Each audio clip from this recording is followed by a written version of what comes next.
The Errand Boy by Horatio Alger, Jr. Chapter 1. Phil has a little difficulty. Phil Brent was plodding through the snow in the direction of the house where he lived with his stepmother and her son when a snowball, moist and hard, struck him just below his ear with stinging emphasis. The pain was considerable and Phil's anger rose. He turned suddenly, his eyes flashing fiercely, intent upon discovering who had committed this outrage. For he had no doubt that it was intentional. He looked in all directions, but saw no one except a mild old gentleman in spectacles who appeared to have some difficulty in making his way through the obstructed street. Phil did not need to be told that it was not the old gentleman who had taken such an unwarrantable liberty with him. So he looked farther, but his ears gave him the first clue. He heard a chuckling laugh which seemed to proceed from behind the stone wall that ran along the roadside. I will see who it is, he decided. And plunging through the snow, he surmounted the wall, in time to see a boy of about his own age running away across the fields as fast as the deep snow would allow. "So it's you, Jonas," he shouted wrathfully. "I thought it was some sneaking fellow like you." Jonas Webb, his stepbrother, his freckled face showing the degree of dismay, for he had not calculated on discovery, ran the faster, but while fear winged his steps, anger proved the more effectual spur, and Phil overtook him after a brief run, from the effects of which both boys panted. "What made you throw that snowball?" demanded Phil angrily as he seized Jonas by the collar and shook him. "You let me alone," said Jonas, struggling ineffectually in his grasp. "Answer me, what made you throw that snowball?" demanded Phil, in a tone that showed he did not intend to be trifled with.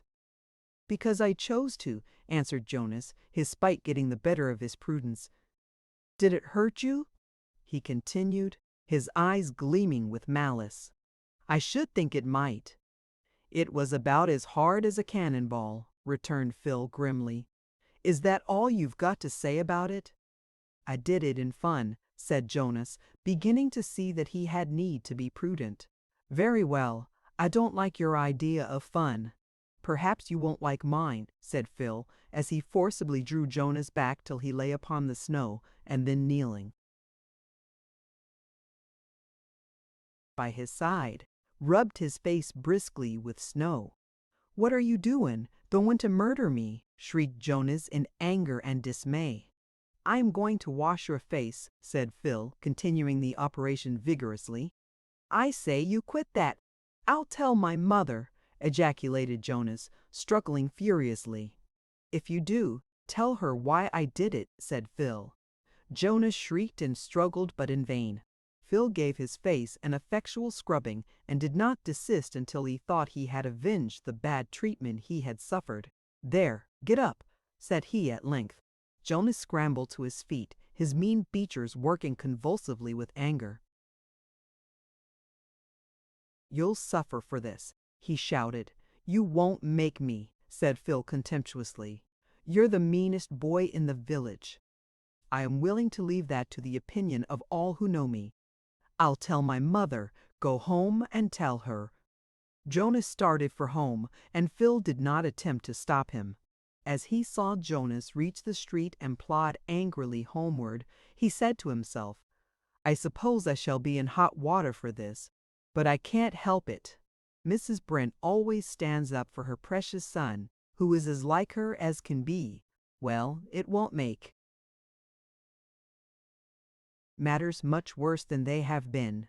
Phil concluded not to go home at once, but to allow a little time for the storm to spend its force after Jonas had told his story.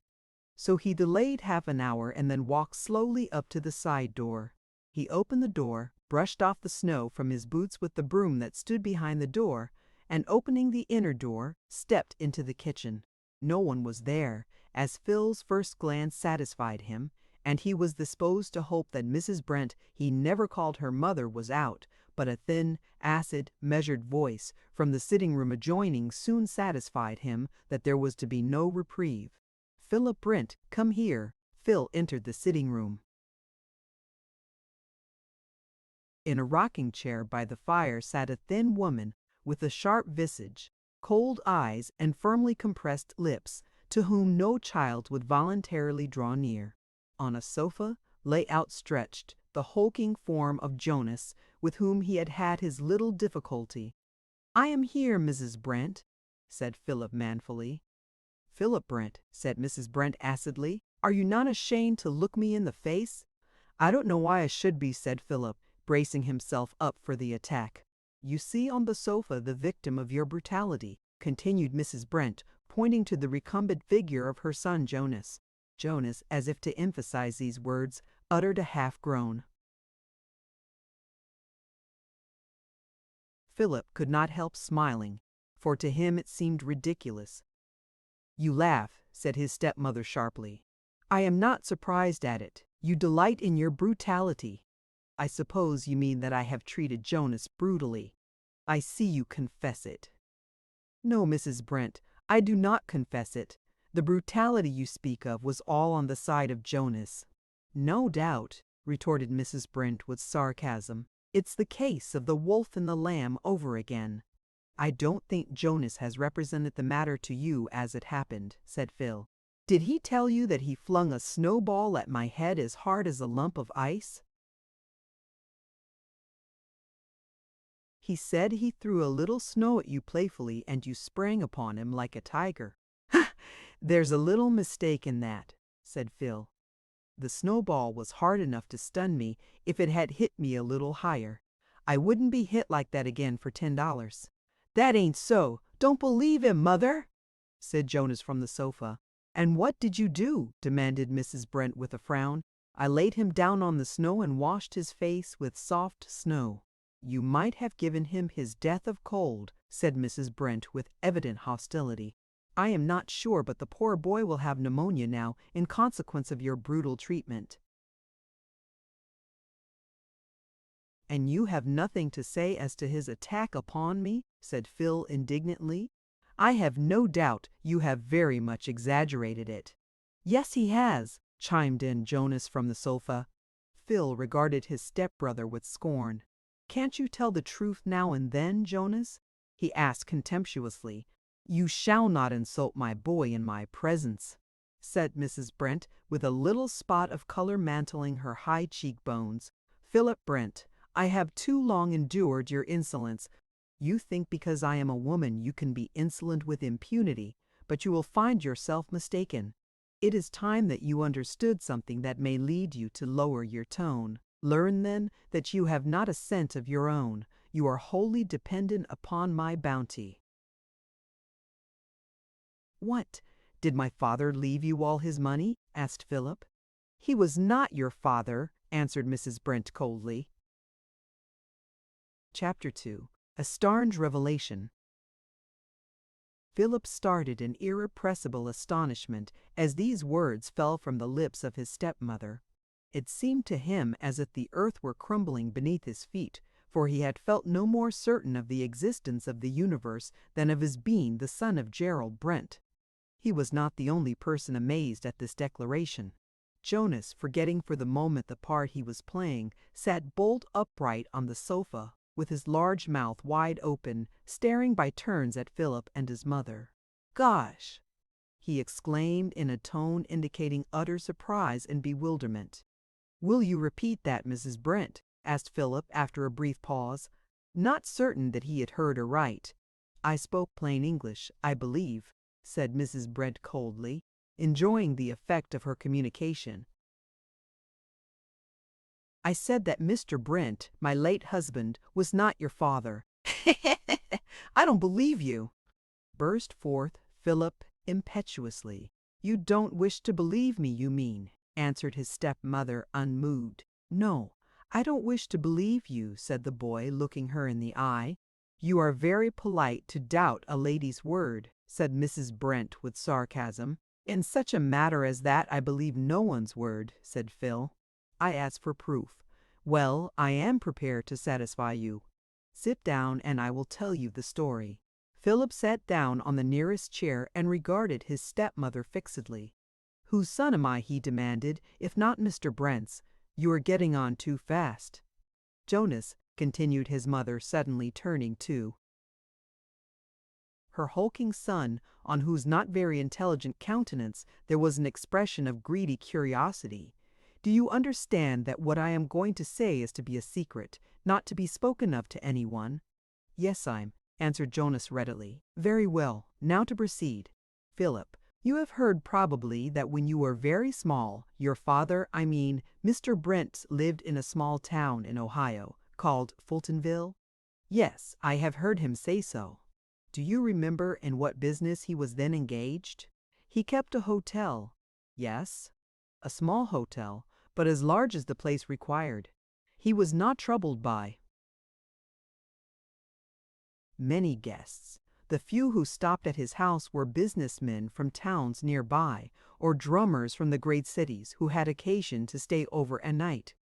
One evening, however, a gentleman arrived with an unusual companion, in other words, a boy of about 3 years of age. The boy had a bad cold and seemed to need womanly care. Mr. Brent's wife, my mother—" "The woman you were taught to call mother," corrected the second Mrs. Brent, "felt compassion for the child and volunteered to take care of it for the night. The offer was gladly accepted, and you, for, of course, you were the child, were taken into Mrs. Brent's own room, treated with simple remedies, and in the morning seemed much better. Your real father seemed quite gratified and preferred a request. It was that your new friend would take care of you for a week while he traveled to Cincinnati on business. After dispatching this, he promised to return and resume the care of you, paying well for the favor done him. Mrs. Brent, my predecessor, being naturally fond of children, readily agreed to this proposal, and the child was left behind, while the father started for Cincinnati." Here Mrs. Brent paused, and Philip regarded her with doubt and suspense. "Well?" he said. "Oh, you want to know the rest?" said Mrs. Brent with an ironical smile. "You are interested in the story?" "Yes, madam, whether it is true or not." "There isn't much more to tell," said Mrs. Brent. "A week passed. You recovered from your cold and became as lively as ever. In fact, you seemed to feel quite at home among your new surroundings, which was rather unfortunate, for your father never came back." "Never came back," repeated Philip. "No, nor was anything heard from him. Mr. and Mrs. Brent came to the conclusion that the whole thing was prearranged to get rid of you. Luckily for you, they had become attached to you, and having no children of their own, decided to retain you. Of course, some story had to be told to satisfy the villagers. You were represented to be the son of a friend, and this was readily believed. When, however, my late husband left Ohio and traveled some hundreds of miles eastward to this place, he dropped this explanation and represented you as his own son. Romantic, wasn't it?" Philip looked searchingly at the face of his stepmother, or the woman whom he had regarded as such, but he could read nothing to contradict the story in her calm, impassive countenance. A great fear fell upon him that she might be telling the truth. His features showed his contending emotions, but he had a profound distrust as well as dislike of his stepmother, and he could not bring himself to put confidence in what she told him. "What proof is there of this?"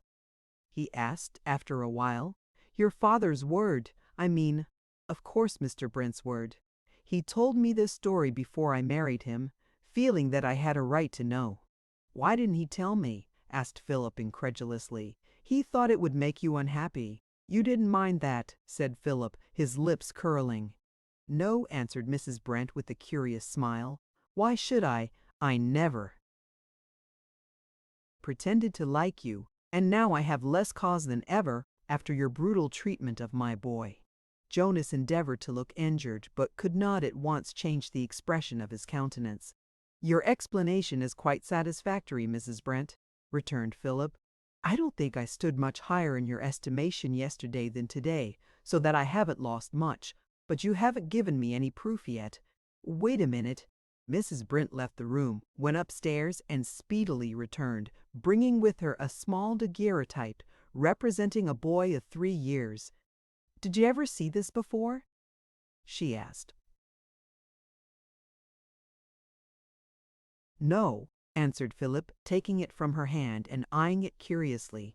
When Mr. and Mrs. Brent decided that you were to be left on their hands, she proceeded, they had this picture of you taken in the same dress in which you came to them, with a view to establish your identity if at any time afterward inquiry should be made for you. The daguerreotype represented a bright, handsome child, dressed tastefully and more as would be expected of a city child than of one born in the country. There was enough resemblance to Philip as he looked now to convince him that it was really his picture. "I have something more to show you," said Mrs. Brent. She produced a piece of white paper in which the daguerreotype had been folded. Upon it was some writing, and Philip readily recognized the hand of the man whom he had regarded as his father. He read these lines: "This is the picture of the boy who was mysteriously left in the charge of Mr. Brent, April 1863, and never reclaimed. I have reared him as my own son, but think it best to enter this record of the way in which he came into my hands and to preserve by the help of art his appearance at the time he first came to us. Gerald D. Brent." "Do you recognize this handwriting?" asked Mrs. Brent. "Yes," answered Philip in a dazed tone. "Perhaps," she said triumphantly, "you will doubt my word now." "May I have this picture?" asked Philip without answering her. "Yes, you have as good a claim to it as anyone." "And the paper?" "The paper I prefer to keep myself," said Mrs. Brent, nodding her head suspiciously. "I don't care to have my only proof destroyed." Philip did not seem to take her meaning, but with the daguerreotype in his hand, he left the room. "I say, Mother," chuckled Jonas, his freckled face showing his enjoyment, "it's a good joke on Phil, isn't it? I guess he won't be quite so uppish after this." Chapter 3. P. Child's Sudden Resolution. When Phil left the presence of Mrs. Brent, he felt as if he had been suddenly transported to a new world. He was no longer Philip Brent, and the worst of it was that he did not know who he was. In his tumultuous state of feeling, however, one thing seemed clear: his prospects were wholly changed, and his plans for the future also. Mrs. Brent had told him that he was wholly dependent upon her. Well, he did not intend to remain so. His home had not been pleasant at the best. As a dependent upon the bounty of such a woman, it would be worse. He resolved to leave home and strike out for himself, not from any such foolish idea of independence as sometimes leads boys to desert a good home for an uncertain skirmish with the world, but simply because he felt now that he had no real home. To begin with, he would need money, and on opening his pocketbook he ascertained that his available funds consisted of only $1.37. That wasn't quite enough to begin the world with, but he had other resources. He owned a gun, which a friend of his would be ready to take off his hands. He had a boat also, which he could probably sell. On the village street he met Reuben Gordon, a young journeyman carpenter who was earning good wages and had money to spare. "How are you, Phil?" said Reuben in a friendly way.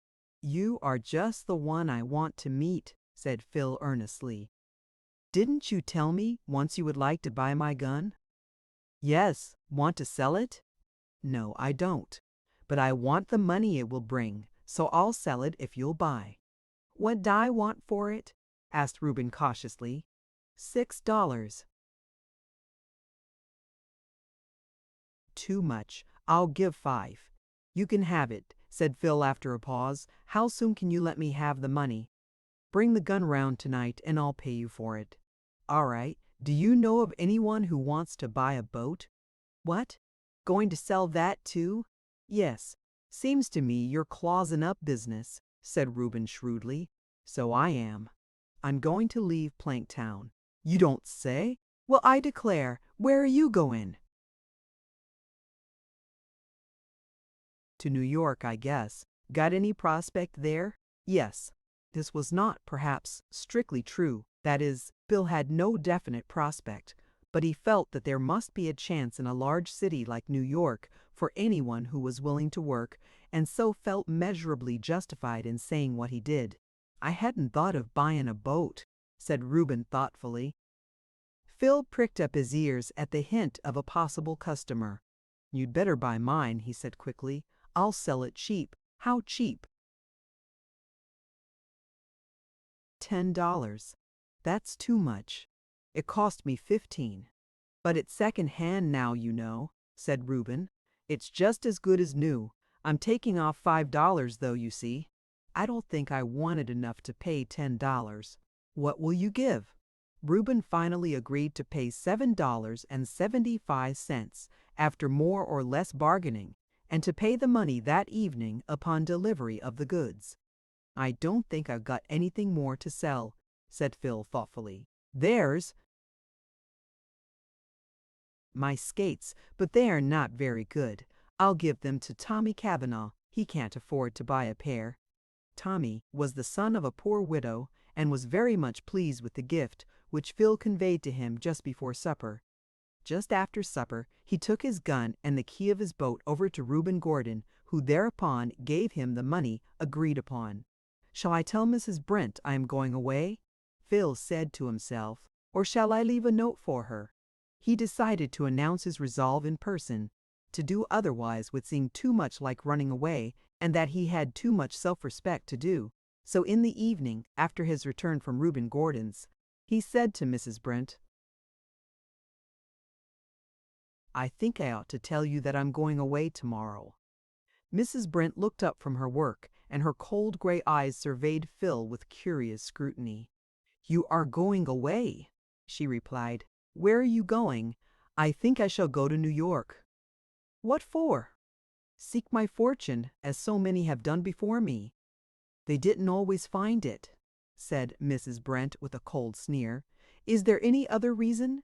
"Yes, it's chiefly on account of what you told me yesterday. You said that I was dependent upon you." "So you are, and that I wasn't even entitled to the name of Brent." "Yes, I said it, and it's true." "Well," said Phil, "I don't want to be dependent upon you.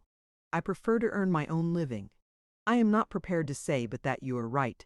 But do you know what the neighbors will say?" "What will they say?" "That I drove you from home." "It won't be true. I don't pretend to enjoy my home, but I suppose I can stay on here if I like." "Yes, you can stay. You don't object to my going. No, if it is understood that you go of your own accord. I am willing enough to take the blame of it if there is any blame." "Very well. Get a sheet of notepaper and write at my direction." Phil took a sheet of notepaper from his father's desk and sat down to comply with Mrs. Brent's request.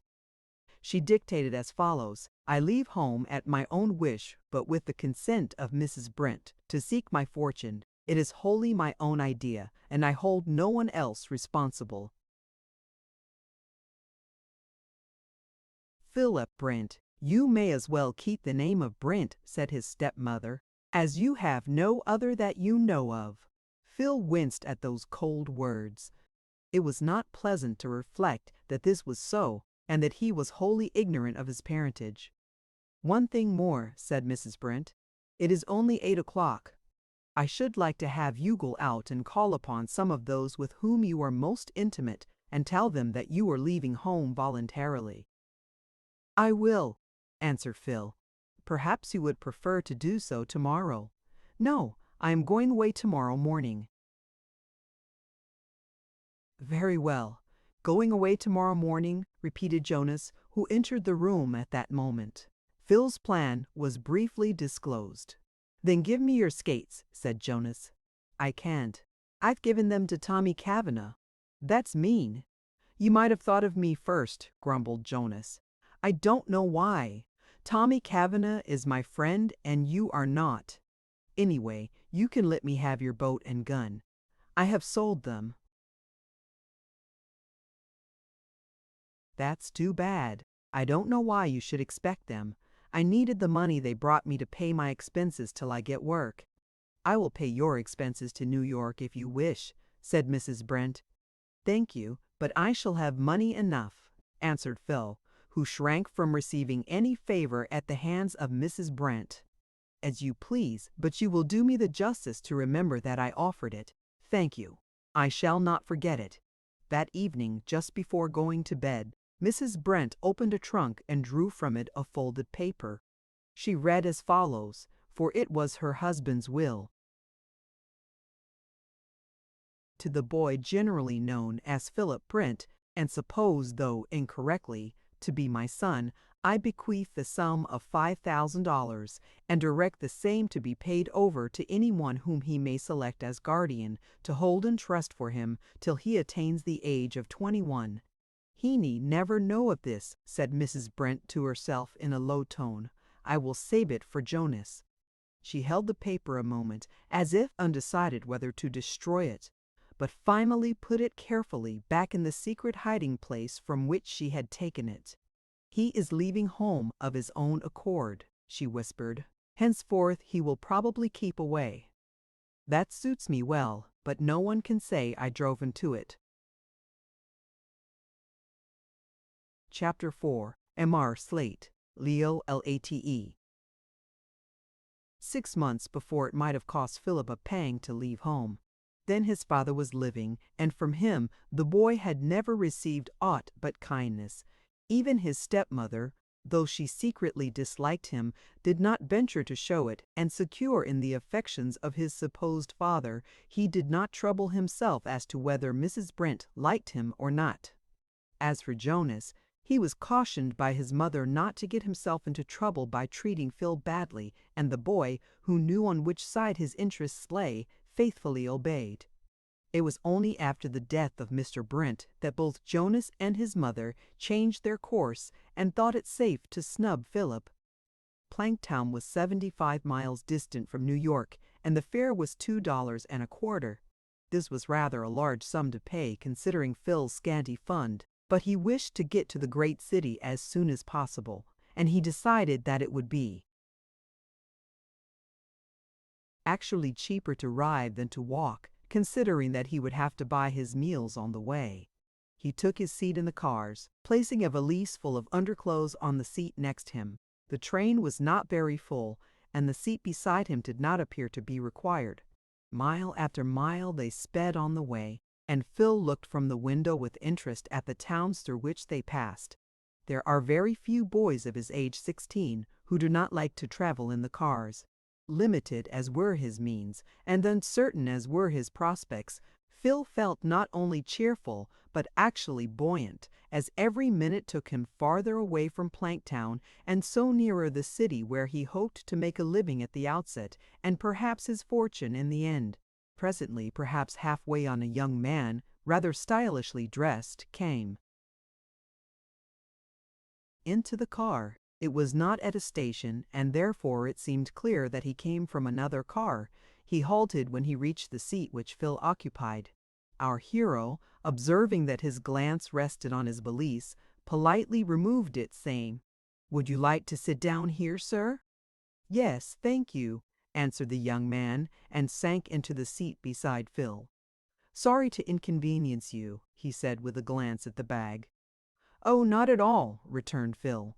"I only put the valise on the seat till it was wanted by some passenger." "You are more considerate than some passengers," observed the young man. In the next car is a woman, an elderly party who is taking up 3 extra seats to accommodate her bags and boxes. "That seems rather selfish," remarked Phil. "Selfish? I should say so. I paused a minute at her seat as I passed along, and she was terribly afraid I wanted to sit down. She didn't offer to move anything, though, as you have. I stopped long enough to make her feel uncomfortable, and then passed on. I don't think I have fared any the worse for doing so. I would rather sit beside you than her." "Am I to consider that a compliment?" asked Phil, smiling. "Well, yes, if you choose. Not that it is saying much to call you more agreeable company than the old party alluded to. Are you going to New York?" "Yes, sir." "Live there?" "I expect to live there." "Brought up in the country, perhaps?" "Yes, in Planktown." "Oh, Planktown." I've heard it's a nice place, but never visited it. Got any folks? Phil hesitated. In the light of the revelation that had been made to him by Mrs. Brent, he did not know how to answer. However, there was no call to answer definitely. Not many, he said, going to school in New York. No, to college perhaps. I've got a cousin in Columbia College. I wish I knew enough to go to college, said Phil, but I only know a little Latin and no Greek at all. Well, I never cared much about Latin or Greek myself. I presume you are thinking about a business position. Yes, I shall try to get a place. You may find a little time necessary to find one. However, you are no doubt able to pay your board for a while. For a short time, said Phil. Well, I may be able to help you to a place. I know a good many prominent businessmen. I should be grateful to you for any help of that kind, said Phil, deciding that he was in luck to meet with such a friend. Don't mention it. I have had to struggle myself in earlier days, though. At present I am well fixed. What is your name? Philip Brent. Good. My name is Lionel Lake. Sorry I haven't got any cards. Perhaps I may have one in my pocketbook. Let me see. Mr. Lake opened his portemonnaie and uttered an exclamation of surprise. By Jove, he said, I am in a fix. Phil looked at him inquiringly. I took out a roll of bills at the house of my aunt where I stayed last night, explained Mr. Lake, and must have neglected to replace them. I hope you have not lost them, said Phil politely. Oh no, my aunt will find them and take care of them for me so that I shall get them back. The trouble is that I am left temporarily without funds. But you can get money in the city, suggested Phil. No doubt, only it is necessary for me to stay over a train 10 miles short of the city.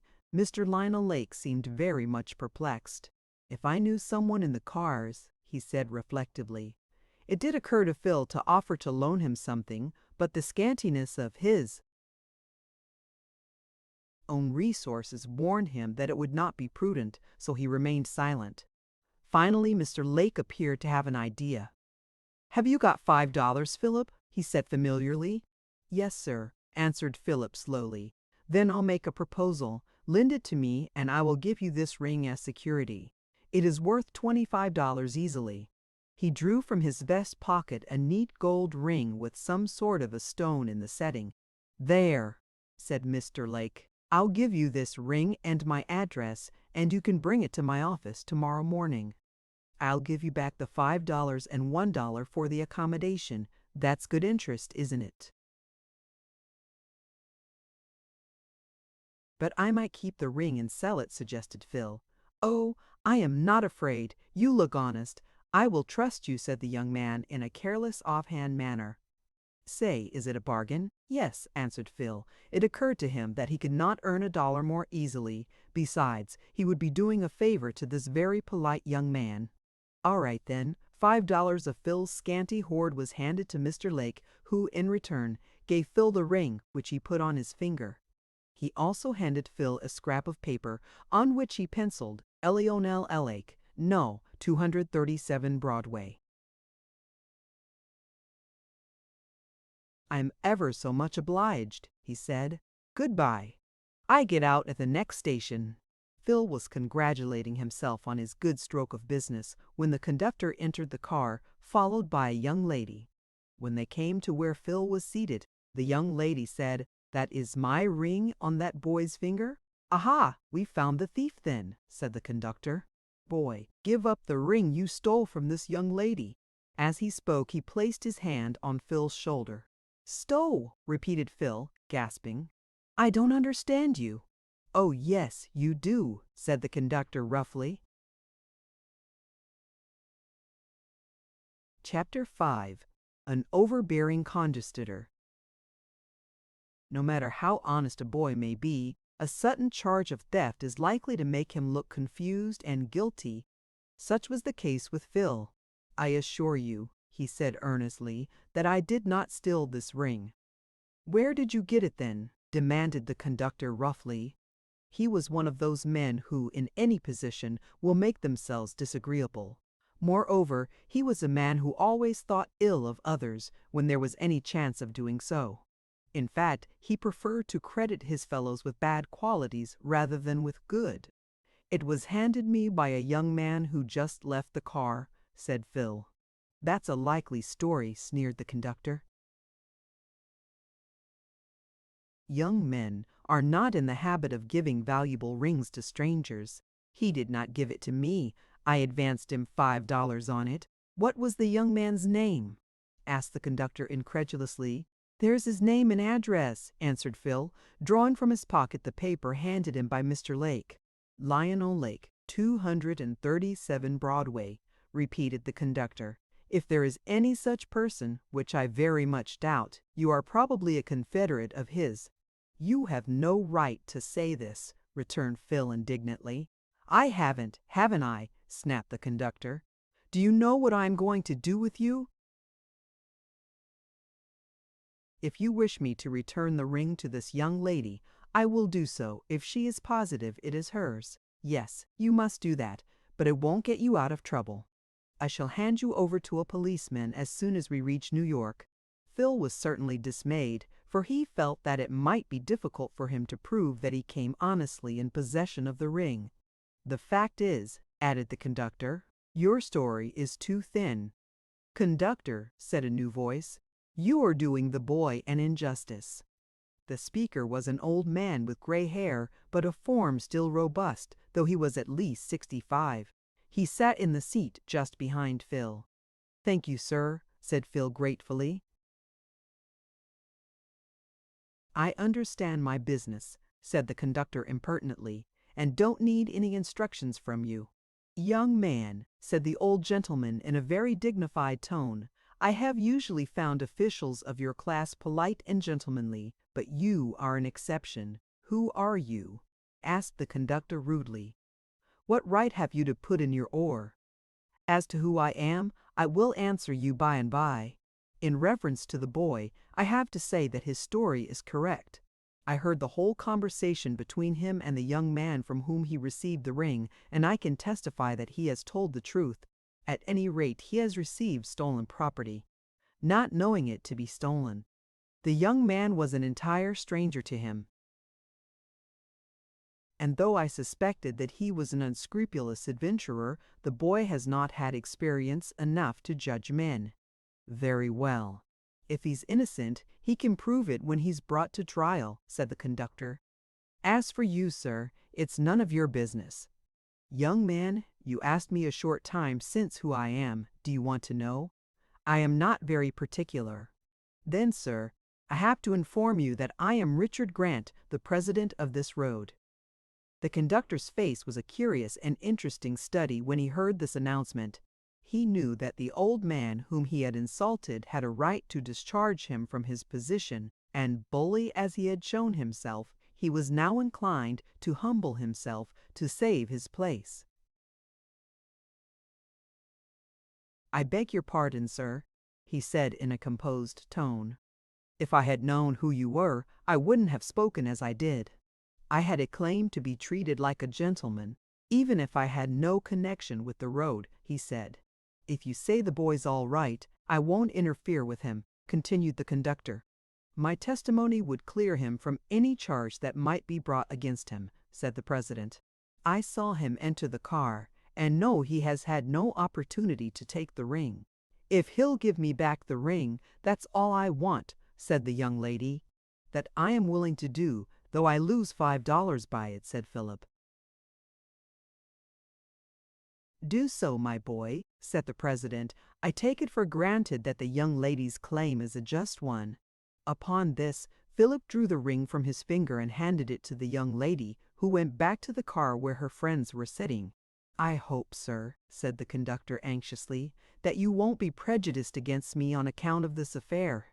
"I am sorry to say that I can't help feeling prejudiced against you," returned the president dryly. "But I won't allow this feeling to injure you if, upon inquiring, I find that you are otherwise an efficient officer." "Thank you, sir. I am glad that my presence has saved this boy from being the victim of an injustice.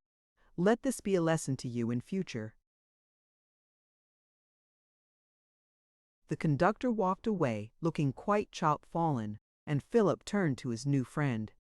I am very much indebted to you, sir, he said. But for you, I should have found myself in serious trouble. I am glad to have prevented an injustice, my lad. I am sorry I could not save you from loss also. That enterprising rogue has gone off with $5 belonging to you. I hope the loss will not be a serious one to you. It was more than a third part of my capital, sir, said Phil, rather ruefully. I am sorry for that. I suppose, however, you are not dependent upon your own resources. Yes, sir, I am. Have you no parents, then? Asked Mr. Grant with interest. No, sir. That is, I have a stepmother. And what are your plans, if you are willing to tell me? I am going to New York to try to make a living. I cannot commend your plan, my young friend, unless there is a good reason for it. I think there is a good reason for it, sir. I hope you have not run away from home. No, sir, I left home with my stepmother's knowledge and consent. That is well. I don't want wholly to discourage you, and so I will tell you that I, too, came to New York at your age with the same object in view, with less money in my pocket than you possess. And now you're the president of a railroad, said Phil hopefully. Yes, but I had a hard struggle before I reached that position. I am not afraid of hard work, sir. That is in your favor. Perhaps you may be as lucky as I have been. You may call at my office in the city if you feel inclined. As Mr. Grant spoke, he put in Phil's hand a card bearing his name and address in Wall Street. Thank you, sir, said Phil gratefully. I shall be glad to call. I may need advice. If you seek advice and follow it, you will be an exception to the general rule, said the president, smiling. One thing more, you have met with a loss which to you is a serious one. Allow me to bear it and accept this bill. But, sir, it is not right that you should bear it, commenced Phil. Then looking at the bill, he said, Haven't you made a mistake? This is a $10 bill. I know it. Accept the other 5 as an evidence of my interest in you.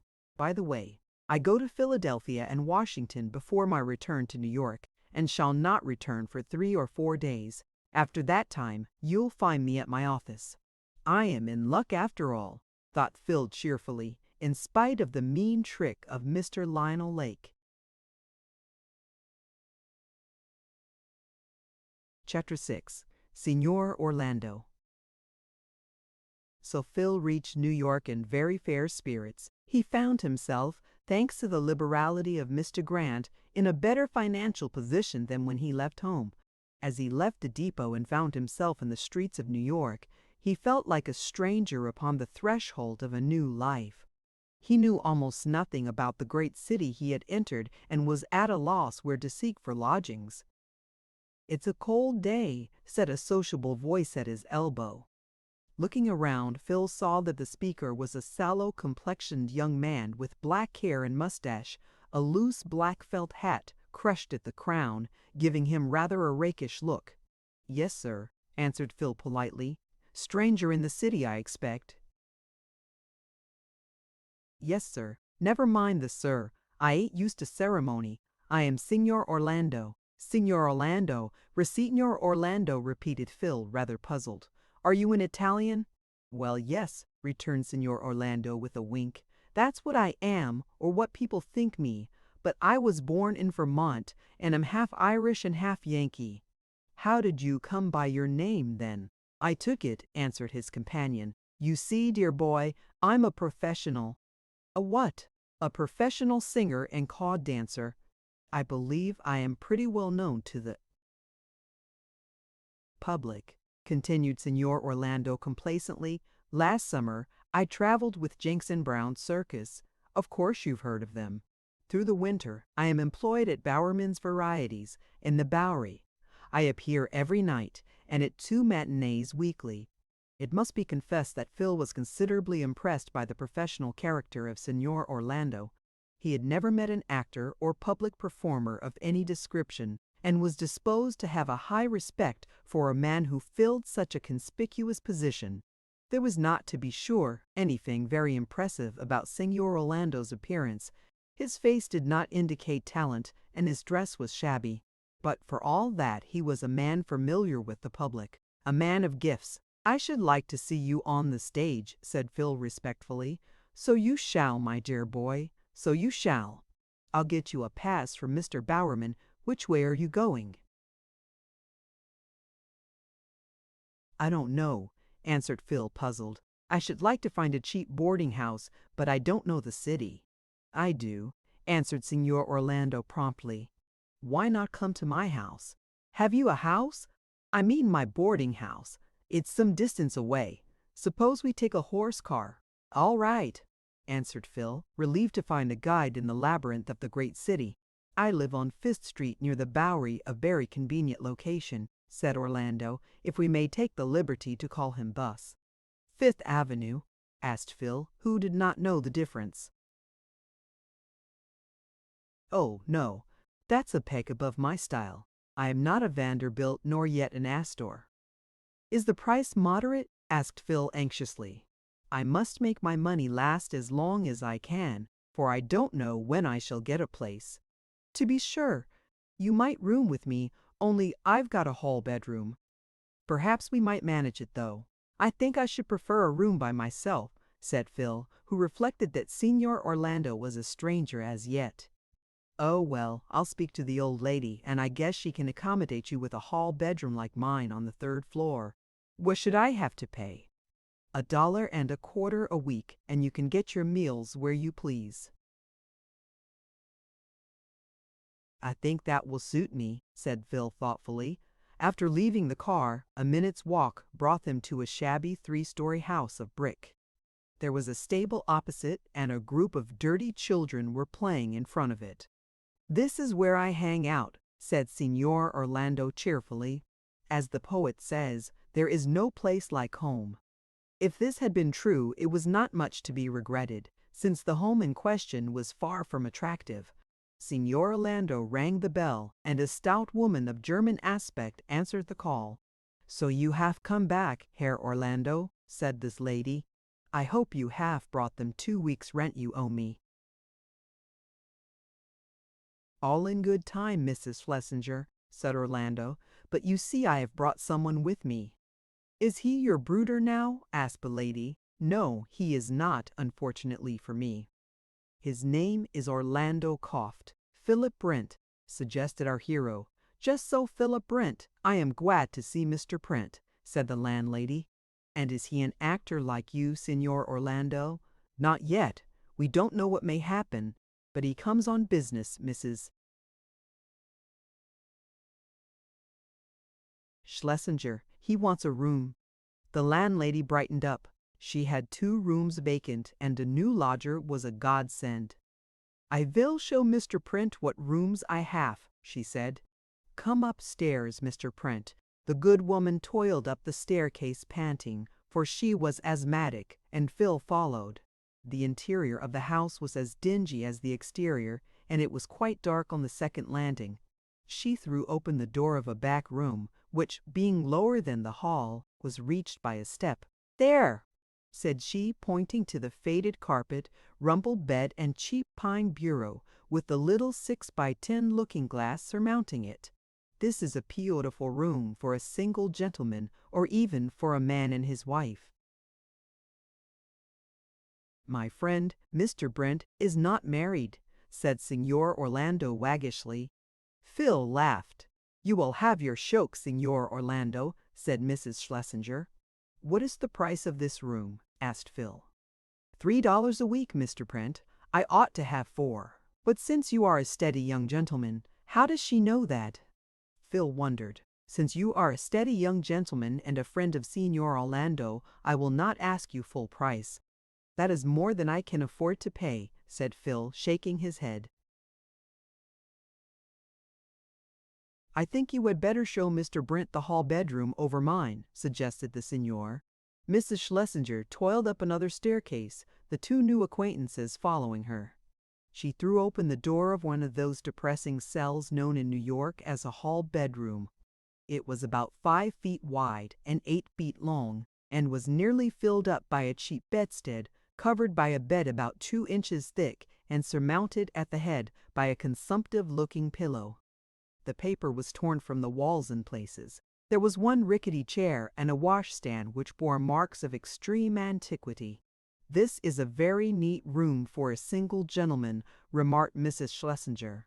Phil's spirits fell as he surveyed what was to be his future home. It was a sad contrast to his neat, comfortable room at home. "Is this room like yours, Signor Orlando?" he asked faintly. "As light as 2 peas," answered Orlando. "Would you recommend me to take it? You couldn't do better." How could the seigneur answer otherwise in presence of a landlady to whom he owed 2 weeks' rent? "Then," said Phil with a secret shudder, "I'll take it if the rent is satisfactory." $1.25 a week, said Mrs. Schlesinger promptly. "I'll take it for a week." "You won't mind paying in advance?" suggested the landlady. "I pay my own." Rent in advance. Phil's answer was to draw $1.25 from his purse and pass it to his landlady. "I'll take possession now," said our hero. "Can I have some water to wash my face?" Mrs. Schlesinger was evidently surprised that anyone should want to wash in the middle of the day, but made no objections. When Phil had washed his face and hands, he went out with Signor Orlando to dine at a restaurant on the Bowery. Chapter 7. Bowerman's Varieties. The restaurant to which he was taken by Signor Orlando was thronged with patrons, for it was 1 o'clock. On the whole, they did not appear to belong to the highest social rank, though they were doubtless respectable. The tablecloths were generally soiled, and the waiters had a greasy look. Phil said nothing, but he did not feel quite so hungry as before he entered. The seigneur found 2 places at one of the tables, and they sat down. Phil examined a greasy bill of fare and found that he could obtain a plate of meat for 10 cents. This included bread and butter and a dish of mashed potato.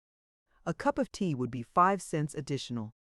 "I can afford 15 cents for a meal," he thought, and called for a plate of roast beef. "Corned beef and cabbage for me," said the seigneur. "It's very filling," he remarked aside to Phil. "They won't give you but a mouthful of beef." So it proved, but the quality was such that Phil did not care for more. He ordered a piece of apple pie afterward, feeling still hungry. "I see you're bound to have a square meal," said the seigneur. After Phil had had it, he was bound to confess that he did not feel uncomfortably full. Yet he had spent twice as much as the seigneur, who dispensed with the tea and pie as superfluous luxuries. In the evening Signor Orlando bent his steps toward Bowerman's Varieties. "I hope in a day or 2 to get a complimentary ticket for you, Mr. Brent," he said. "How much is the ticket?" asked Phil. 15 cents. Best reserved seats 25 cents. "I believe I will be extravagant for once," said Phil, "and go at my own expense." "Good," said the seigneur huskily. "You'll feel repaid, I'll be bound. Bowerman always gives the public their money's worth." "The performance begins at 8 o'clock and won't be out until 11:30. "Less than 5 cents an hour," commented Phil. "What a splendid head you've got," said Signor Orlando admiringly. "I couldn't have worked that up. Figures ain't my province." It seemed to Phil rather a slender cause for compliment, but he said nothing, since it seemed clear that the computation was beyond his companion's ability. As to the performance, it was not refined, nor was the talent employed first class. Still, Phil enjoyed himself after a fashion. He had never had it in his power to attend many amusements, and this was new to him. He naturally looked with interest for the appearance of his new friend and fellow lodger. Signor Orlando appeared, dressed in gorgeous array, sang a song which did credit to the loudness of his voice rather than its quality, and ended by a noisy clog dance which elicited much applause from the boys in the gallery, who shared the evening's entertainment for the moderate sum of 10 cents. The signor was called back to the stage. He bowed his thanks and gave another dance. Then he was permitted to retire. As this finished his part of the entertainment, he afterward came around in citizen's dress and took a seat in the auditorium beside Phil. "How did you like me, Mr. Brent?" he asked complacently. "I thought you did well, Signor Orlando. You were much applauded." "Yes, the audience is very loyal," said the proud performer. Two half-grown boys heard Phil pronounce the name of his companion, and they gazed awe-stricken at the famous man. "That's Signor Orlando," whispered one of the others. "I know it," was the reply. "Such is fame," said the signor in a pleased tone to Phil. "People point me out on the streets." "Very gratifying, no doubt," said our hero, but it occurred to him that he would not care to be pointed out as a performer at Bowerman's. Signor Orlando, however, well pleased with himself, didn't doubt that Phil was impressed by his popularity, and perhaps even envied it. They didn't stay till the entertainment was over. It was, of course, familiar to the signor, and Phil felt tired and sleepy, for he had passed a part of the afternoon in exploring the city, and had walked in all several miles. He went back to his lodging house, opened the door with a pass key which Mrs. Schlesinger had given him, and climbing to his room in the third story, undressed and deposited himself in bed. The bed was far from luxurious. A thin pallet rested on slats, so thin that he could feel the slats through it, and the covering was insufficient. The latter deficiency he made up by throwing his overcoat over the quilt, and despite the hardness of his bed, he was soon sleeping soundly. "Tomorrow I must look for a place," he said to Signor Orlando. "Can you give me any advice?" "Yes, my dear boy. Buy a daily paper, the Sun or Herald, and look at the advertisements. There may be some prominent businessman who is looking out for a boy of your size." Phil knew of no better way, and he followed Signor Orlando's advice. After a frugal breakfast at the Bowery restaurant, he invested a few pennies in the two papers mentioned, and began to go the rounds. The first place was in Pearl Street. He entered and was directed to a desk in the front part of the store. "You advertise for a boy," he said. "We've got one," was the brusque reply. Of course no more was to be said, and Phil walked out, a little dashed at his first rebuff. At the next place he found some half a dozen boys waiting and joined the line, but the vacancy was filled before his turn came. At the next place his appearance seemed to make a good impression, and he was asked several questions. "What is your name?"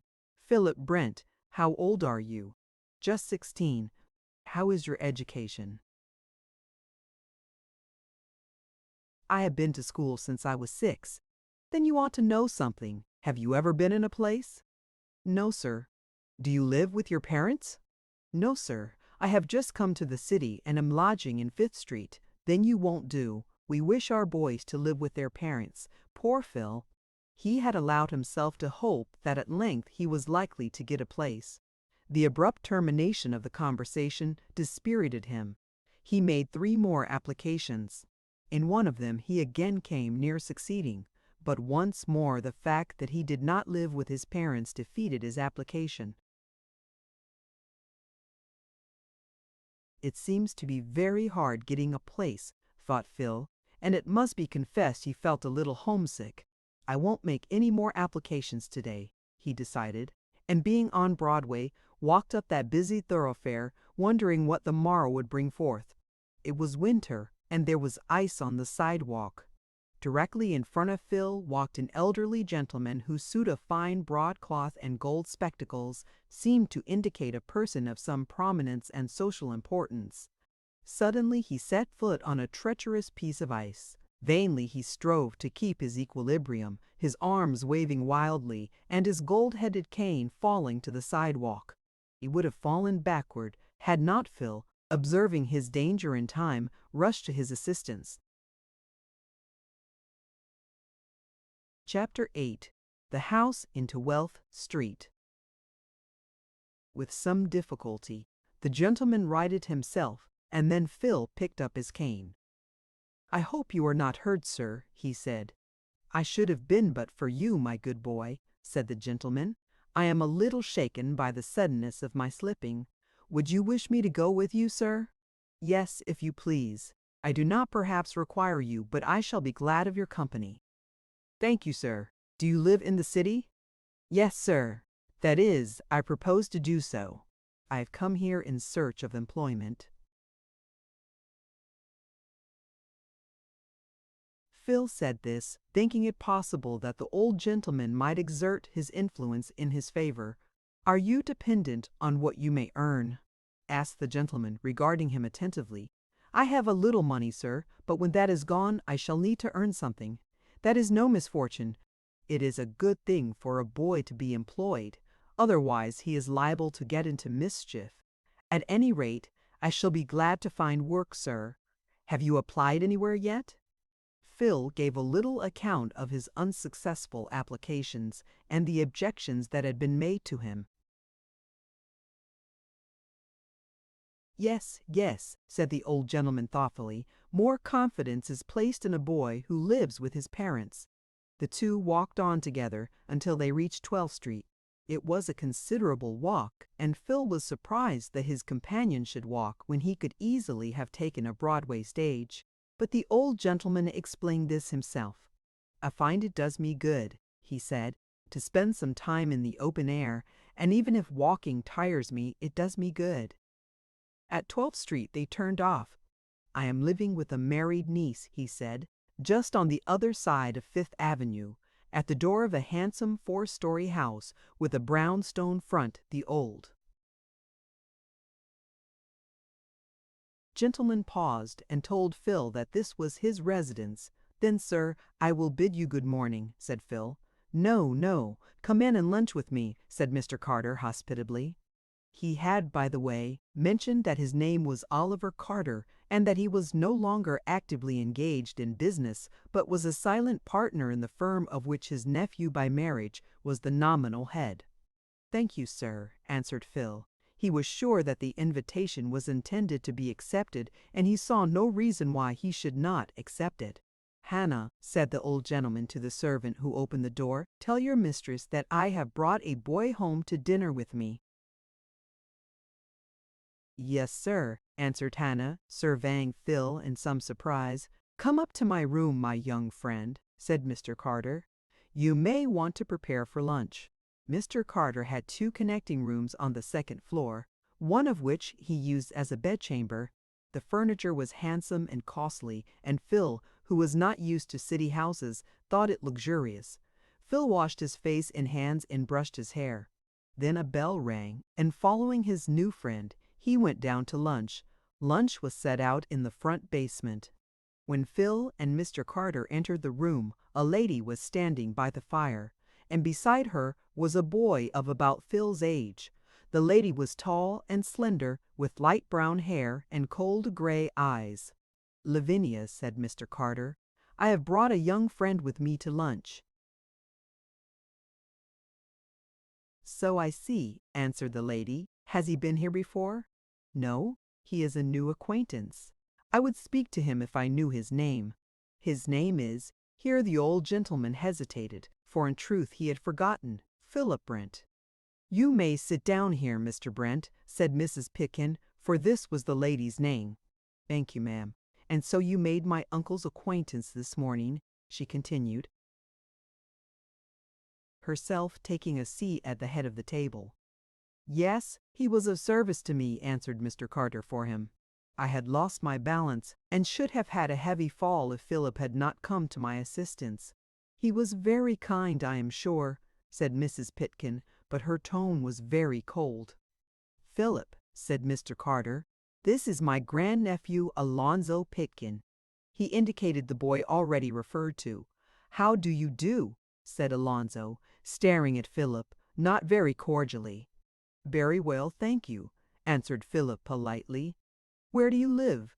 asked Alonzo after a moment's hesitation. "In 5th Street. That's near the Bowery, isn't it?" "Yes." The boy shrugged his shoulders and exchanged a significant look with his mother. Fifth Street was not a fashionable street, indeed quite the reverse, and Phil's answer showed that he was a nobody. Phil himself had begun to suspect that he was unfashionably located, but he felt that until his circumstances improved, he might as well remain where he was.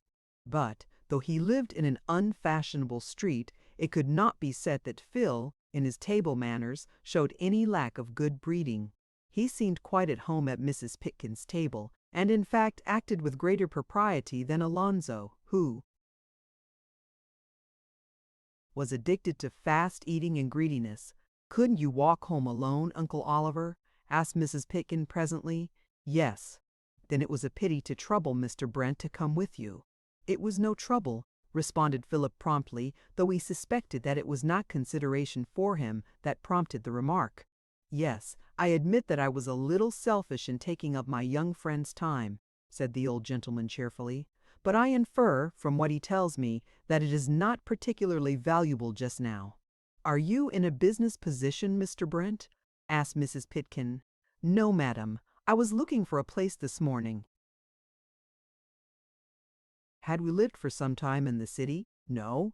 I came here only yesterday from the country." "I think country boys are very foolish to leave good homes in the country to seek places in the city," said Mrs. Pitkin sharply. "There may be circumstances, Lavinia, that make it advisable," suggested Mr. Carter, who, however, did not know Phil's reason for coming. "No doubt, I understand that," answered Mrs. Pitkin in a tone so significant that Phil wondered whether she thought he had got into any trouble at home. "And besides, we can't judge for everyone, so I hope Master Philip may find some good and satisfactory opening, now that he has reached the city." After a short time, lunch, which in New York is generally a plain meal, was over, and Mr. Carter invited Philip to come upstairs again. "I want to talk over your prospects, Philip," he said. There was silence till after the Chew had left the room. Then Mrs. Pitkin said, "Alonzo, I don't like this." "What don't you like, Ma?" "Uncle bringing this boy home. It is very extraordinary, this sudden interest in a perfect stranger." "Do you think he'll leave him any money?" asked Alonzo, betraying interest. "I don't know what it may lead to, Lonnie, but it don't look right. Such things have been known." "I'd like to punch the boy's head," remarked Alonzo, with sudden hostility. "All Uncle's money ought to come to us." "So it ought by rights," observed his mother. "We must see that this boy doesn't get any ascendancy over him." Phil would have been very much amazed if he had overheard this conversation. Chapter 9. The Old Gentleman Previes a Friend. The old gentleman sat down in an armchair and waved his hand toward a small rocking chair, in which Phil seated himself. "I conclude that you had a good reason for leaving home, Philip," said Mr. Carter, eyeing our hero with a keen but friendly look. "Yes, sir. Since my father's death it has not been a home to me." "Is there a stepmother in the case?" asked the old gentleman shrewdly. "Yes, sir. Anyone else?" "She has a son. And you two don't agree?" "You seem to know all about it, sir," said Phil, surprised. "I know something of the world, that is all." Phil began to think that Mr. Carter's knowledge of the world was very remarkable. He began to wonder whether he could know anything more, could suspect the secret which Mrs. Brent had communicated to him. Should he speak of it? He decided at any rate to wait, for Mr. Carter, though kind, was a comparative stranger. "Well," continued the old gentleman, "I won't inquire too minutely into the circumstances. You don't look like a boy that would take such an important step as leaving home without a satisfactory reason. The next thing is to help you." Phil's courage rose as he heard these words. Mr. Carter was evidently a rich man, and he could help him if he was willing, so he kept silence and let his new friend do the talking. "You want a place," continued Mr. Carter. "Now, what are you fit for?" "That is a hard question for me to answer, sir. I don't know." "Have you a good education?" "Yes, sir." And I know something of Latin and French besides. You can write a good hand? Shall I show you, sir? Yes, write a few lines at my private desk. Phil did so and handed the paper to Mr. Carter. Very good, said the old gentleman approvingly. That is in your favor. Are you good at accounts? Yes, sir. Better still, sit down there again, he continued. I will give you a sum in interest. Phil resumed his seat. What is the interest of $845.60 for 4 years, 3 months and 12 days, at 8.5%? Phil's pen moved fast in perfect silence for 5 minutes. Then he announced the result. Let me look at the paper. I will soon tell you whether it is correct. After a brief examination, for the old gentleman was himself an adept at figures, he said with a beaming smile, "It is entirely correct. You are a smart boy." "Thank you, sir," said Phil, gratified, "and you deserve a good place better than you will probably get." Phil listened attentively. The last clause was not quite so satisfactory. "Yes," said Mr. Carter, evidently talking to himself, "I must get Pitkin to take him." Phil knew that the lady whom he had already met was named Pitkin, and he rightly concluded that it was her husband who was meant. I hope he is more agreeable than his wife, thought Philip. Yes, Philip, said Mr. Carter, who had evidently made up his mind. I will try to find you a place this afternoon. I shall be very much obliged, sir, said Philip gladly. I have already told you that my nephew and I are in business together, he being the active and I, the silent partner. We do a general shipping business. Our store is on Franklin Street. I will give you a letter to my nephew, and he will give you a place. Thank you, sir. Wait a minute, and I will write the note. 5 minutes later, Phil was on his way downtown with his credentials in his pocket.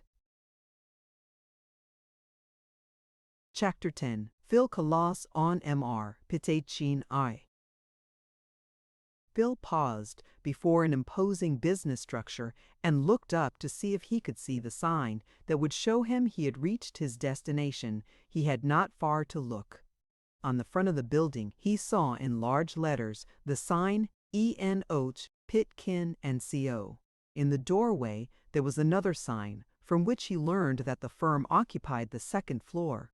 He went upstairs, and opening a door, entered a spacious apartment which looked like a hive of industry.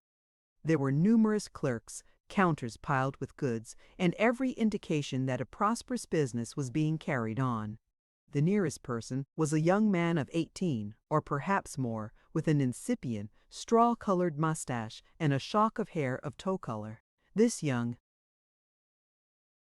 man wore a variegated necktie, a stiff standing collar, and a suit of clothes in the extreme of fashion. Phil looked at him hesitatingly. The young man observed the look and asked condescendingly, "What can I do for you, my son?" Such an address from a person less than 3 years older than himself came near upsetting the gravity of Phil. "Is Mr. Pitkin in?" he asked. "Yes, I believe so." "Can I see him?" "I have no objection," remarked the young man facetiously. "Where shall I find him?" The youth indicated a small room partitioned off as a private office in the extreme end of the store. "Thank you," said Phil, and proceeded to find his way to the office in question. Arrived at the door, which was partly open, he looked in. In an armchair sat a small man with an erect figure and an air of consequence. He was not over 45, but looked older, for his cheeks were already seamed and his look was querulous. Cheerful natures do not so soon show signs of age as their opposites.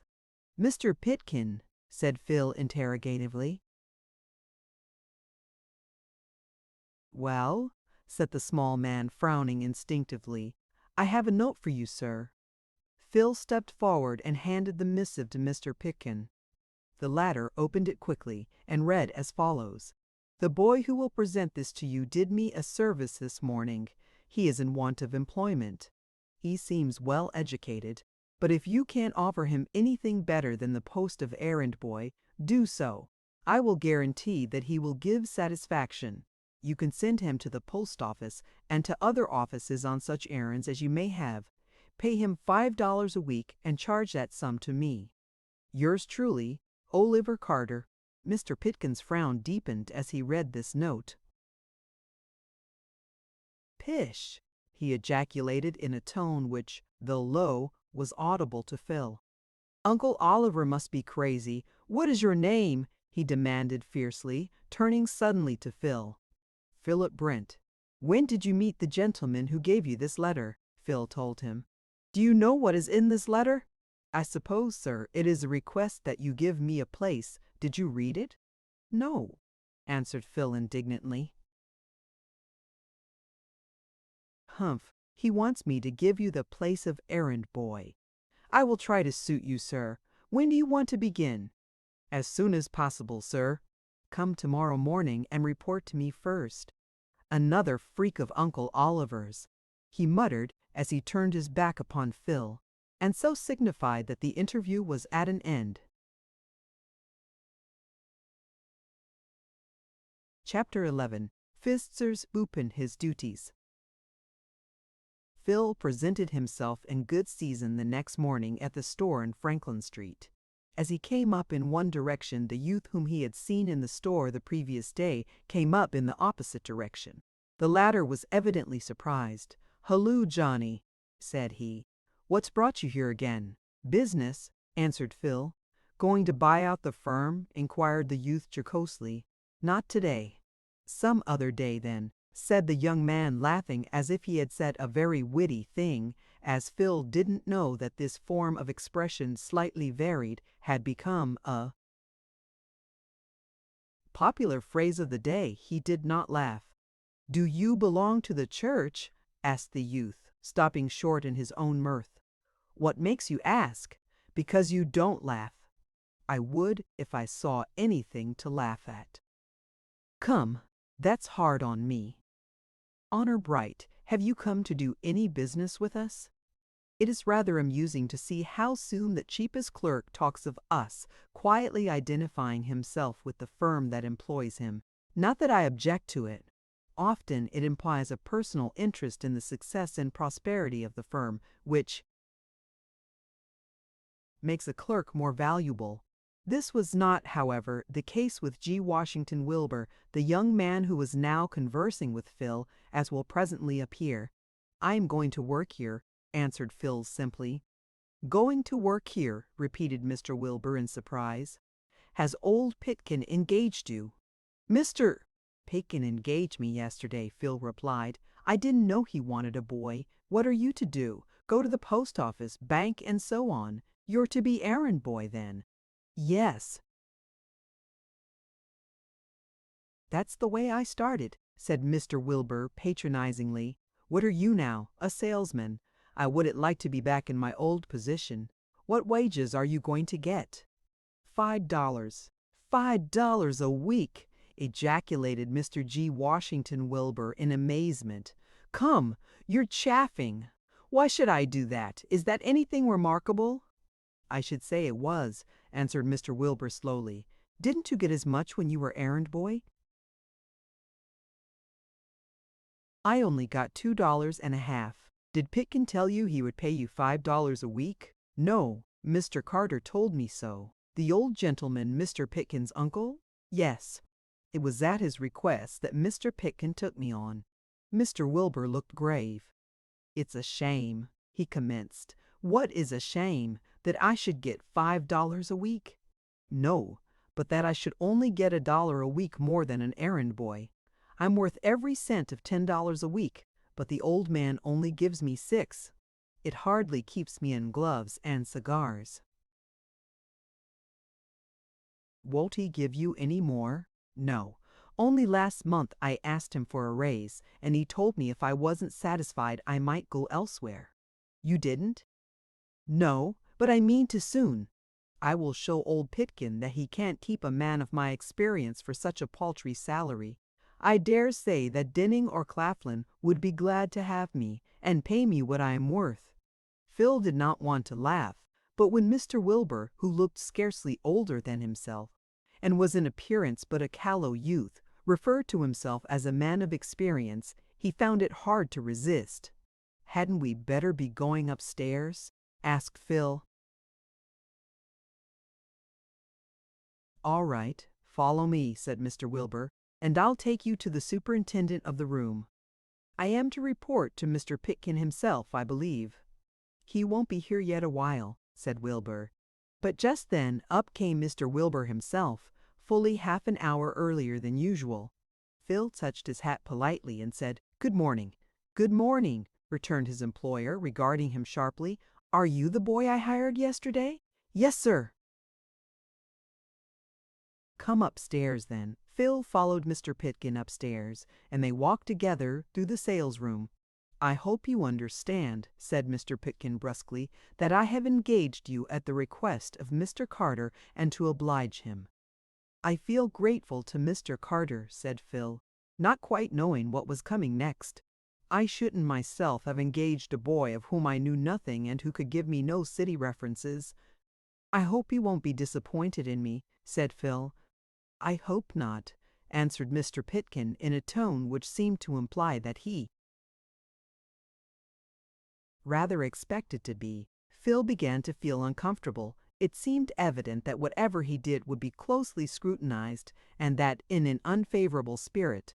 Mr. Pitkin paused before a desk at which was standing a stout man with grayish hair. "Mr. Sanderson," he said, "this is the new errand boy. His name is, what is it, boy?" "Philip Brent. You will give him something to do.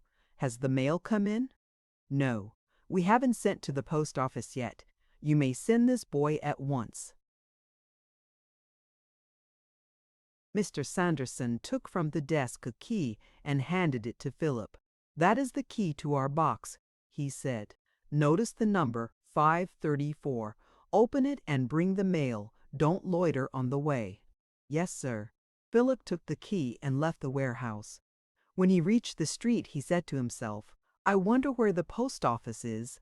He did not like to confess to Mr. Sanderson that he did not know, for it would probably have been considered a disqualification for the post which he was filling. "I had better walk to Broadway," he said to himself. "I suppose the post office must be on the principal street," and this Phil was mistaken. At that time, the post office was on Nassau Street, in an old church which had been utilized for a purpose very different from the one to which it had originally been devoted. Reaching Broadway, Phil was saluted by a bootblack with a grimy but honest-looking face. "Shine your boots, mister," said the boy with a grin. "Not this morning." "Some other morning, then?" "Yes," answered Phil. "Sorry you won't give me a job," said the bootblack. "My taxes comes due to day, and I ain't got enough to pay 'em." Phil was amused, for his new acquaintance scarcely looked like a heavy taxpayer. "Do you pay a big tax?" he asked. $1,000 or less," answered the knight of the brush. "I guess it's less," said Phil. "That's where your head's level, young chap. Is the post office far from here?" "Over half a mile, I reckon. Is it on this street?" "No, it's on Nassau Street." "If you will show me the way there, I'll give you 10 cents. "All right, the walk'll do me good. Come on, what's your name?" asked Phil, who had become interested in his new acquaintance. "The boys call me Ragged Dick." It was indeed the lively young bootblack whose history was afterward given in a volume which is probably familiar to many of my readers. At this time he was only a bootblack, and had not yet begun to feel the spur of that ambition which led to his subsequent prosperity. "That's a queer name," said Phil. "I try to live up to it," said Dick, with a comical glance at his ragged coat, which had originally been worn by a man 6 feet in height. He swung his box over his shoulder and led the way to the old post office. Chapter 12. M.R. Lallea again. Phil continued his conversation with Ragged Dick and was much amused by his quaint way of expressing himself. When they reached Murray Street, Dick said, "Follow me. We'll cut across the City Hall Park. It is the shortest way." Soon they reached the shabby old building with which New Yorkers were then obliged to be content with as a post office. Phil secured the mail matter for Pitkin and Comia, and was just about leaving the office when he noticed just ahead of him a figure which looked very familiar. It flashed upon him of a sudden that it was his old train acquaintance, Lionel Lake. He immediately hurried forward and touched his arm. Mr. Lake, who had several letters in his hand, started nervously and turned it. The touch, he recognized Phil, but appeared not to do so. "What do you wish, boy?" he asked loftily. "I want to speak a word with you, Mr. Lake." The young man shrugged his shoulders. "You are mistaken in the person," he said. "My name is not Lake." "Very likely not," said Phil significantly, "but that's what you called yourself when we met on the train. I repeat, boy, that you are strangely mistaken. My name is," he paused slightly, "John Montgomery. Just as you please. Whatever your name is, I have a little business with you." "I can't stop. My business is urgent," said Lake. "Then I will be brief. I lent you $5 on a ring which I afterward discovered to be stolen. I want you to return that money." Mr. Lake looked about him apprehensively, for he did not wish anyone to hear what Phil was saying. "You must be crazy," he said. "I never saw you before in the whole course of my life." He shook off Phil's detaining hand and was about to hurry away, but Phil said resolutely, "You can't deceive me, Mr. Lake. Give me that money, or I will call a policeman." Now, it happened that a policeman was passing just outside, and Lake could see him. "This is an infamous outrage," he said, "but I have an important appointment and can't be detained. Take the money. I give it to you in charity." Phil gladly received and pocketed the banknote, and relinquishing his hold of Mr. Lake, rejoined Dick, who had been an interested eyewitness of the interview. "I see you've got pluck," said Dick. "What's it all about?" Phil told him. "I ain't a bit surprised," said Dick. "I could tell by his looks that the man was a skin." "Well, I'm even with him at any rate," said Phil. "Now I'll be getting back to the office. Thank you for your guidance. Here's a quarter. You only promised me 10 cents. It's worth a quarter. I hope to meet you again." "We'll meet at Astor's next party," said Dick with a grin. "My invite came yesterday." "Mine hasn't come yet," said Phil, smiling. "Maybe it'll come tomorrow." He's a queer chap, thought Phil. He's fit for something better than blacking boots. I hope you'll have the luck to get it. Phil had been detained by his interview with Mr. Lake, but he made up for it by extra speed and reached the warehouse in fair time. After delivering the letters, he was sent out on another errand, and during the entire day he was kept busy. Leaving him for the moment, we go back to the Pitkin mansion and listen to an conversation between Mr. and Mrs. Pitkin. "Uncle Oliver is getting more and more eccentric every day," said the lady. "He brought home a boy to lunch today, someone whom he had picked up in the street." "Was the boy's name Philip Brent?" asked her husband. "Yes, I believe so." "What do you know about him?" asked the lady in surprise. "I have engaged him as errand boy."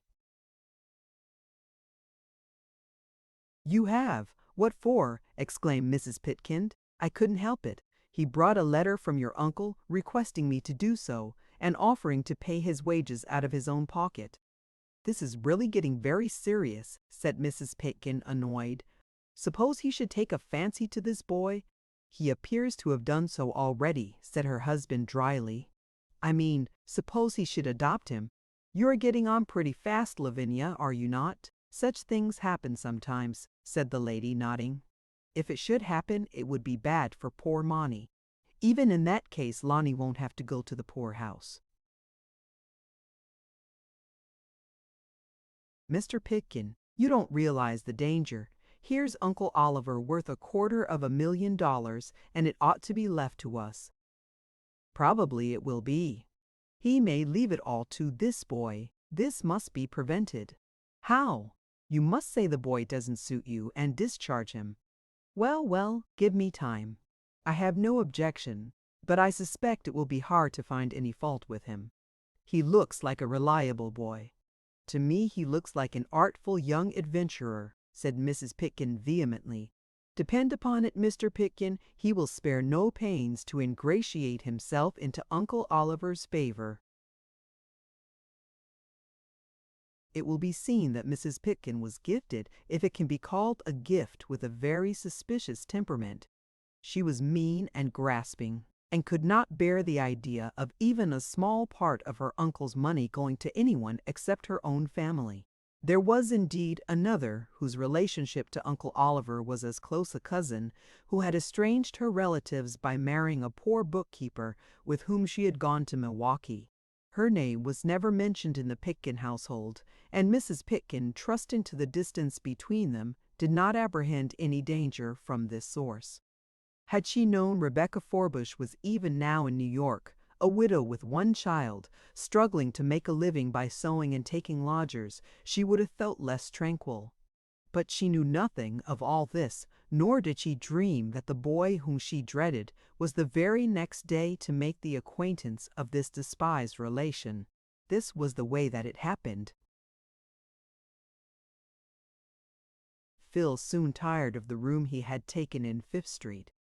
It was not neatly kept and was far from comfortable. Then again, he found that the restaurants, cheap as they were likely to absorb about all his salary, though the bill of fare was far from attractive. Chance took him through a side street between 2nd and 3rd Avenues in the neighborhood of 13th Street.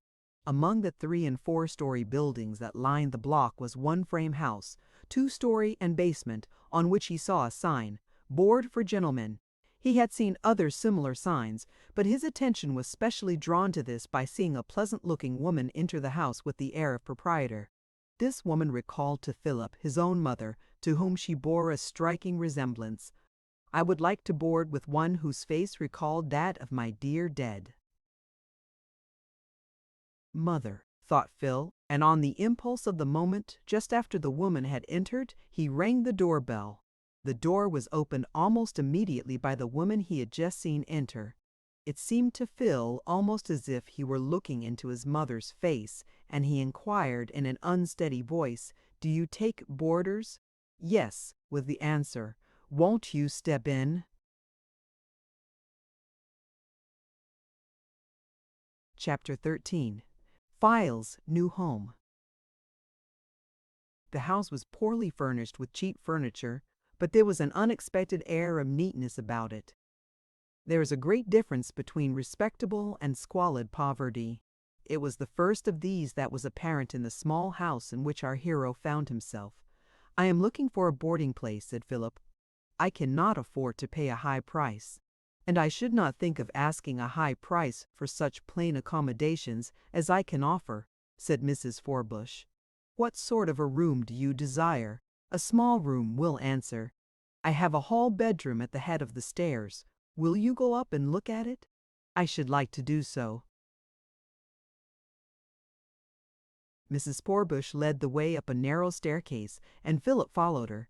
Opening the door of the small room referred to, she showed a neat bed, a chair, a washstand, and a few hooks from which clothing might be hung. It was plain enough, but there was an air of neatness which did not characterize his present room. "I like the room," he said, brightening up. "How much do you charge for this room and board?" $4. "That includes breakfast and supper," answered Mrs. Forbush. "Lunch you provide for yourself." "That will be satisfactory," said Phil. "I am in a place downtown, and I could not come to lunch at any rate." "When would you like to come, mister?" said the widow interrogatively. "My name is Philip Brent, Mr. Brent. I will come some time tomorrow. Generally, I ask a small payment in advance, as a guarantee that an applicant will really come, but I am sure I can trust you." "Thank you, but I am quite willing to conform to your usual rule," said Phil, as he drew a $2 bill from his pocket and handed it to the widow. So they parted, mutually pleased. Phil's week at his present lodging would not be up for several days, but he was tired of it and felt that he would be much more comfortable with Mrs. Forbush. So he was ready to make the small pecuniary sacrifice needful. The conversation, which has been recorded, took but 5 minutes and did not materially delay Phil, who, as I have already said, was absent from the store on an errand. The next day Phil became installed at his new boarding place and presented himself at supper. There were 3 other boarders, 2 being a young salesman at a Third Avenue store and his wife. They occupied a square room on the same floor with Phil. The other was a female teacher, employed in one of the city public schools. The only remaining room was occupied by a drummer who was often called away for several days together. This comprised the list of boarders, but Phil's attention was called to a young girl of 14, of sweet and attractive appearance, whom he ascertained to be a daughter of Mrs. Forbush. The young lady herself, Julia Forbush, cast frequent glances at Phil, who, being an unusually good-looking boy, would naturally excite the notice of a young girl. On the whole, it seemed a pleasant and social circle, and Phil felt that he had found a home. The next day, as he was occupied in the store next to G. Washington Wilbur, he heard that young man say, "Why, there's Mr. Carter coming into the store." Mr. Oliver Carter, instead of making his way directly to the office where Mr. Pitkin was sitting, came up to where Phil was at work. "How are you getting along, my young friend?" he asked familiarly. "Very well, thank you, sir. Do you find your duties very fatiguing?" "Oh, no, sir. I have a comfortable time." "That's right. Work cheerfully and you will win the good opinion of your employer. Don't forget to come up and see me soon." "Thank you, sir. You seem to be pretty solid with the old man," remarked Mr. Wilbur. "We are on very good terms," answered Phil, smiling. "I wish you had introduced him to me," said Wilbur. "Don't you know him?" asked Phil in surprise. "He doesn't often come to the store, and when he does he generally goes at once to the office, and the clerks don't have a chance to get acquainted." "I should hardly like to take the liberty, then," said Phil. "Oh, keep him to yourself, then, if you want to," said Mr. Wilbur, evidently annoyed. "I don't care to do that. I shall be entirely willing to introduce you when there is a good chance." This seemed to appease Mr. Wilbur, who became once more gracious. "Philip," he said, as the hour of closing approached, "why can't you come around and call upon me this evening?" "So I will," answered Phil readily. Indeed, he found it rather hard to fill up his evenings, and was glad to have a way suggested. "Do. I want to tell you a secret." "Where do you live?" asked Phil. "No, East 22nd Street." "All right, I will come round about 7:30. Though Wilbur lived in a larger house than he, Phil did not like his room as well. There being only one chair in the room, Mr. Wilbur put his visitor in it and himself sat on the bed. There was something of a mystery in the young man's manner as, after clearing his throat, he said to Phil, "I am going to tell you a secret." Phil's curiosity was somewhat stirred, and he signified that he would like to hear it. "I have for some time wanted a confidant," said Mr. Wilbur. "I did not wish to trust a mere acquaintance, for the matter is quite a delicate one." Phil regarded him with increased interest. "I am flattered by your selecting me," said he. "I will keep your secret." "Phil," said Mr. Wilbur in a tragic tone, "you may be surprised to hear that I am in love." Phil started and wanted to laugh, but Mr. Wilbur's serious, earnest look restrained him. "Ain't you rather young?" he ventured to say. "No, I am 19, answered Mr. Wilbur. The heart makes no account of years. Whether this was original or borrowed, Phil could not tell. "Have you been in love long?" asked Phil. 3 weeks. "Does the lady know it?" "Not yet," returned Mr. Wilbur. "I have worshipped her from afar. I have never even spoken to her. Then the matter hasn't gone very far." "No, not yet." "Where did you meet her first?" "In a Broadway stage." "What is her name?" "I don't know." "You don't know much about her, then?" "Yes, I know where she lives." "Where?" On Lexington Avenue. Whereabouts? Between 29th and 30th Streets. Would you like to see her house? Yes, answered Phil, who saw that Mr. Wilbur wished him so to answer. Then come out. We might see her. The two boys from Mr. Wilbur, though he considered himself a young man of large experience, was really scarcely more than a boy, bent their steps to Lexington Avenue and walked in a northerly direction. They had reached 28th Street when the door of house farther up on the avenue was opened and a lady came out. "That's she!" ejaculated Mr. Wilbur, clutching Phil by the arm. Phil looked and saw a tall young lady, 3 or 4 inches taller than his friend and as many years older. He looked at his companion with surprise. "Is that the young lady you are in love with?" he asked. "Yes. Isn't she a daisy?" asked the lover fervently. "I am not much of a judge of daisies," answered Phil, a little embarrassed, for the young lady had large features and was, in his eyes, very far from pretty. Chapter 14. Consulting the Oracle. Phil did not like to hurt the feelings of his companion and refrained from laughing, though with difficulty. "She doesn't appear to know you," he said.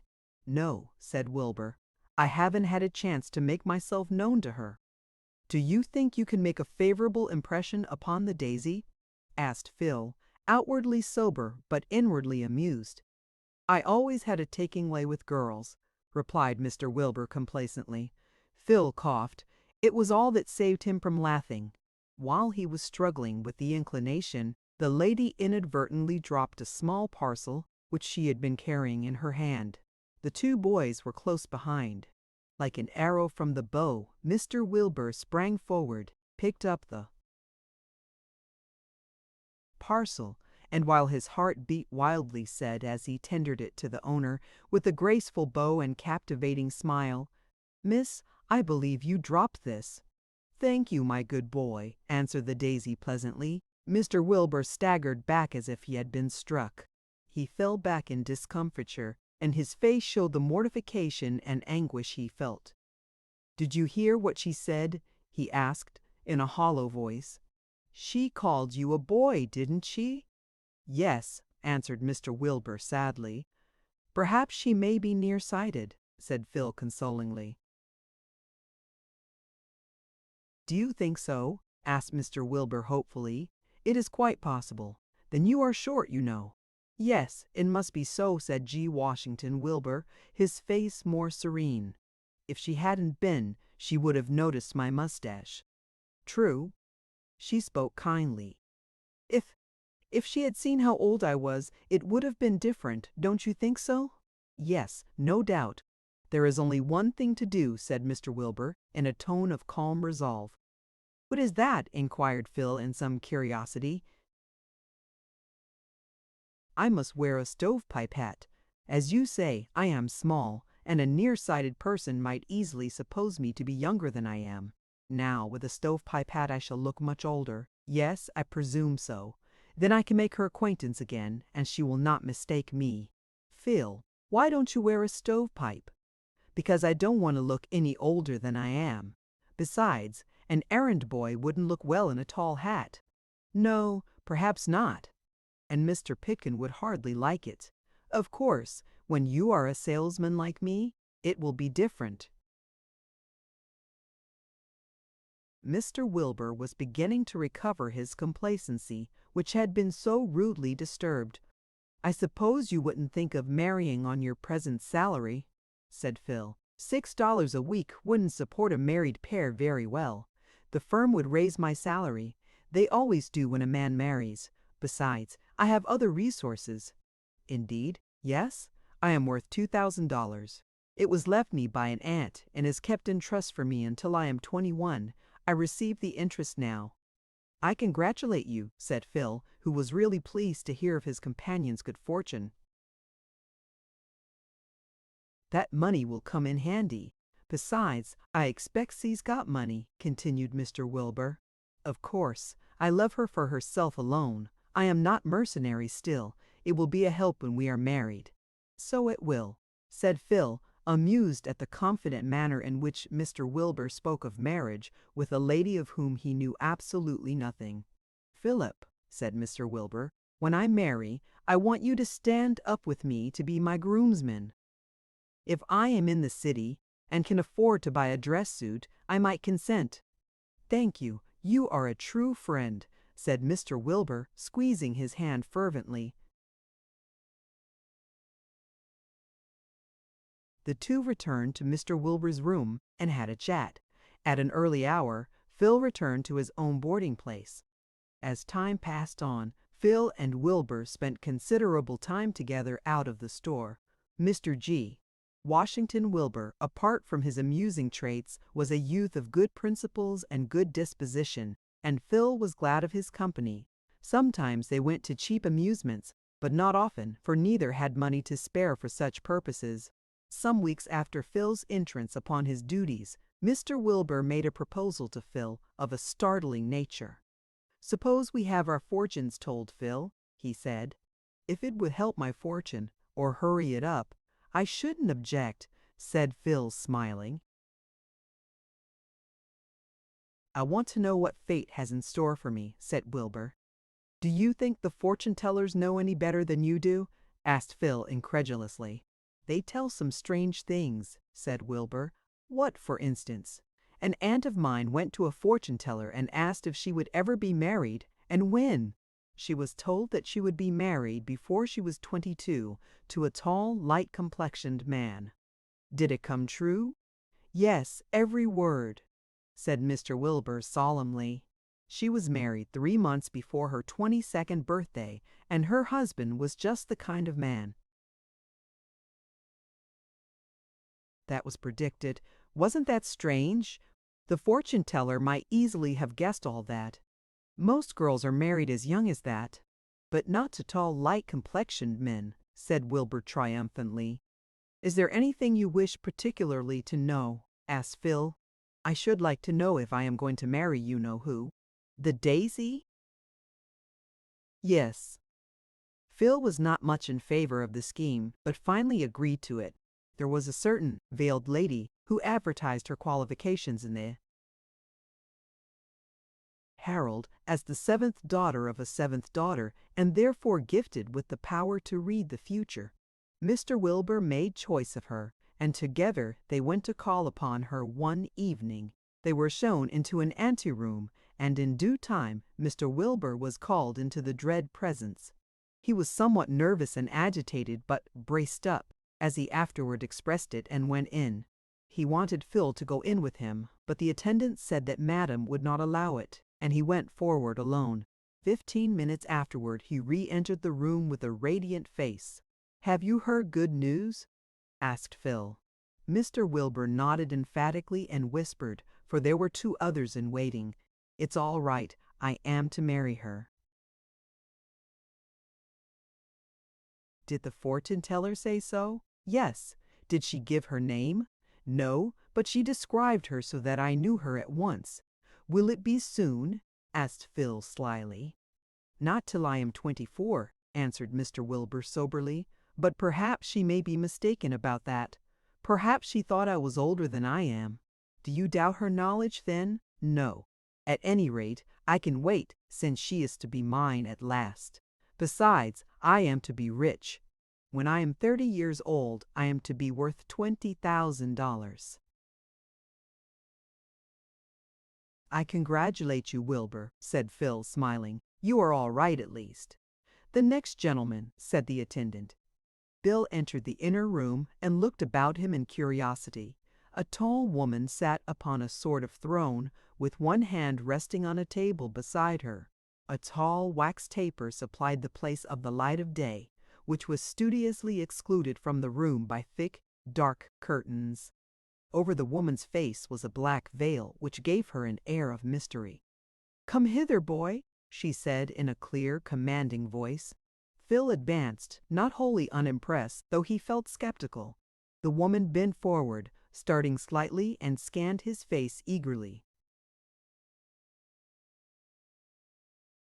Chapter 15. File and the Fortune Teller. Do you wish to hear of the past or the future? Asked the fortune teller. Tell me something of the past, said Phil, with a view of testing the knowledge of the seeress. You have left an uncongenial home to seek your fortune in New York. You left without regret, and those whom you have left behind do not miss you. Phil started in amazement.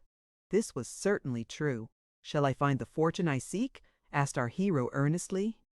Yes, but not in the way you expect. You think yourself alone in the world. The fortune teller paused and looked searchingly at the boy. So I am, returned Phil.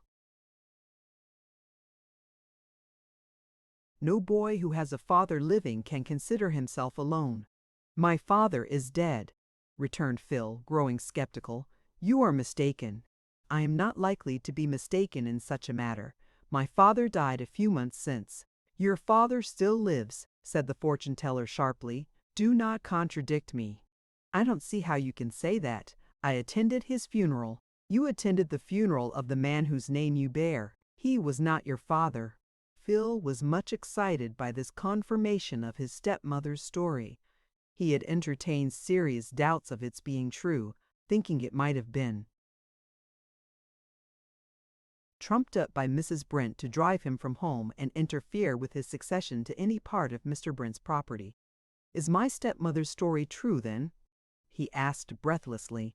She told me I was not the son of Mr. Brent. Her story was true, said the veiled lady. Who was my real father, then? The lady did not immediately reply. She seemed to be peering into distant space as she said slowly, I see a man of middle size, dark-complexioned, leading a small child by the hand.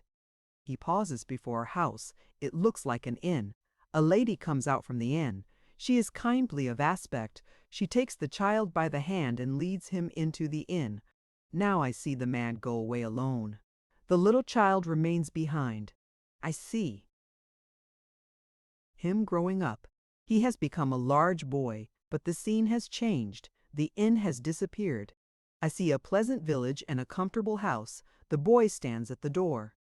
He is well grown now. A lady stands on the threshold as his steps turn away. She is thin and sharp-faced. She is not like the lady who welcomed the little child. Can you tell me who this boy is? Asked the fortune teller, fixing her eyes upon Phil. It is myself, he answers, his flushed face showing the excitement he felt. You have said. I don't know how you have learned all this, said Phil, but it is wonderfully exact. Will you answer a question? Ask. You say my father, my real father, is living. The veiled lady bowed her head. Where is he? That I cannot say, but he is looking for you. He is in search of me. Yes. Why has he delayed it so long? There are circumstances which I cannot explain which have prevented his seeking and claiming you. Will he do so? I have told you that he is now seeking for you. I think he will find you at last. What can I do to bring this about? Do nothing. Stay where you are. Circumstances are working favorably, but you must wait. There are some drawbacks. What are they? You have two enemies, or rather one, for the other does not count. Is that enemy a man? No, it is a woman. My stepmother, ejaculated Phil, with immediate conviction. You have guessed aright. And who is the other? A boy. Jonas.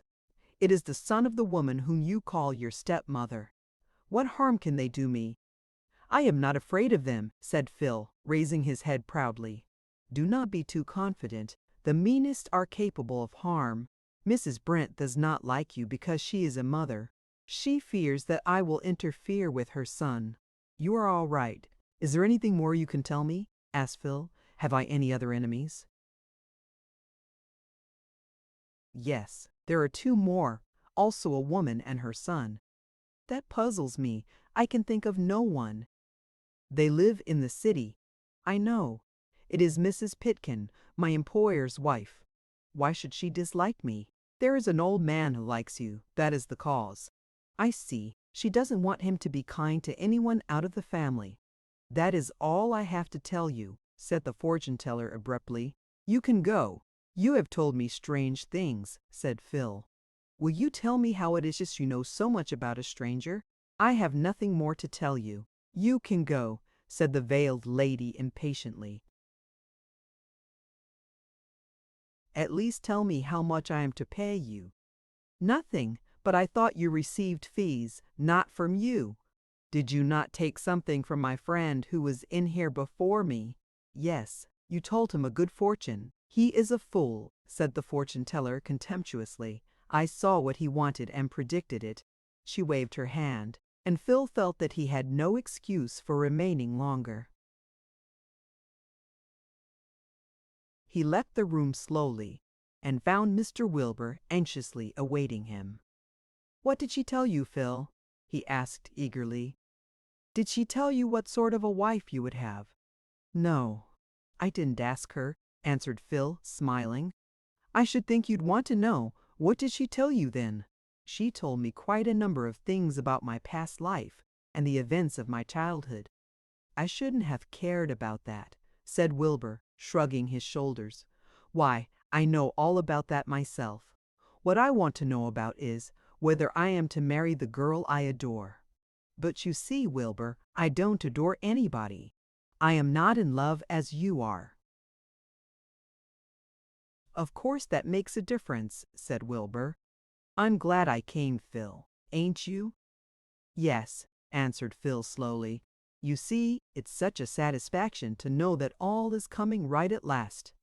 I am to marry her, you know, and although it isn't till I am 24, she will be nearly 30 by that time, said Phil slyly. She won't look it, said Mr. Wilbur, wincing a little. When I am 30, I shall be worth $20,000. You can't save it very soon out of $6 a week. That is true. I feel sure I shall be raised soon. Did the fortune teller say anything about your getting rich? No, I can't remember that she did. Oh, yes, she said I would make my fortune, but not in the way I expected. That is queer, said Mr. Wilbur, interested. What could she mean? I suppose she meant that I would not save a competence out of $5 a week. Maybe so. I have been thinking, Wilbur, you have an advantage over the young lady you are to marry. You know that you are to marry her, but she doesn't know who is to be her husband. That is true, said Wilbur seriously. If I can find out her name, I will write her an anonymous letter asking her to call on the veiled lady. Chapter 16. MRS. Brent's Strange Temptation. Now that Phil is fairly established in the city, circumstances require us to go back to the country town which he had once called home. Mrs. Brent is sitting, engaged with her needle, in the same room where she had made the important revelation to Phil. Jonas entered the house, stamping the snow from his boots. Is supper most ready, Mother? He asked. No, Jonas, it is only 4 o'clock, replied Mrs. Brent. I'm as hungry as a bear. I guess it's the skating. I wish she would go to the post office before supper, Jonas. There might be a letter. Do you expect to hear from Phil? He said nothing about writing, said Mrs. Brent indifferently. He will do as he pleases about it. I didn't know, but he would be writing for money, chuckled Jonas. If he did, I would send him some, said Mrs. Brent. You would, repeated Jonas, looking at his mother in surprise. Yes, I would send him $1 or two, so that people needn't talk. It is always best to avoid gossip. Are you expecting a letter from anybody, Mother? Asked Jonas, after a pause. I dreamed last night I should receive an important letter, said Mrs. Brent. With money in it? Asked Jonas eagerly. I don't know. If any such letter comes, will you give me some of the money? If you bring me a letter containing money, said Mrs. Brent, I will give you $1. Enough said, exclaimed Jonas, who was fond of money. I'm off to the post office at once. Mrs. Brent let the work fall into her lap and looked intently before her. A flush appeared on her pale face, and she showed signs of restlessness. It is strange, she said to herself, how I have allowed myself to be affected by that dream. I am not superstitious, but I cannot get over the idea that a letter will reach me tonight and that it will have an important bearing upon my life. I have a feeling, too, that it will relate to the boy Philip. She rose from her seat and began to move about the room. It was a relief to her in the restless state of her mind. She went to the window to look for Jonas, and her excitement rose as she saw him approaching. When he saw his mother looking from the window, he held aloft a letter. "The letter has come," she said, her heart beating faster than its wont. "It is an important letter. How slow Jonas is!" And she was inclined to be vexed at the deliberation with which her son was advancing toward the house. But he came at last. "Well, mother, I've got a letter from Philadelphia," he said. "It isn't from Phil, for I know his writing." "Give it to me, Jonas," said his mother, outwardly calm but inwardly excited. "Do you know anyone in Philadelphia, mother?" "No." She cut open the envelope and withdrew the enclosed sheet. "Is there any money in it?" asked Jonas eagerly. "No." "Just my luck," said Jonas sullenly. "Wait a minute," said his mother. "If the letter is really important, I'll give you 25 cents. She read the letter and her manner soon showed that she was deeply interested. "We will look over her shoulders and read it with her." Continental Hortovel, Philadelphia, Feb. Fid Prive, Dear Madame, I write to you on a matter of the greatest importance to my happiness, and shall most anxiously await your reply. I would come to you in person, but am laid up with an attack of rheumatism, and my physician forbids me to travel. You are, as I have been informed, the widow of Gerald Brent, who 13 years since kept a small hotel in the small village of Fultonville in Ohio. At that date, I one day registered myself as his guest. I was not alone. My only son, then a boy of 3, accompanied me. My wife was dead, and my affections centered upon this child. Yet the next morning I left him under the charge of yourself and your husband, and pursued my journey. From that day to this I have not seen the boy, nor have I written to you or Mr. Brent. This seems strange, does it not? It requires an explanation, and that explanation I am ready to give. To be brief, then, I was fleeing from undeserved suspicion. Circumstances which I need not detail had connected my name with the mysterious disappearance of a near friend, and the fact that a trifling dispute between us had taken place in the presence of witnesses had strengthened their suspicions. Knowing myself to be innocent, but unable to prove it, I fled, taking my child with me. When I reached Fultonville, I became alive to the ease with which I might be traced, through the child's companionship. There was no resource but to leave him. Your husband and yourself impressed me as kind and warm-hearted. I was specially impressed by the gentleness with which you treated my little Philip, and I felt that to you I could safely trust him. I did not, however, dare to confide my secret to anyone. I simply said I would leave the boy with you till he should recover from his temporary indisposition, and then, with outward calmness, but inward anguish, I left my darling, knowing not if I should ever see him again. Well, time passed.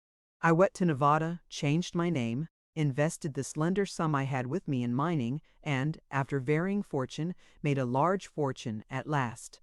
But better fortune still awaited me. In a poor mining hut, 2 months since, I came across a man who confessed that he was guilty of the murder of which I had been suspected. His confession was reduced in writing, sworn to before a magistrate, and now at last I feel myself a free man. No one now could charge me with a crime from which my soul revolted. When this matter was concluded, my first thought was of the boy whom I had not seen for 13 long years. I could claim him now before all the world. I could endow him with the gifts of fortune. I could bring him up in luxury, and I could satisfy a father's affectionate longing. I could not immediately ascertain where you were. I wrote to Fultonville, to the postmaster, and learned that you and Mr. Britt had moved away and settled down in Gresham, in the state of New York. I learned also that my Philip was still living, but other details I did not learn. But I cared not, so long as my boy still lived. And now you may guess my wish and my intention. I shall pay you handsomely for your kind care of Philip, but I must have my boy back again. We have been separated too long. I can well understand that you are attached to him, and I will find a home for you and Mr. Brent near my own, where you can see as often as you like the boy whom you have so tenderly reared. Will you do me the favor to come at once and bring the boy with you? The expenses of your journey shall, of course, be reimbursed, and I will take care that the pecuniary part of my obligations to you shall be amply repaid. I have already explained why I cannot come in person to claim my dear child. Telegraph to me when you will reach Philadelphia, and I will engage a room for you. Philip will stay with me. Yours gratefully, Oscar Granville. Mother, here is a slip of paper that has dropped from the letter, said Jonas. He picked up and handed to his mother a check on a Philadelphia bank for the sum of $100. Why, that's the same as money, isn't it? Asked Jonas. Yes, Jonas. Then you'll keep your promise, won't you? Mrs. Brent silently drew from her pocketbook a $2 bill and handed it to Jonas. Jonas, she said, if you won't breathe a word of it, I will tell you a secret. All right, Mother. We start for Philadelphia tomorrow. By gosh, that's jolly, exclaimed Jonas, overjoyed. I'll keep mum. What was in the letter, Mother? I will not tell you just now. You shall know very soon. Mrs. Brent did not sleep much that night. Her mind was intent upon a daring scheme of imposture. Mr. Granville was immensely wealthy, no doubt. Why should she not pass off Jonas upon him as his son Philip, and thus secure a fortune for her own child? Chapter 17. Jonas joins the conspiracy. Later in the evening, Mrs. Brent took Jonas into her confidence. She was a silent, secretive woman by nature, and could her plan have been carried out without imparting it to anyone, she would gladly have had it so. But Jonas must be her active accomplice, and it was as well to let him know at once what he must do. In the evening, when Jonas, tired with his day's skating, was lying on the lounge, Mrs. Brent rose deliberately from her seat, peeped into the adjoining room, then went to each window to make sure there was no eavesdropper, then resumed her seat and said, Jonas, get up. I want to speak to you. I am awfully tired, Mother. I can hear you while I lie here. Jonas, do you hear me? I am about to speak to you of something no other person must hear. Get a chair and draw it close to mine.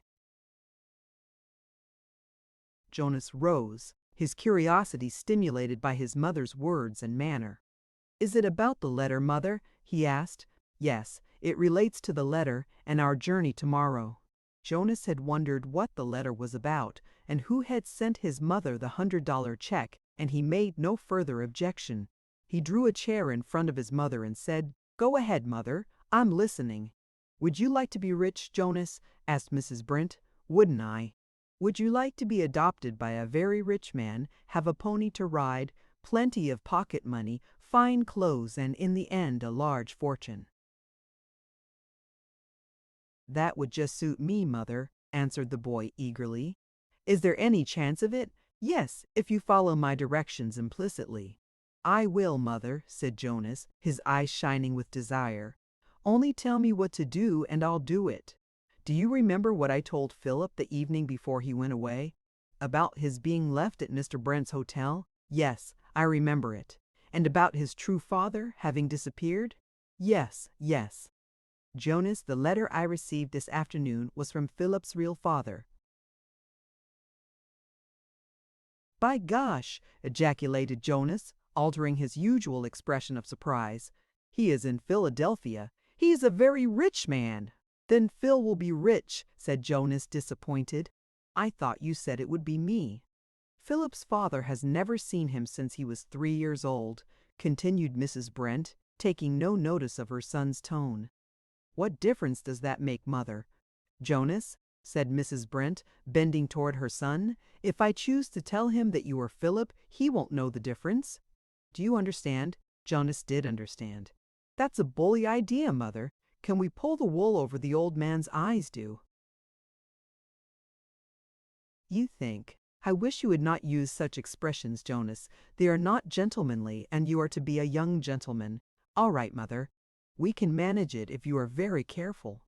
It is worth the trouble, Jonas. I think Mr. Granville, that is his name, must be worth $250,000, and if he takes you for Philip, the whole will probably go to you." "What a head you've got, Mother!" exclaimed Jonas admiringly. "It is a tip-top chance. Yes, it is 1 chance in 10,000, but you must do just as I tell you." "Oh, I'll do that, Mother. What must I do?" "To begin with, you must take Philip's name. You must remember that you are no longer Jonas Webb, but Philip Brent." "That'll be a bully joke," said Jonas, very much amused. "What would Phil say if he knew I had taken his name? He must not know. Henceforth, we must endeavor to keep out of his way. Again, you must consider me your stepmother, not your own mother." "Yes, I understand. What are you going to do first, Mother?" "We start for Philadelphia tomorrow. Your father is lying sick at the Continental Hotel." Jonas roared with delight at the manner in which his mother spoke of the sick stranger. "Oh, it'll be fun, Mother. Shall we live in Philadelphia?" "I don't know. That will be as Mr. Granville thinks best." "Where are you going, Mother? Are you going to live here?" "Of course I shall be with you. I will make that a condition. I cannot be parted from my only boy." "But I shall be Mr. Granville's boy." "To the public you will be. But when we are together in private, we shall be once more mother and son." "I am afraid you will spoil all," said Jonas. "Old Granville will suspect something if you seem to care too much for me." The selfish nature of Jonas was cropping out, and his mother felt, with a pang, that he would be reconciled to part with her forever for the sake of the brilliant prospects and the large fortune which Mr. Granville could offer him. She was outwardly cold, but such affection as she was capable of, she expended on this graceless and ungrateful boy. "You seem to forget that I may have some feeling in the matter," said Mrs. Brent coldly, but with inward pain. "If the result of this plan were to be that we should be permanently separated, I would never consent to it." "Just as you like, Mother," said Jonas with an ill grace. "I don't look much like Phil." "No, there will be a difficulty. Still, Mr. Granville has never seen Philip since he was 3 years old, and that is in our favor. He thinks I am Mr. Brent's first wife." "Shall you tell him?" "I don't know. I will be guided by circumstances. Perhaps it may be best. I wouldn't like to have it discovered that I had deceived him in that." "How are you going to manage about this place, Mother?" "I am going to write to your Uncle Jonas to take charge of it. I will let him have it at a nominal rent. Then, if our plan miscarries, we shall have a place to come back to." "Were you ever in Philadelphia, Mother?" "No, but there will be no trouble in journeying there. I shall pack your clothes and my own tonight." "Of course, Jonas, when you meet Mr. Granville you must seem to be fond of him. Then you must tell him how kind I have been to you. In fact, you must act precisely as Philip might be expected to do." "Yes, Mother, and you must be careful not to call me Jonas. That will spoil all, you know. Rest assured that I shall be on my guard." "If you are as careful as I am." Philip Jonas burst into a guffaw at the new name. "It's just like play acting, Mother," he said. "But it will pay better," said Mrs. Brent quietly. "I think it will be best for me to begin calling you Philip at once, that is, as soon as we have left town, so that we may both get accustomed to it." "All right, Mother. You've got a good headpiece. I will manage things properly. If you consent to be guided by me, all will be." "Right. Oh, I'll do it, Mother. I wish we were on our way. You can go to bed if you like.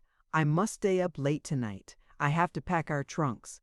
The next day the pair of adventurers left Gresham.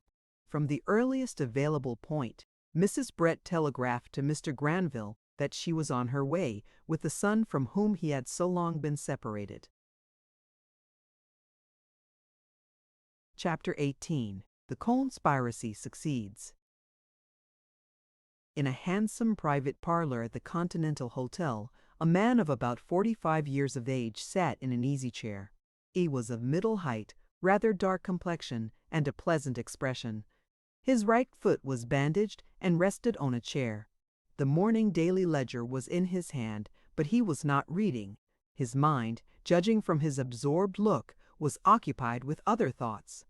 "I can hardly realize," he said half aloud, "that my boy will so soon be restored to my arms. We have been separated by a cruel fate, but we shall soon be together again. I remember how the dear child looked when I left him at Fultonville in the care of the kind innkeeper. I am sorry he is dead, but his widow shall be suitably repaid for her kind devotion." He had reached this point when a knock was heard at the door. "Come in," said Mr. Granville. A servant of the hotel appeared. "A lady and a boy are in the parlor below, sir. They wish to see you." Though Mr. Granville had considerable control over his feelings, his heart beat fast when he heard these words. "Will you show them up at once?" he said in a tone which showed some trace of agitation. The servant bore the message to Mrs. Brent and Jonas, who were sitting in the hotel parlor. If Mr. Granville was agitated, the two conspirators were not wholly at their ease. There was a red spot on each of Mrs. Brent's cheeks, her way of expressing emotion, and Jonas was fidgeting about uneasily in his chair, staring about him curiously. "Mind what I told you," said his mother in a low voice. "Remember to act like a boy who has suddenly been restored to his long-lost father. Everything depends on first impressions. I wish it was all over. I wish I was out of it," said Jonas, wiping the perspiration from his face. "Suppose he suspects?" "He won't if you do as I tell you. Don't look gawky, but act naturally." Just then the servant reappeared. "You are to come upstairs," he said. "The gentleman will see you." "Thank you," said Mrs. Brent, rising. "Come." Jonas rose, and with the manner of a cur that expected a whipping, followed his mother and the servant. "It's only one flight," said the servant, "but we can take the elevator." "It is of no consequence," Mrs. Brent began, but Jonas said eagerly, "Let's ride on the elevator, Ma." "Very well, Philip," said Mrs. Brent. A minute later the two stood at the door of Mr. Granville's room. Next they stood in his presence. Mr. Granville, looking eagerly toward the door, passed over Mrs. Brent, and his glance rested on the boy who followed her. He started, and there was a quick feeling of disappointment. He had been picturing to himself how his lost boy would look, but none of his visions resembled the awkward-looking boy who stood sheepishly by the side of Mrs. Brent. "Mr. Granville, I presume," said the lady. "Yes, madam. You are Mrs. Brent, and this," pointing to Jonas, "is the boy you left at Fultonville 13 years ago. Philip, go to your father." Jonas advanced awkwardly to Mr. Granville's chair and said in parrot-like tones, "I'm so glad to see you, Pa." "And you are really Philip?" said Mr. Granville slowly. "Yes, I'm Philip Brent, but I suppose my name is Granville now. Come here, my boy." Mr. Granville drew the boy to him and looked earnestly in his face, then kissed him affectionately. "He has changed since he was a little child, Mrs. Brent," he said, with a half-sigh. "That's to be expected, sir. He was only 3 years old when you left him with us. But it seems to me that his hair and complexion are lighter." "You can judge of that better than I," said Mrs. Brent plausibly. "To me, who have seen him daily, the change was not perceptible. I am greatly indebted to you for your devoted care to you and your husband. I am grieved to hear that Mr. Brent is dead." "Yes, sir. He left me 6 months since. It was a grievous loss. Ah, sir, when I give up Philip also, I shall feel quite alone in the world." And she pressed a handkerchief to her eyes. You see, I have come to look upon him as my own boy. My dear madam, don't think that I shall be so cruel as to take him from you. Though I wish him now to live with me, you must accompany him.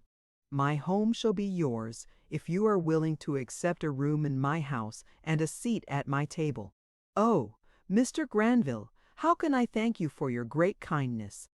Ever since I received your letter, I have been depressed with the thought that I should lose dear Philip. If I had a child of my own it would be different, but having none, my affections are centered upon him. And very naturally, said Mr. Granville, we become attached to those whom we benefit. Doubtless he feels a like affection for you. You love this good lady. Philip, who has supplied to you the place of your own mother who died in your infancy. Do you not? Yes, sir, answered Jonas stolidly, but I want to live with my pa. To be sure you shall. My boy, we have been separated too long already. Henceforth we will live together, and Mrs. Brent shall live with us. Where do you live, Pa? Asked Jonas.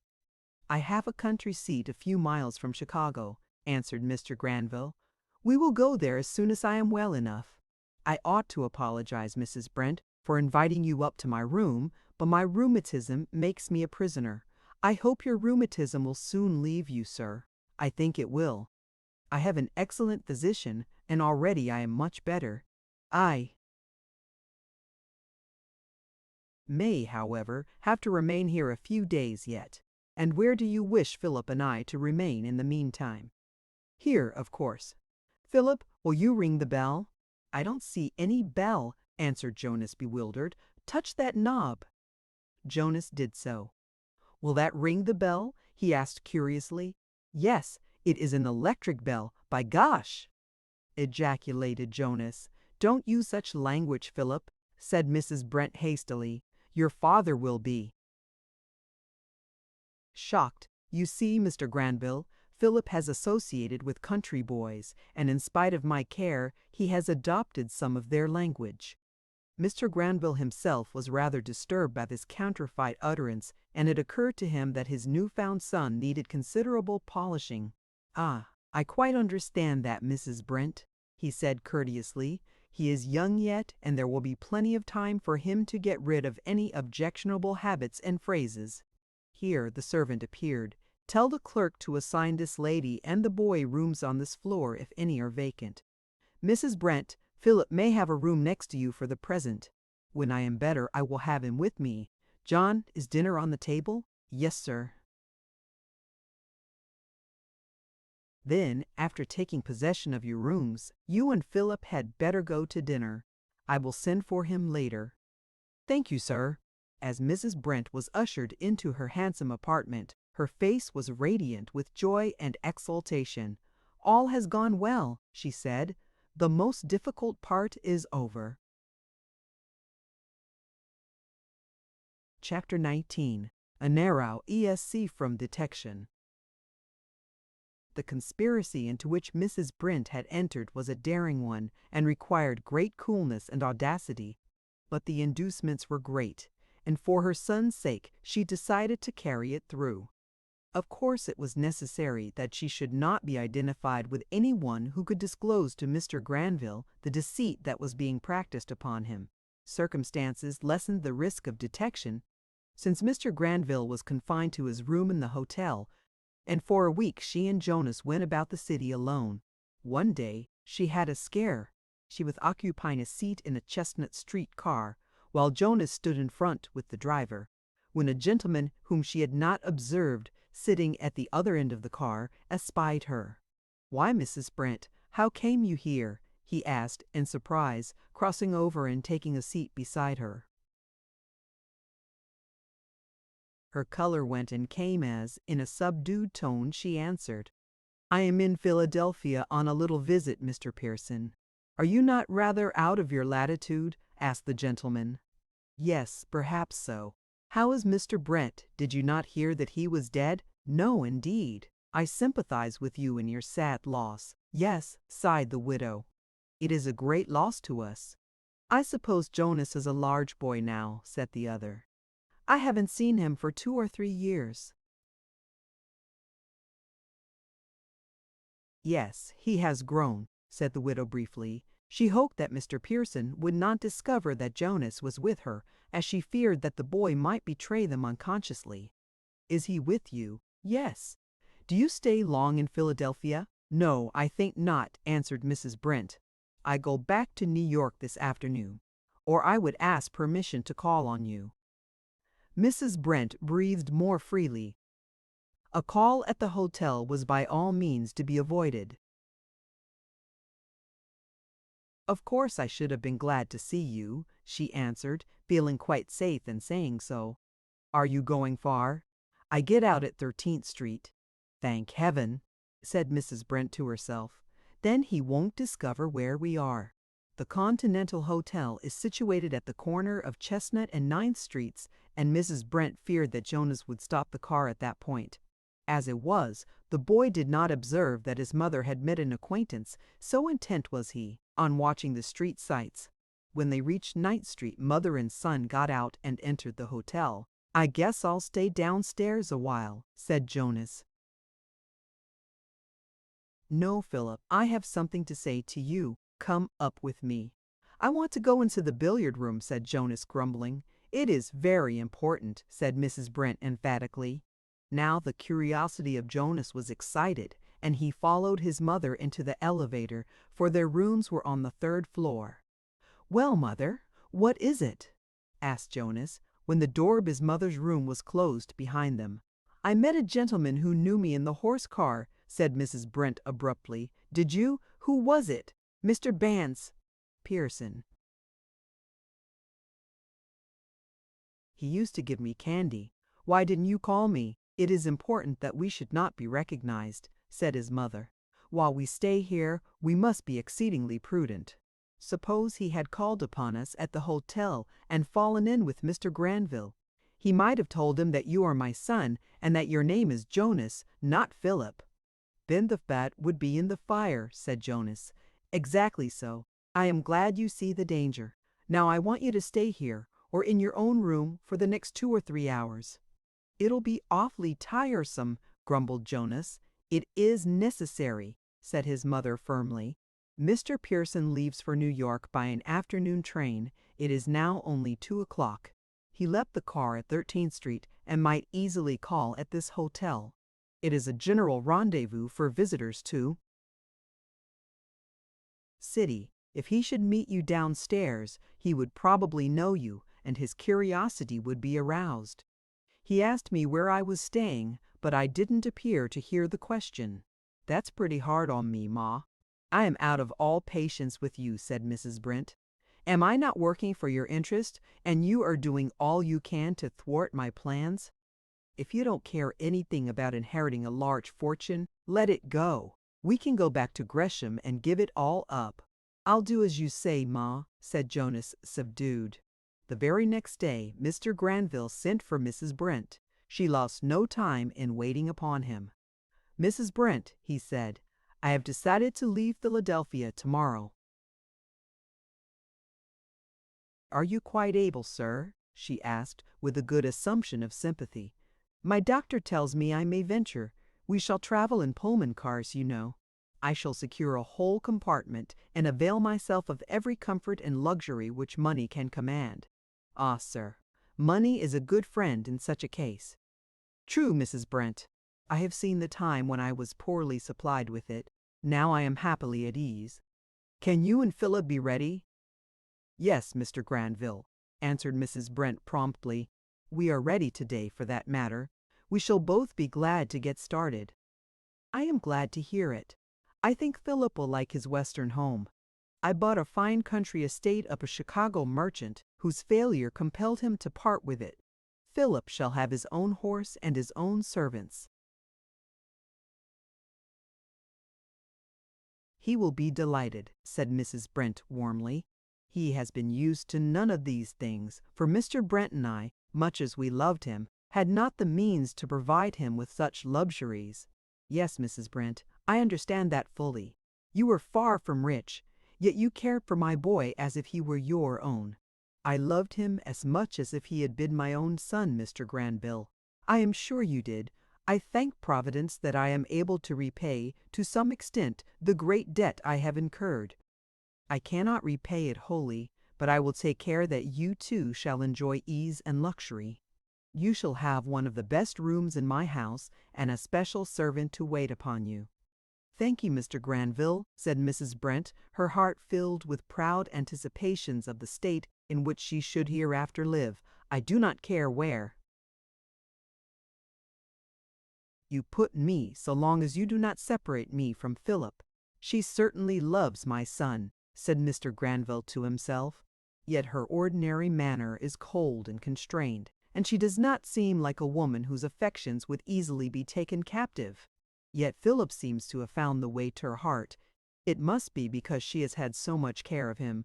We are apt to love those whom we benefit." But though Mr. Granville credited Mrs. Brent with an affection for Philip, he was uneasily conscious that the boy's return had not brought him the satisfaction and happiness he had fondly anticipated. To begin with, Philip did not look at all as he had supposed his son would look. He did not look like the Granvilles at all. Indeed, he had an unusually countrified aspect, and his conversation was mingled with rustic phrases which shocked his father's taste. "I suppose it comes of the way in which he has been brought up, and the country boys he has associated with," thought Mr. Granville. "Fortunately, he is young, and there is time to polish him. As soon as I reach Chicago, I will engage a private tutor for him, who shall not only remedy his defects of education, but do what he can to improve my son's manners. I want him to grow up a gentleman." The next day the three started for Chicago, while Mr. Granville's real son and heir continued to live at a cheap lodging house in New York. The star of Jonas was in the ascendant, while poor Philip seemed destined to years of poverty and hard work. Even now he was threatened by serious misfortune. Chapter 20. Left out in the cold. Of course Phil was utterly ignorant of the audacious attempt to deprive him of his rights and keep him apart from the father who longed once more to meet him. There was nothing before him so far as he knew except to continue the uphill struggle for a living. He gave very little thought to the prediction of the fortune-teller whom he had consulted, and didn't dream of any short-cut to fortune. Do all he could, he found he could not live on his wages. His board cost him $4 a week, and washing and lunch $2 more, thus compelling him to exceed his salary by $1 each week. He had, as we know, a reserve fund on which he could draw, but it was small and grew constantly smaller. Then, again, his clothes were wearing out, and he saw no way of obtaining money to buy new. Phil became uneasy, and the question came up to his mind. Should he write to his stepmother and ask her for a trifling loan? If the money had been hers, he would not have done so on any condition, but she had had nothing of her own, and all the property in her hands came through Mr. Brent, who, as he knew, was attached to him, even though no tie of blood united them. He certainly meant that Phil should be cared for out of the estate, and at length Phil brought himself to write the following letter: New York, March 10th, 18. Dear Rufus, Brent, I suppose I ought to have written you before, and have no good excuse to offer. I hope you and Jonas are well, and will continue so. Let me tell you how I have succeeded thus far. I have been fortunate enough to obtain a place in a large mercantile establishment, and for my services I am paid $5 a week. This is more than boys generally get in the first place, and I am indebted to the partiality of an old gentleman, the senior member of the firm, whom I had the chance to oblige for faring so well. Still I find it hard to get along on this sum, though I am as economical as possible. My board and washing cost me $6 a week, and I have, besides, to buy clothing from time to time.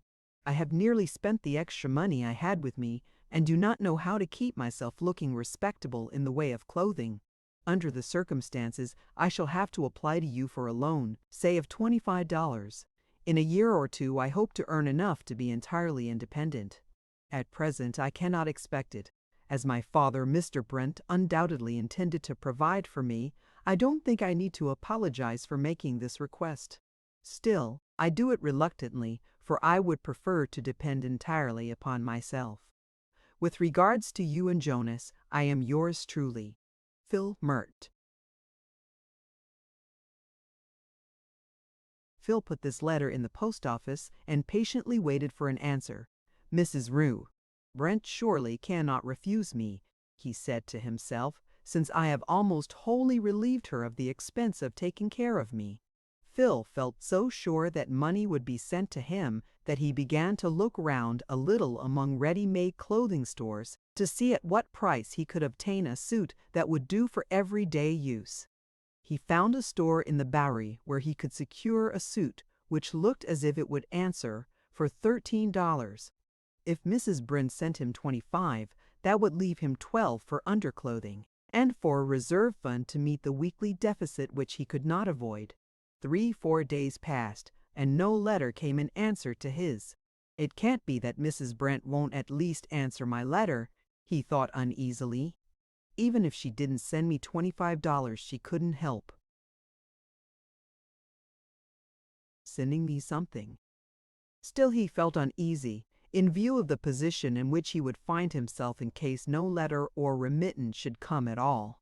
It was during this period of anxiety that his heart leaped for joy when on Broadway he saw the familiar form of Reuben Gordon, a young man already mentioned, to whom Phil had sold his gun before leaving Gresham. "Why, Reuben, how are you?" exclaimed Phil joyfully. "When did you come to town?" "Phil Brent," exclaimed Reuben, shaking hands heartily. "I'm thundering glad to see you. I was thinking of you only 5 minutes ago, and wondering where you hung out. But you haven't told me when you came to New York." "Only this morning. I'm going to stay with a cousin of my father's that lives in Brooklyn overnight. I wanted to ask you about Mrs. Brent and Jonas.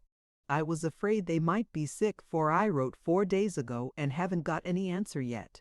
"Where did you write to?" "To Gresham, of course," answered Phil, in surprise.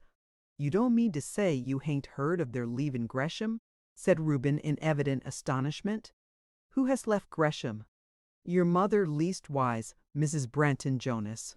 They cleared out 3 weeks ago, and nobody's heard a word of them, since that is, nobody in the village." "Don't you know where they've gone?" asked Phil in amazement. "No. I was going to ask you. I supposed, of course, they'd write and let you know. I didn't even know they had left Gresham." "Well, that's what I call cur'us. It ain't treating you right accordin' to my ideas. Is the house shut up?" "It was till 2 days ago. Then a brother of Mrs. Brent came and opened it. He has brought his wife and 1 child with him, and it seems they're going to live there. Somebody asked him where his sister and Jonas were, but they didn't get no satisfaction. He said he didn't rightly know himself. He believed they was travelin'. Thought they might be in Canada." Phil looked and felt decidedly sober at this information. He understood of course, now, why his letter had not been answered. It looked as if he were an outcast from the home that had been his so long. When he came to New York to earn a living, he felt that he was doing so voluntarily and was not obliged to do so. Now he was absolutely thrown upon his own resources and must either work or starve. "They treated you real mean," said Reuben. "I never did like Mrs. Brent, or Jonas either for that matter. Where are you working?" Phil answered this question and several others which his honest country friend asked, but his mind was preoccupied, and he answered some of the questions at random. Finally, he excused himself on the ground that he must be getting back to the store. That evening Phil thought seriously of his position. Something must be done, that was very evident. His expenses exceeded his income, and he needed some clothing. There was no chance of getting his wages raised under a year, for he already received more pay than it was customary to give to a boy. What should he do? Phil decided to lay his position frankly before the only friend he had in the city likely to help him, Mr. Oliver Carter. The old gentleman had been so friendly and kind that he felt that he would not at any rate repulse him. After he had come to this decision, he felt better. He determined to lose no time in calling upon Mr. Carter. After supper he brushed his hair carefully, and made himself look as well as circumstances would admit. Then he bent his steps toward 12th Street, where, as the reader will remember, Mr. Carter lived with his niece. He ascended the steps and rang the bell. It was opened by Hannah, who recognized him, having admitted him on the former occasion of his calling. "Good evening," said Phil pleasantly. "Is Mr. Carter at home?" "No, sir," answered Hannah. "Didn't you know he had gone to Florida?" "Gone to Florida," repeated Phil, his heart sinking. "When did he start?" "He started this afternoon." "Who's asking after Uncle Oliver?" asked a boy's voice. Looking behind Hannah, Phil recognized the speaker as Alonzo Pitkin.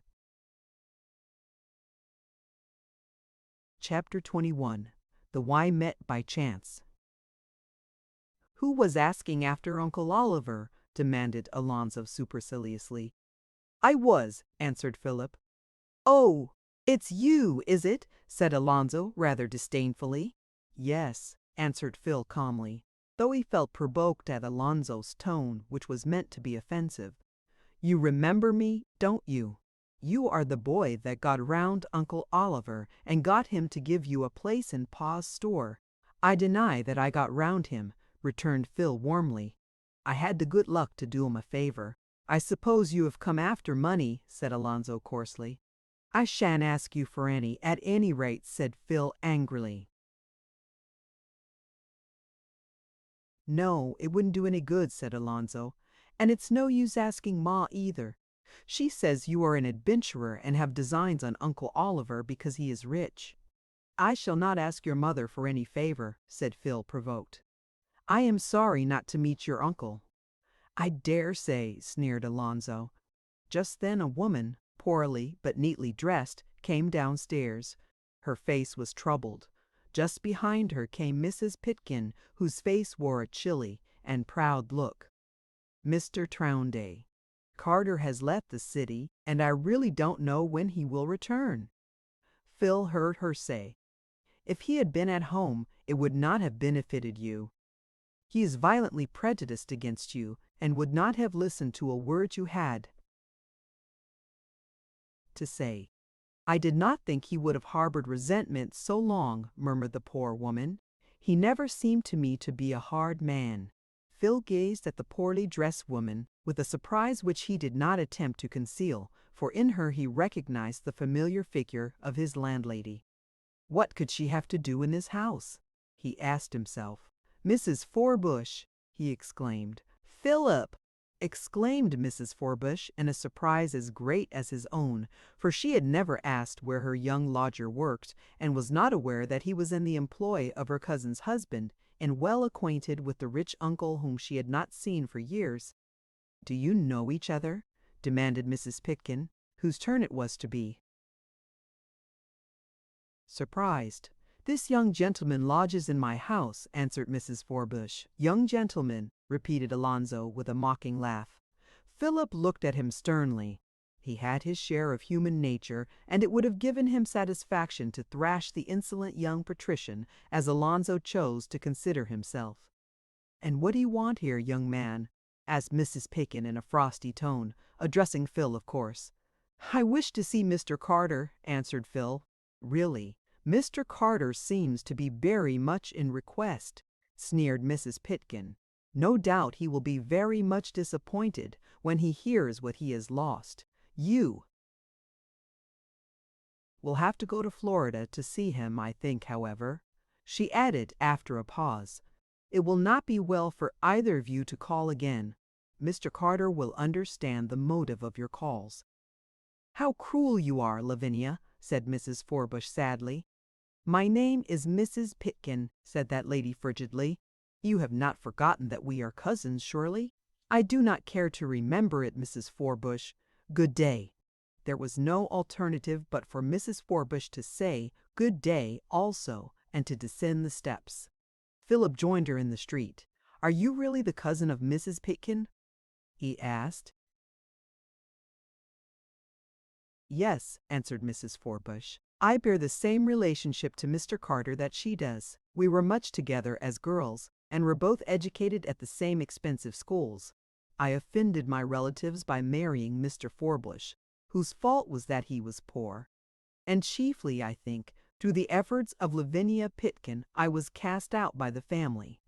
But where did you meet Uncle Oliver? Philip explained the circumstances already known to the reader. Mr. Carter seems to me to be a kind-hearted man, he said. I don't believe he would have cast you off if he had not been influenced by other parties. So I think, said Mrs. Forbush. I will tell you, she continued after a pause, what drew me here this afternoon. I am struggling hard to keep my head above water, Mr. Brent, but I find it hard to meet my expenses. I cannot meet my rent due tomorrow within $15, and I dared to hope that if I could meet Uncle Oliver face to face and explain matters to him, he would let me have the money. I am sure he would, said Phil warmly, but he is in Florida and will probably remain there for a month or two at least, said Mrs. Forbush, sighing. But even if he were in the city, I suppose Lavinia would do all in her power to keep us apart. I have no doubt she would, Mrs. Forbush. Though she is your cousin, I dislike her very much. I suppose the boy with whom you were talking was her son Alonzo? Yes, he is about the most disagreeable boy I ever met. Both he and his mother seem very much opposed to my having an interview with your uncle. Lavinia was always of a jealous and suspicious disposition, said Mrs. Forbush. I have not seen Alonzo since he was a baby. He is 2 years older than my Julia. He was born before I estranged my relatives by marrying a poor man. What are you going to do, Mrs. Forbush, about the rent? Asked Phil in a tone of sympathy. I don't know. I shall try to get the landlord to wait, but I don't know how he will feel about it. I wish I had plenty of money. I would gladly lend you all you need. I am sure you would, Philip, said Mrs. Forbush. The offer does me good, though it is not accompanied by the ability to do what your good heart dictates. I feel that I am not without friends. I am a very poor one, said Phil. The fact is, I am in trouble myself. My income is only $5 a week, and my expenses are beyond that. I don't know how I am going to keep up. You may stay with me for $3 a week, if you cannot pay 4, said Mrs. Forbush, forgetting her own troubles in her sympathy with our hero. No, Mrs. Forbush, you can't afford it. You need money as much as I do, and perhaps more, for you have more than yourself to support. Yes, poor Julia, sighed the mother. She is born to a heritage of poverty. Heaven only knows how we are going to get along. God will provide for us, Mrs. Forbush, said Philip. I don't know how it is, but in spite of my troubles, I feel cheerful. I have a confidence that things will come out well, though I cannot possibly imagine how. You are young, and youth is more inclined to be hopeful than maturer years. However, I do not wish to dampen your cheerfulness. Keep it, and let it comfort you. If Phil could have heard the conversation that took place between Mrs. Pitkin and Alonzo after their departure, he might have felt less hopeful. It is dreadfully annoying that that woman should turn up after all these years, said Mrs. Pitkin in a tone of disgust. Is she really your cousin, Ma? Asked Alonzo. Yes, but she disgraced herself by a low marriage and was cast off. That disposes of her, then? I don't know. If she could meet Uncle Oliver, I am afraid she would worm herself into his confidence and get him to do something for her. Then it is unfortunate that she and that boy have fallen in with each other. She may get him to speak to Uncle Oliver in her behalf. Isn't he working for Pa? Yes. Why don't you get Pa to discharge him while Uncle Oliver is away? Well thought of, Alonzo. I will speak to your father this very evening. Chapter 22. Phil is bookin'. Saturday, as is usual in such establishments, was pay day at the store of Phil's employers. The week's wages were put up in small envelopes and handed to the various clerks. When Phil went up to the cashier to get his money, he put it quietly into his vest pocket. Daniel Dixon, the cashier, observing this, said, "Brent, you had better open your envelope." Rather surprised, Phil nevertheless did as requested.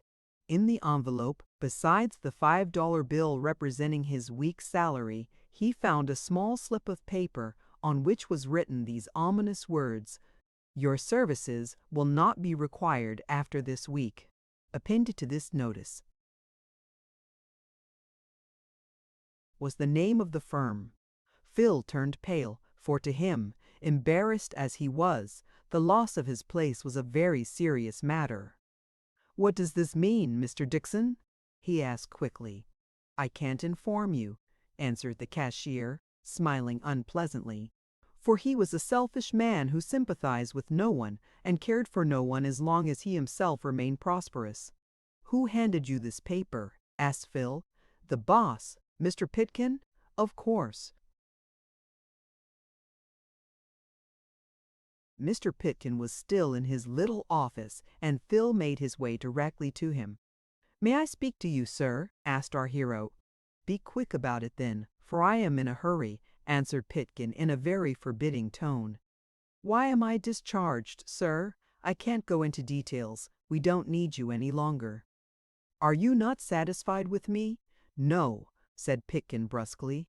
"In what respect have I failed to satisfy you, sir?" "Don't put on any airs, boy," returned Pitkin. "We don't want you, that's all." "You might have given me a little notice," said Phil indignantly. "We made no stipulation of that kind, I believe. It would only be fair, sir." "No impertinence, young man. I won't stand it. I don't need any instructions as to the manner of conducting my business." Phil by this time perceived that his discharge was decided upon without any reference to the way in which he had performed his duties, and that any discussion or remonstrance would be unavailing. "I see, sir, that you have no regard for justice, and will leave you," he said. "You'd better, and without delay," said Pitkin irascibly. Phil emerged upon the street with a sinking heart. His available funds consisted only of the money he had just received and 75 cents in change, and what he was to do he did not know. He walked home with slow steps, looking sad in spite of his usually hopeful temperament. When he entered the house he met Mrs. Forbush in the hall. She at once noticed his gravity. "Have you had any bad luck, Philip?" she asked. "Yes," answered Phil. "I have lost my situation." "Indeed," returned the landlady, with quick sympathy. "Have you had any difficulty with your employer?" "Not that I am aware of. Did he assign any reason for your discharge?" "No. I asked him for an explanation, but he merely said I was not wanted any longer." "Isn't there any chance of his taking you back?" "I am sure there is not." "Don't be discouraged, Philip. A smart boy like you won't be long out of a place. Meanwhile, you are welcome to stay here as long as I have a roof to cover me." "Thank you, Mrs. Forbush," said Phil warmly. "You are a true friend. You are in trouble yourself, yet you stand by me." "I have had a stroke of good luck today," said Mrs. Forbush cheerfully. "A former boarder, whom I allowed to remain here for 5 or 6 weeks when he was out of employment, has sent me $30 in payment of his bill from Boston, where he found a position, so I shall be able to pay my rent and have something over. I have been lucky, and so may you." Phil was cheered by the ready sympathy of his landlady, and began to take a more cheerful view of matters. "I will go out bright and early on Monday and see if I can't find another place," he said. "Perhaps it may be all for the best." Yet on the days succeeding he had some sober hours. How differently he had been situated only 3 months before. Then he had a home and relatives. Now he was practically alone in the world, with no home in which he could claim a share. And he did not even know where his stepmother and Jonas were. Sunday forenoon he attended church, and while he sat within its sacred precincts, his mind was tranquilized, and his faith and cheerfulness increased. On Monday he bought the Herald, and made a tour of inquiry wherever he saw that a boy was wanted, but in each place he was asked if he could produce a recommendation from his last employer. He decided to go back to his old place and ask for one, though he was very reluctant to ask a favor of any kind from a man who had treated him so shabbily as Mr. Pitkin. It seemed necessary, however, and he crushed down his pride and made his way to Mr. Pitkin's private office. "Mr. Pitkin," he said. "You here," exclaimed Pitkin, scowling. "You needn't ask to be taken back. It's no use." "I don't ask it," answered Phil. "Then what are you here for?" "I would like a letter of recommendation, that I may obtain another place." "Well, well," said Pitkin, wagging his head. "If that isn't impudence." "What is impudence?" asked Phil. "I did as well as I could, and that I am ready to do for another employer, but all ask me for a letter from you." "You won't get any," said Pitkin abruptly. "Where is your home?" "I have none except in this city." "Where did you come from?" "From the country." "Then I advise you to go back there. You may do for the country. You are out of place in the city. Poor Phil, things did indeed look dark for him.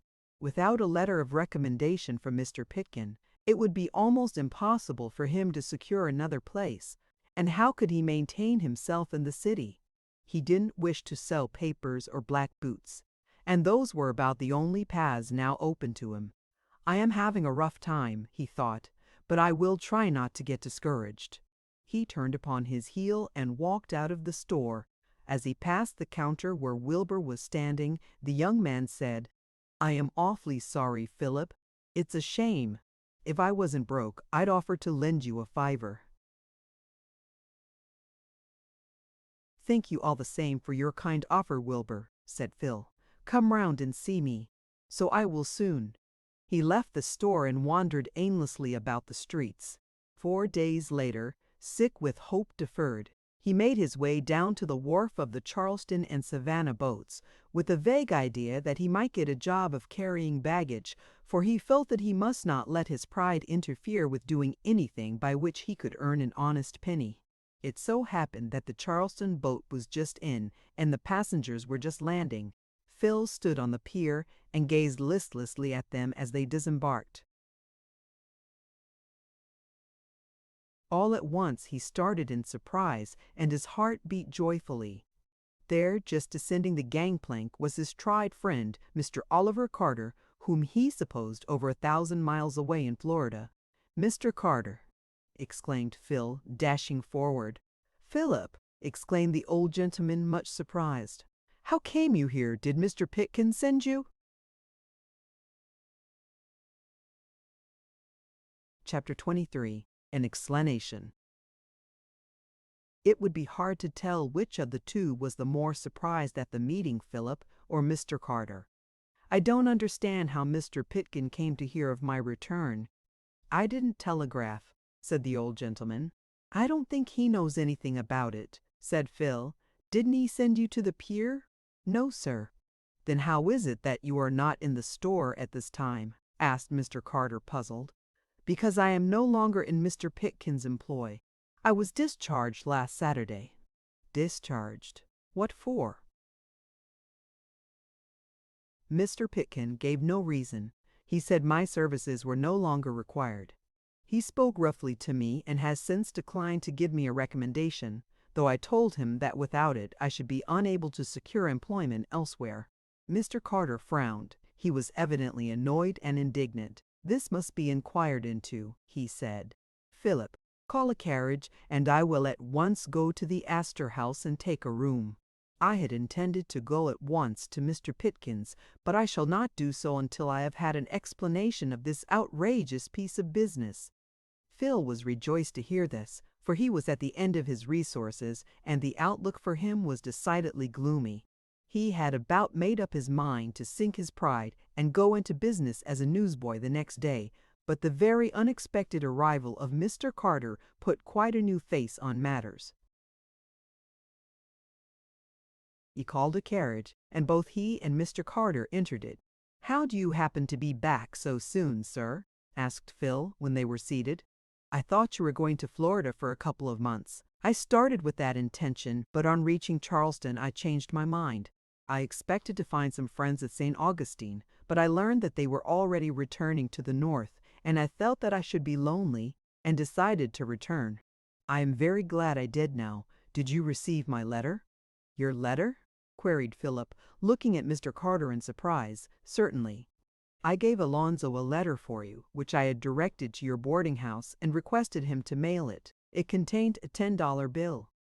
I never received any such letters, sir. It would have been of great service to me, the money, I mean, for I have found it hard to live on $5 a week.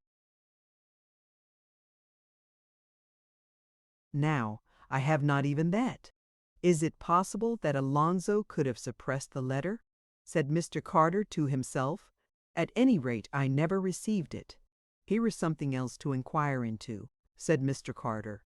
"If Alonzo has tampered with my letter, perhaps appropriated the money, it will be the worse for him." "I hardly think he would do that, sir, though I don't like him." "You are generous, but I know the boy better than you do. He is fond of money, not for the sake of spending it, but for the sake of hoarding it. Tell me then, how did you learn that I had gone to Florida?" "I learned it at the house in 12th Street. Then you called there?" "Yes, sir. I called to see you. I found it hard to get along on my salary, and I did not want Mrs. Forbush to lose by me, so I—" "Mrs. Forbush," repeated the old gentleman quickly. "That name sounds familiar to me. Mrs. Forbush is your niece," said Phil, a hope rising in his heart that he might be able to do his kind landlady a good turn. "Did she tell you that?" "No, sir. That is, I was ignorant of it until I met her just as I was going away from Mrs. Pitkins." "Did she call there too to see me?" asked the old gentleman. "Yes, sir, but she got a very cold reception. Mrs. Pitkin was very rude to her, and said that you were so much prejudiced against her that she had better not call again. That's like her cold selfishness. I understand her motives very well. I had no idea that Mrs. Forbush was in the city." "Is she poor?" "Yes, sir. She is having a hard struggle to maintain herself and her daughter." "And you board at her house?" "Yes, sir. How strangely things come about. She is as nearly related to me as Lavinia Mrs. Pitkin." "She told me so. She married against the wishes of her family, but I can see now that we were all unreasonably prejudiced against her. Lavinia, however, trumped up stories against her husband, which I am now led to believe were quite destitute of foundation, and did all she could to keep alive the feud. I feel now that I was very foolish to lend myself to her selfish ends. Of course her object was to get my whole fortune for herself and her boy." Phil had no doubt of this, but he did not like to say so, for it would seem that he too was influenced by selfish motives. "Then you are not so much prejudiced against Mrs. Forbush as she was told?" he allowed himself to say. "No, no," said Mr. Carter earnestly. "Poor Rebecca, she has a much better nature and disposition than Mrs. Pitkin. And you say she is poor?" "She had great difficulty in paying her last month's rent," said Philip. "Where does she live?" Phil told him. "What sort of a house is it?" "It isn't a brownstone front," answered Phil, smiling. "It is a poor, cheap house, but it is as good as she can afford to hire." "And you like her?" "Very much, Mr. Carter. She has been very kind to me, and though she finds it so hard to get along, she has told me she will keep me as long as she has a roof over her head, though just now I cannot pay my board because my income is gone." "It will come back again, Philip," said the old gentleman. Phil understood by this that he would be restored to his place in Mr. Pitkin's establishment. This did not yield him unalloyed satisfaction, for he was sure that it would be made unpleasant for him by Mr. Pitkin. Still he would accept it and meet disagreeable things as well as he could. By this time they had reached the Astor House. Phil jumped out first and assisted Mr. Carter to descend. He took Mr. Carter's handbag and followed him into the hotel. Mr. Carter entered his name in the register. "What is your name?" he asked. "Philip Brent." "Yes, sir. I will enter your name too." "Am I to stay here?" asked Phil in surprise. "Yes, I shall need a confidential clerk, and for the present you will fill that position. I will take 2 adjoining rooms, one for you." Phil listened in surprise. "Thank you, sir," he said. Mr. Carter gave orders to have his trunk sent for from the steamer and took possession of the room.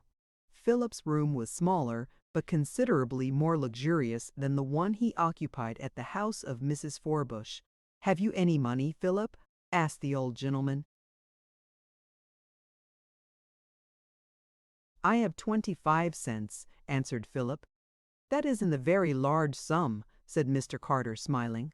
"Here, let me replenish your pocketbook." He drew 4 $5 bills from his wallet and handed them to Phil. "How can I thank you, sir?" asked Phil gratefully. "Wait till you have more to thank me for. Let me tell you this, that in trying to harm you, Mr. and Mrs. Pitkin have done you a great service. I should like to see Mrs. Forbush this evening, if you can spare me, to let her know that she needn't be anxious about me. By all means, you can go. Am I at liberty to mention that I have seen you, sir?" "Yes. Tell her that I will call tomorrow, and you may take her this." Mr. Carter drew a $100 bill from his wallet and passed it to Phil. "Get it changed at the office as you go out," he said. "Come back as soon as you can." With a joyful heart, Phil jumped on a 4th Avenue car in front of the hotel and started on his way uptown. Chapter 24. Racing the Rent. Leaving Phil, we will precede him to the house of Mrs. Forbush. She had managed to pay the rent due, but she was not out of trouble. The time had come when it was necessary to decide whether she would retain the house for the following year. In New York, as many of my young readers may know, the 1st of May is moving day, and leases generally begin at that date. Engagements are made generally by or before March 1st. Mr. Stone, the landlord, called upon the widow to ascertain whether she proposed to remain in the house. "I suppose I may as well do so," said Mrs. Forbush. She had had difficulty in making her monthly payments, but to move would involve expense, and it might be some time before she could secure boarders in a new location. "You can't do better," said the landlord. "At $50 a month this is a very cheap house." "You mean 45, Mr. Stone?" said Mrs. Forbush. "No, I don't," said the landlord, "but that is what I have been paying this last year." "That is true, but I ought to get $50, and if you won't pay it, somebody else will." "Mr. Stone," said the widow in a troubled voice, "I hope you will be considerate. It has been as much as I could do to get together $45 each month to pay you. Indeed, I can pay no more." "Pardon me for saying that that is no affair of mine," said the landlord brusquely. "If you can't pay the rent, by all means move into a smaller house. If you stay here, you must be prepared to pay $50 a month." "I don't see how I can," answered the widow in dejection. "I'll give you 3 days to consider it," said the landlord indifferently. "You'll make a mistake if you give the house up. However, that is your affair." The landlord left the house, and Mrs. Forbush sat down depressed. "Julia," she said to her daughter, "I wish you were old enough to advise me. I dislike to move, but I don't dare to engage to pay such a rent." $50 a month will amount to $600 a year, said Julia, who was good at figures, "and that seems a great sum to us."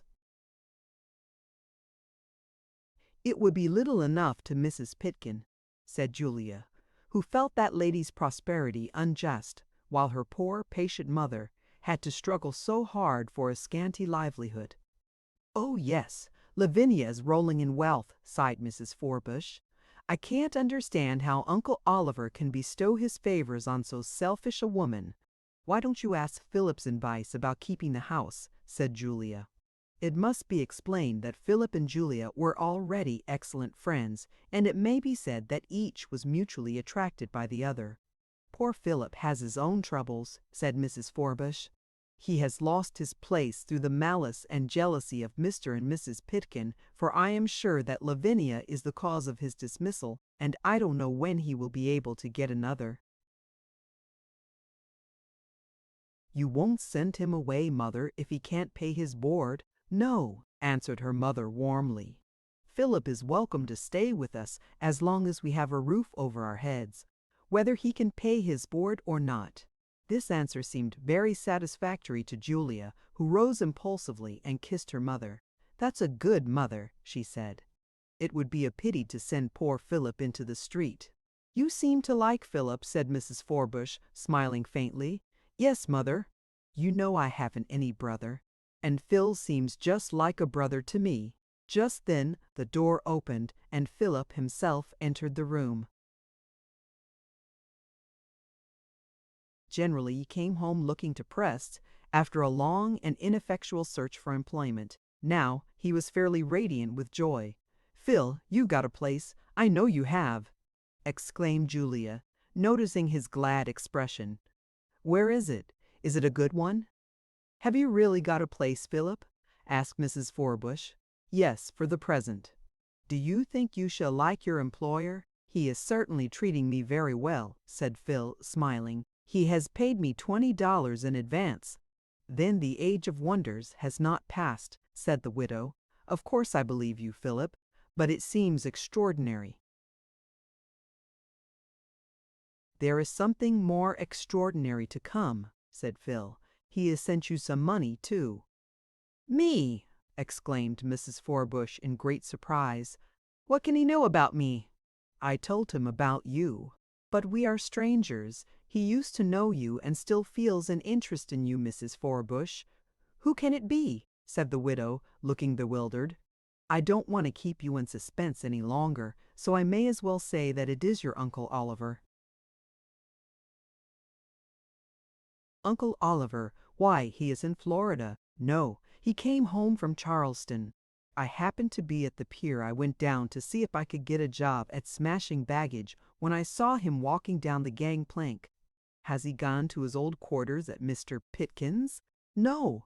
What I told about the way they treated you and me made him angry, and he drove to the Astor House. I have a room there too, and am to act as his private secretary. So that is your new situation, Phil? Said Julia. Yes, and it is a good one.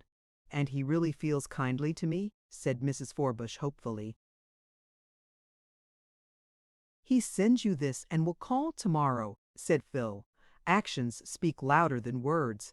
There are $100 in this roll of bills. He sent all this to me, she said. Yes, and of his own accord.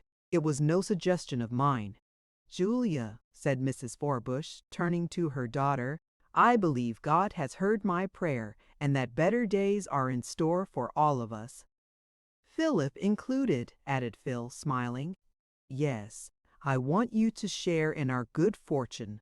Mother, you had better consult Phil about keeping the house. Oh, yes.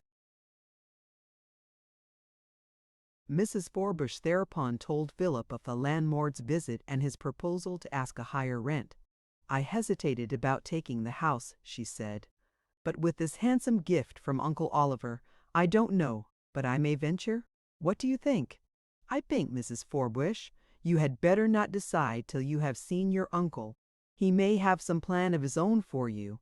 At any rate, you had better consult him. He will call tomorrow. And now, let me pay you for my week's board. No, Philip.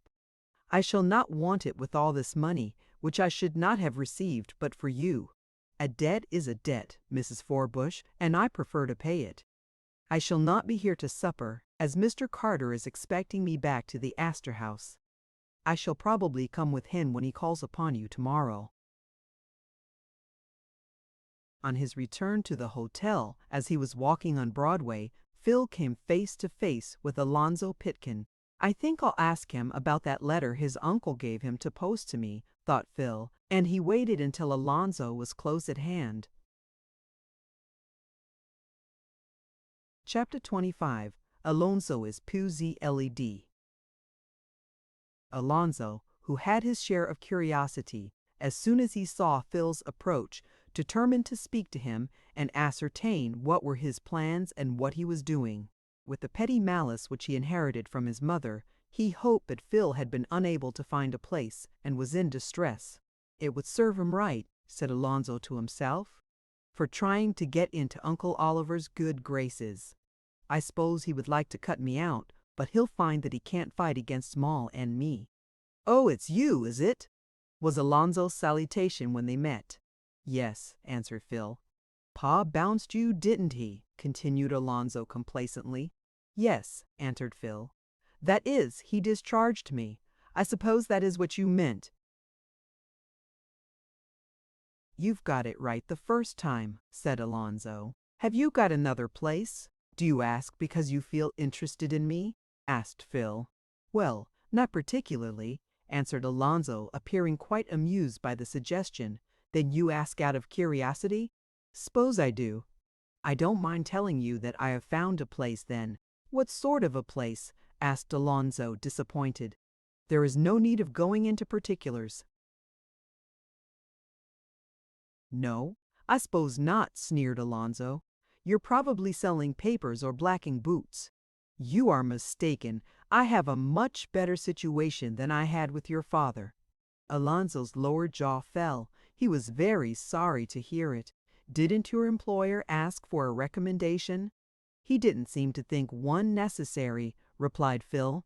"If he'd known Pa had sacked you, he wouldn't have wanted you, I guess. He knows it." "Have you got through asking questions, Alonzo? You are too familiar." "You can call me Mr. Pitkin." Phil laughed at Alonzo's assumption of dignity, but made no comment upon it.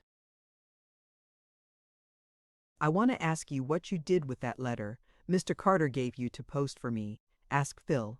Alonzo was indeed surprised, not to say dismayed. The truth was that, judging from the feel of the letter, it contained money, and he had opened it and appropriated the money to his own use. Moreover, he had the banknote in his pocket at that very moment, not having any wish to spend, but rather to hoard it. "That's a queer question," he stammered. "What letter do you refer to?" "A letter Mr. Carter gave you to mail to me." "If he gave me any such letter, I mailed it," answered Alonzo, scarcely knowing what to say. "I didn't receive it." "How do you know he gave me any letter?" demanded Alonzo, puzzled. "I don't care to tell. I only know that there was such a letter handed to you. Do you know what was in it?" "Writing, I suppose," said Alonzo flippantly. "Yes, there was, but there was also a $10 bill. I didn't receive the letter," and Phil fixed his eyes searchingly upon the face of Alonzo. "That's a pretty story," said Alonzo. "I don't believe Uncle Oliver would be such a fool as to send you $10. If he did, you got it and now want to get as much more, pretending you haven't received it." "You are mistaken," said Phil quietly. "If you didn't get the letter, how do you know any was written and that there?" "Was anything in it?" asked Alonzo triumphantly, feeling that the question was a crusher. "I don't care to tell you how I know it. Do you deny it?" "I don't remember whether Uncle Oliver gave me any letter or not. Will you be kind enough to give me his address in Florida so that I may write to him and find out?" "No, I won't," said Alonzo angrily, "and I think you are very cheeky to ask such a thing.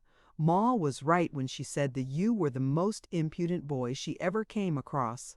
"That's enough, Alonzo," said Phil quietly. "I found out all I wanted to." "What have you found out?" asked Alonzo, his tone betraying some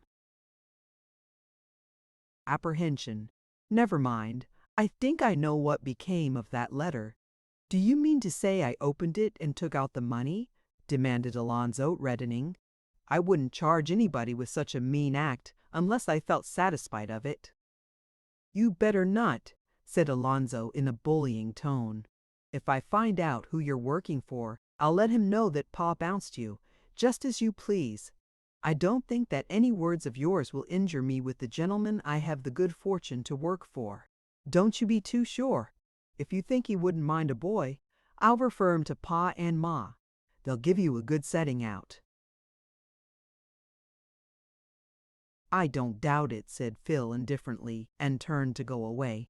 He was called back by Alonzo, who had not quite satisfied his curiosity. "Say, are you boarding with that woman who came to see Ma the same day you were at the house?" he asked. "No, I have left her." Alonzo looked well pleased. He knew that his mother felt rather uneasy at the two being together, dreading lest they should make a concerted attempt to ingratiate themselves with her rich uncle. "Ma says she behaved very badly," Alonzo could not help adding. "Mrs. Forbush is an excellent lady," said Phil warmly, for he could not hear one of his friends spoken against. "Lady, she's as poor as poverty," sneered Alonzo. "She is none the worse for that. Uncle Oliver can't bear her." "Indeed," said Phil, pausing to see what else Alonzo would say. "Ma says she disgraced herself and all her relations gave her up. When you see her, tell her she had better not come sneaking round the house again." "If you will write a letter to that effect, I will see that she gets it," said Phil. "That letter won't miscarry." "I don't care to take any notice of her," said Alonzo loftily. "You are very kind to have wasted so much notice upon me," said Phil, amused. Alonzo did not see fit to answer this, but walked away with his head in the air. He was, however, not quite easy in mind. How in the world, he asked himself, could that boy have found out that Uncle Oliver gave me a letter to post? If he should learn that I opened it and took the money, there'd be a big fuss. I guess I'd better not meet him again. If I see him any day, I'll go in a different direction. He's so artful, he may get me into trouble. It is needless to say that neither Mr. or Mrs. Pitkin knew of Alonzo's tampering with the letter. Much as they would have been opposed to Phil's receiving such a letter, they would have been too wise to sanction such a bold step. "Well," said Mr. Carter, when Phil returned, "did you see Rebecca, Mrs. Forbush?" "Yes, sir," and handed her the money. She was overjoyed, not so much at receiving so generous a sum as at learning that you were reconciled to her. "Poor girl," said the old man, forgetting that she was now a worn woman. "I am afraid that she must have suffered much. She has met with many hardships, sir, but she won't mind them now. If I live, her future shall be brighter than her past. I will call tomorrow. You, Philip, shall go with me." "I should like to do so, sir. By the way, I met Alonzo on Broadway." He detailed the conversation that had taken place between them. "I am afraid he took the money," said Mr. Carter. "I am sorry any relative of mine should have acted in that way. Let him keep it. Any benefit he may derive from it will prove to have been dearly purchased." Chapter 26. A Wonderful Change.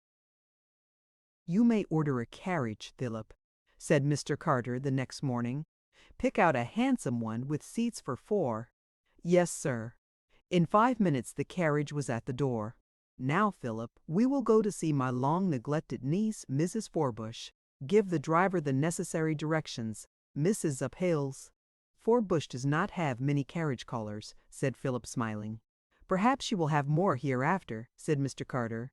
"I ought not so long to have lost sight of her. I always liked Rebecca better than Lavinia, yet I let the latter prejudice me against her cousin, who was in disposition, education, and sincerity her superior. You see, Philip, there are old fools in the world as well as young ones." "It is never too late to mend, Mr. Carter," said Phil, smiling. "That's very true, even if it is a young philosopher who says it. I don't claim any originality for it, Mr. Carter. By the way, Philip, I have noticed that you always express yourself very correctly. Your education must be good." "Yes, sir, thanks to my father, or the man whom I always regarded as my father. I am a fair Latin scholar, and know something of Greek." "Were you preparing for college?" asked Mr. Carter with interest. "Yes, sir. Would you like to go?" I should have gone had father lived, but my stepmother said it was foolishness and would be money thrown away. Perhaps she preferred to incur that expense for her own son, suggested the old gentleman. Jonas wouldn't consent to that. He detests study and would decidedly object to going to college. By the way, you haven't heard from them lately? Only that they have left our old home and gone no one knows where. That is strange. By this time they had reached the humble dwelling occupied by Mrs. Forbush. And so this is where Rebecca lives, said Mr. Carter. Yes, sir. It is not quite so nice as Mrs. Pitkin's. No, returned Mr. Carter thoughtfully. Philip rang the bell, and the two were admitted into the humble parlor. They had not long to wait for Mrs. Forbush, who, with an agitation which she could not overcome, entered the presence of her long-estranged and wealthy uncle, Rebecca, exclaimed the old gentleman, rising and showing some emotion as he saw the changes which 15 years had made in the niece whom he had last met as a girl. Uncle Oliver, how kind you are to visit me, cried Mrs. Forbush, the tears starting from her eyes. Kind? Nonsense! I have been very unkind to neglect you so long. But it wasn't all my fault. There were others who did all they could to keep us apart. You have. Lost your husband? Yes, uncle. He was poor, but he was one of the kindest and best of men and made me happy. I begin to think I have been an old fool, Rebecca. Philip thinks so too. Oh, Mr. Carter, exclaimed our hero. Yes, you do, Philip, asserted Mr. Carter, and you are quite right. However, as you told me, it is never too late to mend. Mrs. Forbush will think I take strange liberties with you, sir. I don't object to good advice, even from a boy. But who is this? Julia had just entered the room. She was a bright, attractive girl, but held back bashfully until her mother said, Julia, this is Uncle Oliver Carter. You have heard me speak of him. Yes, Mamma, and scold about him, I dare say. Well, Julia, come and give your old uncle a kiss. Julia blushed, but obeyed her uncle's request. I should know she was your child, Rebecca. She looks as you did at her age. Now tell me, have you any engagement this morning, you two? No, Uncle Oliver. Then I will find one for you. I have a carriage at the door. You will please put on your bonnets. We are going shopping. Shopping? Yes, I am going to fit out both of you in a manner more befitting relatives of mine. The fact is, niece Rebecca, you are actually shabby.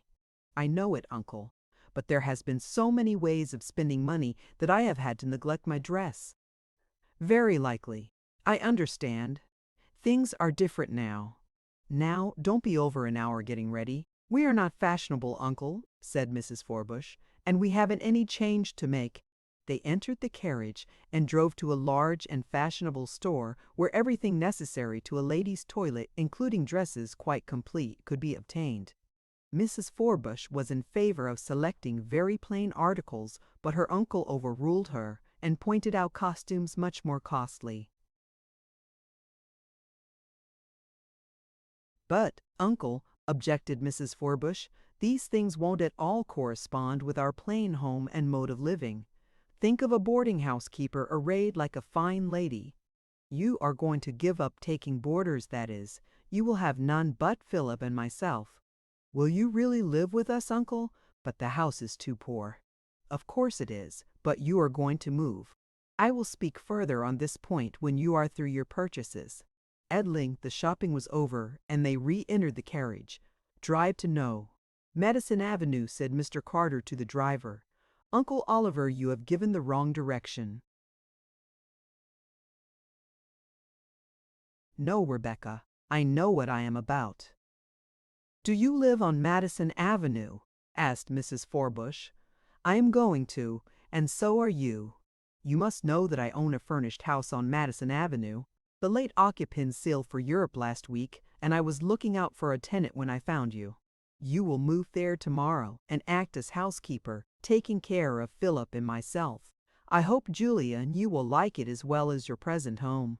"How can I thank you for all your kindness, Uncle Oliver?" said Mrs. Forbush with joyful tears. "It will be living once more. It will be such a rest from the hard struggle I have had of late years. You can repay me by humoring all my whims," said Uncle Oliver, smiling. "You will find me very tyrannical. The least infraction of my rules will lead me to send you all packing. Am I to be treated in the same way, Mr. Carter?" asked Philip. "Exactly. Then if you discharge me, I will fly for refuge to Mr. Pitkin. That will be out of the frying pan into the fire with a vengeance." By this time they had reached the house. It was an elegant brown stone front and proved, on entrance, to be furnished in the most complete and elegant manner. Mr. Carter selected the second floor for his own use. A good-sized room on the third was assigned to Philip, and Mrs. Forbush was told to select such rooms for Julia and herself as she desired. "This is much finer than Mrs. Pitkin's house," said Philip. "Yes, it is. She will be jealous when she hears of it." "No doubt. That is precisely what I desire. It will be a fitting punishment for her treatment of her own cousin."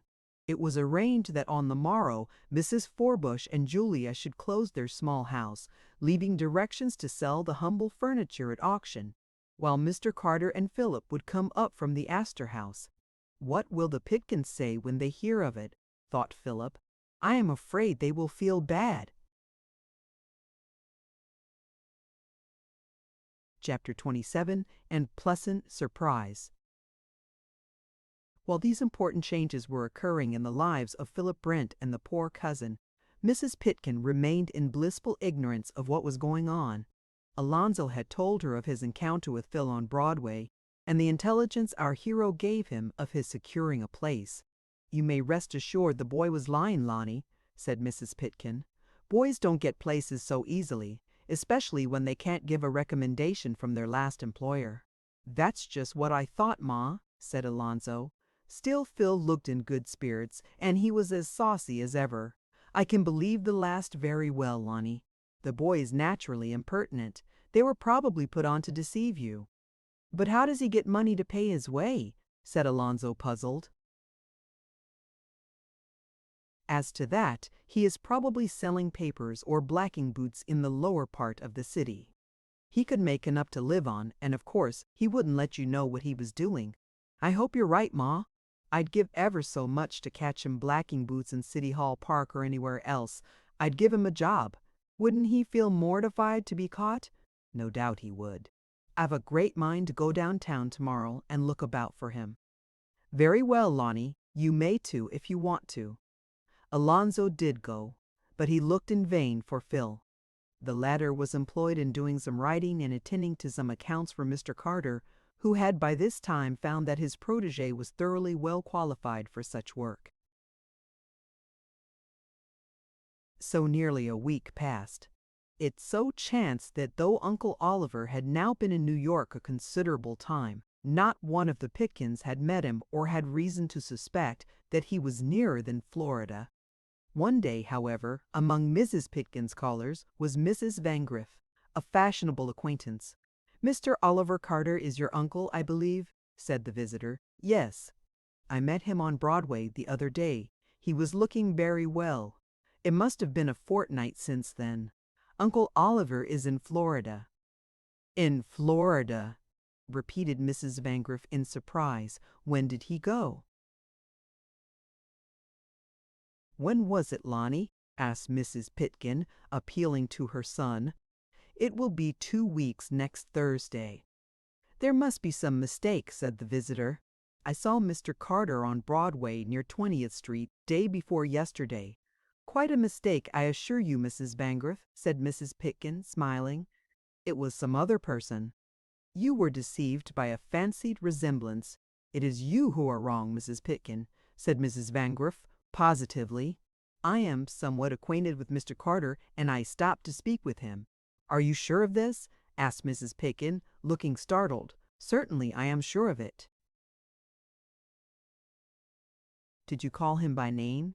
"Certainly, and even inquired after you. He answered that he believed you were well. I thought he was living with you." "So he was," answered Mrs. Pitkin coolly as possible, considering the startling nature of the information she had received. Probably Uncle Oliver returned sooner than he anticipated and was merely passing through the city. He has important business interests at the West.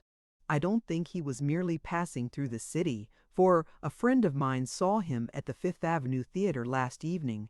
Mrs. Pitkin actually turned as pale as her sallow complexion would admit. "I am rather surprised to hear this, I admit," she said. "Was he alone, do you know?" "No, he had a lady and a boy with him." "Is it possible that Uncle Oliver has been married to some designing widow?" Mrs. Pitkin asked herself. "It is positively terrible." She did not dare to betray her agitation before Mrs. Bangreth, and sat on thorns till that lady saw fit to take leave. Then she turned to Alonzo and said, in a hollow voice, "Lonnie, you heard what that woman said." "You bet." "Do you think Uncle Oliver has gone and got married again?" she asked in a hollow voice. "I shouldn't wonder a mite, Ma," was the not consolatory reply. "If so, what will become of us? My poor boy, I looked upon you and myself as likely to receive all of Uncle Oliver's handsome property. As it is," and she almost broke down. "Perhaps he's only engaged?" suggested Alonzo. "To be sure," said his mother, brightening up.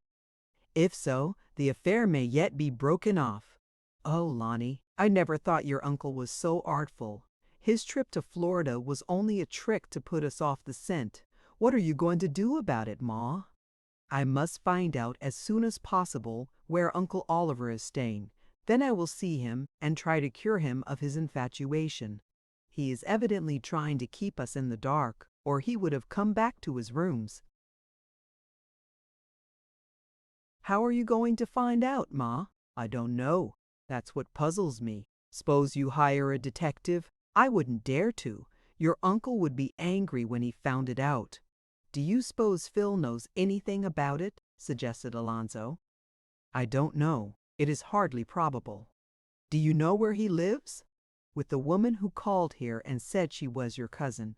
"Yes, I remember, Lonnie. I will order the carriage and we will go there. But you must be very careful not to let them know Uncle Oliver is in New York. I don't wish them to meet him." "All right. I ain't a fool. You can trust me, Ma." Soon the Pitkin carriage was at the door, and Mrs. Pitkin and Alonzo entered it, and were driven to the shabby house so recently occupied by Mrs. Forbush. "It's a low place," said Alonzo contemptuously, as he regarded disdainfully the small dwelling. "Yes, but I suppose it is as good as she can afford to live in. Lonnie, will you get out and ring the bell? Ask if Mrs. Forbush lives there." Alonzo did as requested. The door was opened by a small girl whose shabby dress was in harmony with the place. "Rebecca's child, I suppose," said Mrs. Pitkin, who was looking out of the carriage window. "Does Mrs. Forbush live here?" asked Alonzo. "No, she doesn't. Mrs. Kavanagh lives here." "Didn't Mrs. Forbush used to live here?"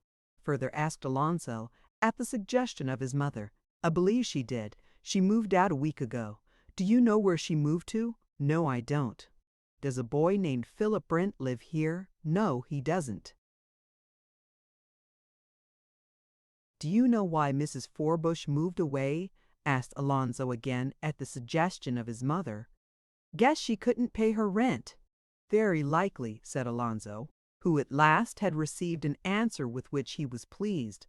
"Well, Ma, there isn't any more to find out here," he said. "Tell the driver home," said his mother. When they reached the house in 12th Street, there was a surprise in store for them. "Who do you think's upstairs, Mum?" said Hannah, looking important. "Who? Tell me quick." "It's your Uncle Oliver, Mom. Just got home from Florida, but I guess he's going somewhere else, Mom, for he's packing up his things." "Alonzo, we will go up and see him," said Mrs. Pitkin, excited. "I must know what all this means." Chapter 28, in Nasativa Factory, Conference. Mr. Carter was taking articles from a bureau and packing them away in an open trunk when Mrs. Pitkin entered with Alonzo. It is needless to say that his niece regarded his employment with dismay, for it showed clearly that he proposed to leave the shelter of her roof. "Uncle Oliver!" she exclaimed, sinking into a chair and gazing at the old gentleman spellbound. Mr. Carter, whose back had been turned about and faced his niece. "Oh, it is you, Lavinia," he said quietly. "What are you doing?" asked his niece.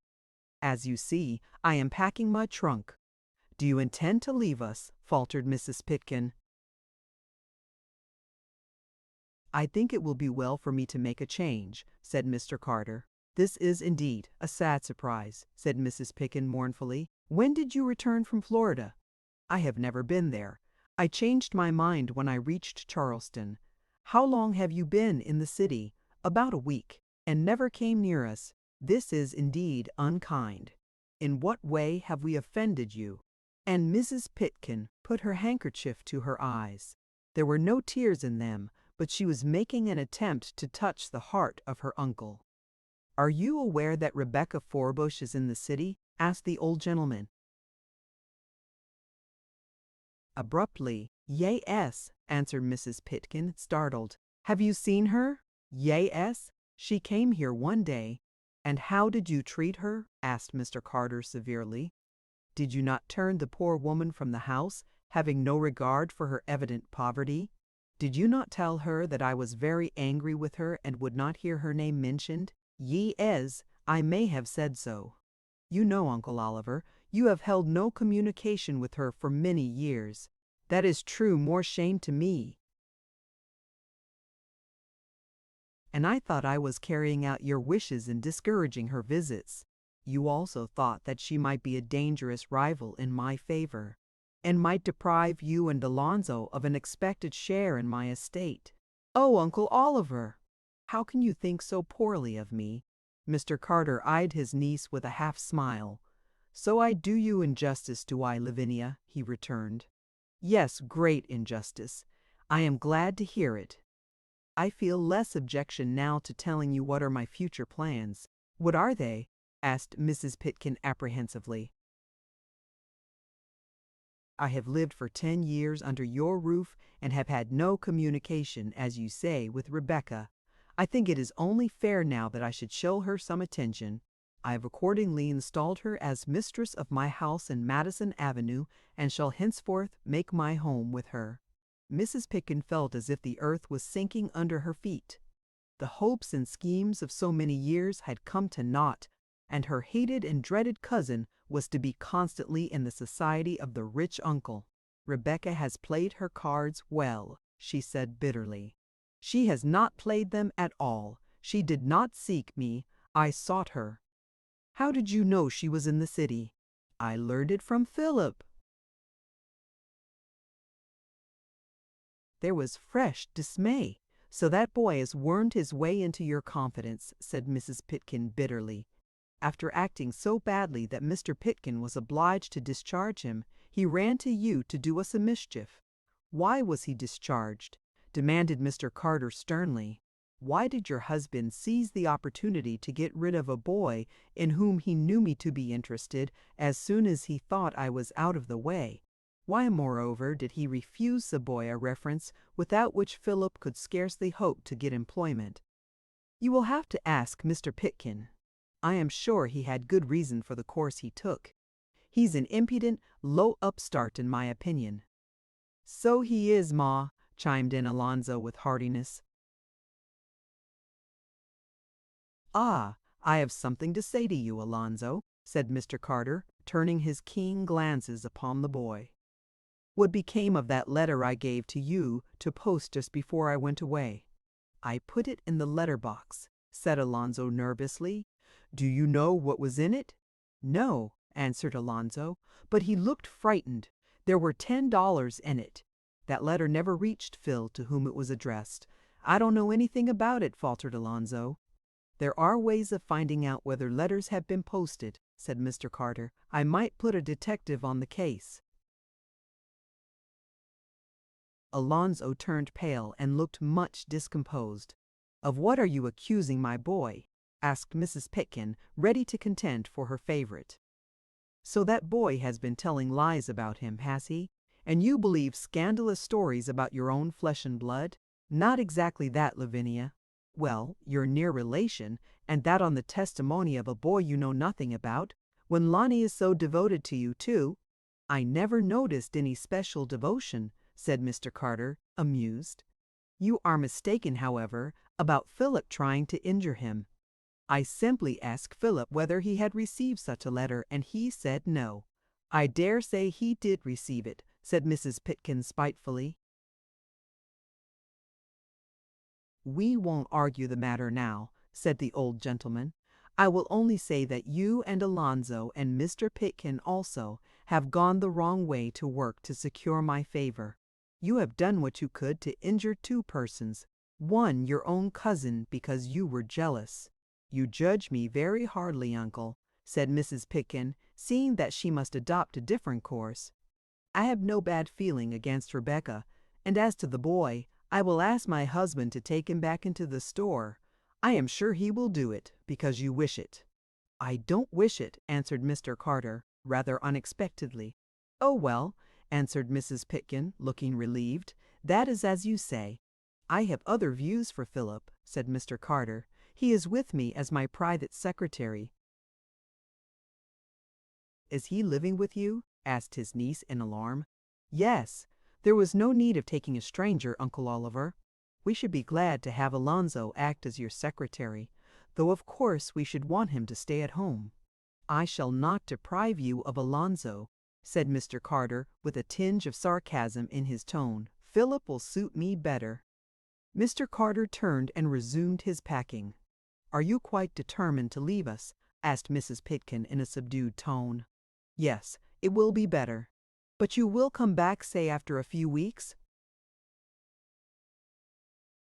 "No, I think not," he answered dryly. "And shall we not see you at all?"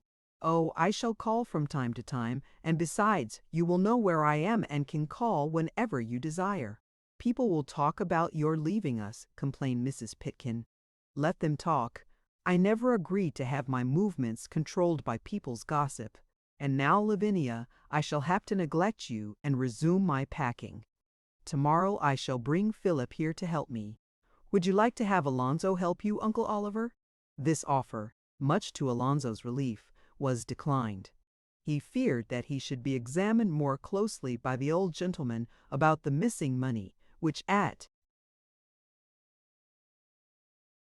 that very moment he had in his pocket. Mrs. Pitkin went downstairs feeling angry and baffled. All that she had done to retain her ascendancy over Uncle Oliver had failed, and Mrs. Forbush and Philip seemed to have superseded herself and Alonzo in his regard. She conferred with Mr. Pitkin on his return from the store, but the more they considered the matter, the worse it looked for their prospects. Could anything be done? Chapter 29. A TRUCE. No more distasteful news could have come to the Pitkins than to learn that Philip and their poor cousin had secured a firm place in the good graces of Uncle Oliver. Yet they did not dare to show their resentment. They had found that Uncle Oliver had a will of his own, and meant to exercise it. Had they been more forbearing, he would still be an inmate of their house instead of going over to the camp of their enemies, for so they regarded Mrs. Forbush and Phil. "I hate that woman, Mr. Pitkin," said his wife fiercely. "I scorn such underhanded work. How she has sneaked into the good graces of poor deluded Uncle Oliver." "You have played your cards wrong, Lavinia," said her husband peevishly. "I? That is a strange accusation, Mr. Pitkin. It was you, to my thinking. You sent off that errand boy, and that is how the whole thing came about. If he had been in your store, he wouldn't have met Uncle Oliver down at the pier. You and Alonzo persuaded me to discharge him." "Oh, of course it's Alonzo and me. When you see Rebecca Forbush and that errand boy making ducks and drakes out of Uncle Oliver's money, you may wish you had acted more wisely. Really, Lavinia, you are a most unreasonable woman. It's no use criminating and recriminating. We must do what we can to mend matters." "What can we do?" "They haven't got the money yet, remember that. We must try to re-establish friendly relations with Mr. Carter. Perhaps you'll tell me how." "Certainly. Call as soon as possible at the house on Madison Avenue." "Call on that woman?" "Yes. And try to smooth matters over as well as you can. Take Alonzo with you and instruct him to be polite to Philip. I don't believe Lonnie will be willing to demean himself so far." "He'll have to," answered Mr. Pitkin firmly. "We've all made a mistake, and the sooner we remedy it, the better." Mrs. Pitkin thought it over. The advice was unpalatable, but it was evidently sound. Uncle Oliver was rich, and they must not let his money slip through their fingers. So, after duly instructing Alonzo in his part, Mrs. Pitkin, a day or two later, ordered her carriage and drove in state to the house of her once poor relative. "Is Mrs. Forbush at home?" she asked of the servant. "I believe so, madam," answered a dignified manservant. "Take this card to her." Mrs. Pitkin and Alonzo were ushered into a drawing-room more elegant than their own. She sat on a sofa with Alonzo. "Who would think that Rebecca Forbush would come to live like this?" she said, half to herself. "And that boy," supplemented Alonzo. "To be sure, your uncle is fairly infatuated." Just then, Mrs. Forbush entered, followed by her daughter. She was no longer clad in a shabby dress, but wore an elegant toilet, handsome beyond her own. Wishes, but insisted upon by Uncle Oliver. "I am glad to see you, Lavinia," she said simply. "This is my daughter." Julia, too, was stylishly dressed, and Alonzo, in spite of his prejudices, could not help regarding this handsome cousin with favor. I do not propose to detail the interview. Mrs. Pitkin was on her good behavior, and appeared very gracious. Mrs. Forbush could not help recalling the difference between her demeanor now and on the recent occasion, when in her shabby dress she called at the house in 12th Street, but she was too generous to recall it. As they were about to leave, Mr. Carter and Philip entered the room, sent for by Mrs. Forbush. "How do you do, Philip?" said Mrs. Pitkin graciously. "Alonzo, this is Philip. How do?" growled Alonzo, staring enviously at Phil's handsome new suit, which was considerably handsomer than his own. "Very well, Alonzo. You must come and see Lonnie," said Mrs. Pitkin pleasantly. "Thank you," answered Phil politely. He did not say it was a pleasure, for he was a boy of truth, and he did not feel that it would be. Uncle Oliver was partially deceived by his niece's new manner. He was glad that there seemed to be a reconciliation, and he grew more cordial than he had been since his return. After a while Mrs. Pitkin rose to go. When she was fairly in the carriage once more, she said passionately, "How I hate them!" "You were awful sweet on them, Ma," said Alonzo, opening his eyes. "I had to be, but the time will come when I will open the eyes of Uncle Oliver to the designs of that scheming woman and that artful errand boy." It was Mrs. Pitkin's true self that spoke. Chapter 30. Phil's Trust. Among the duties which devolved upon Phil was Mr. Carter's bank business. He generally made deposits for Uncle Oliver and drew money on his personal checks whenever he needed it. It has already been said that Mr. Carter was a silent partner in the firm of which Mr. Pitkin was the active manager. The arrangement between the partners was that each should draw out $200 a week toward current expenses, and that the surplus, if any, at the end of the year, should be divided according to the terms of the partnership. When Phil first presented himself with a note from Mr. Carter, he was an object of attention to the clerks, who knew that he had been discharged by Mr. Pitkin. Yet here he was, dressed in a new suit provided with a watch and wearing every mark of prosperity. One of the most surprised was Mr. G. Washington Wilbur, with whom as an old friend Phil stopped to chat. "Is old Pitkin going to take you back?" he inquired. "No," answered Phil promptly. He couldn't have me if he wanted me. Have you got another place? Yes. What's the firm? It isn't in business. I am private secretary to Mr. Carter. Mr. Carter. Wilbur regarded him with surprise and respect. Is it a soft place? He inquired. It's a very pleasant place. What wages do you get? $12 a week and board. You don't mean it. Yes, I do. Say, doesn't he want another secretary? Asked Mr. Wilbur. No, I think not. I'd like a place of that sort. You're a lucky fellow, Phil. Phil, I begin to think I am. Of course you don't live at the old place. No, I live on Madison Avenue. By the way, Wilbur, how is your lady love? Mr. Roof. Wilbur looked radiant. I think I'm getting on, he said. I met her the other evening and she smiled. That is encouraging, said Phil as soberly as possible. All things come to him who waits. That's what I had to write in my copybook once. Phil was received by Mr. Pitkin with more graciousness than he expected. He felt that he must do what he could to placate Uncle Oliver, but he was more dangerous when friendly in his manner than when he was rude and impolite. He was even now plotting to get Phil into a scrape which should lose him the confidence of Uncle Oliver. Generally, Phil was paid in a check payable to the order of Mr. Carter. But one Saturday, $200 in bills were placed in his hands instead. You see how much confidence I place in your honesty, said Mr. Pitkin. You couldn't use the check. This money you could make off with. It would be very foolish, to say the least, responded Phil. Of course, I know you are trustworthy, or I would have given you a check instead. When Phil left the building, he was followed, though he did not know it, by a man looking like a clerk. Ah, Phil, you are in danger, though you don't suspect it. Chapter 31. Fitters Haddoed. Phil felt that he must be more than usually careful, because the money he had received was in the form of bills, which, unlike the check, would be of use to any thief appropriating it. That he was in any unusual danger, however, he was far from suspecting. He reached Broadway, and instead of taking an omnibus, started to walk uptown. He knew there was no haste, and a walk up the great busy thoroughfare had its attractions for him, as it has for many others.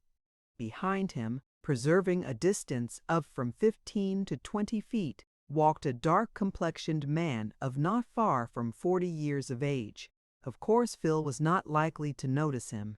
Whatever the man's designs might be, he satisfied himself at first with simply keeping our hero in view. But as they both reached Bleecker Street, he suddenly increased his pace and caught up with Phil. He touched the boy on the shoulder, breathing quickly as if he had been running. Phil turned quickly. "Do you want me, sir?" he asked, eyeing the stranger in surprise. "I don't know. Perhaps I am mistaken.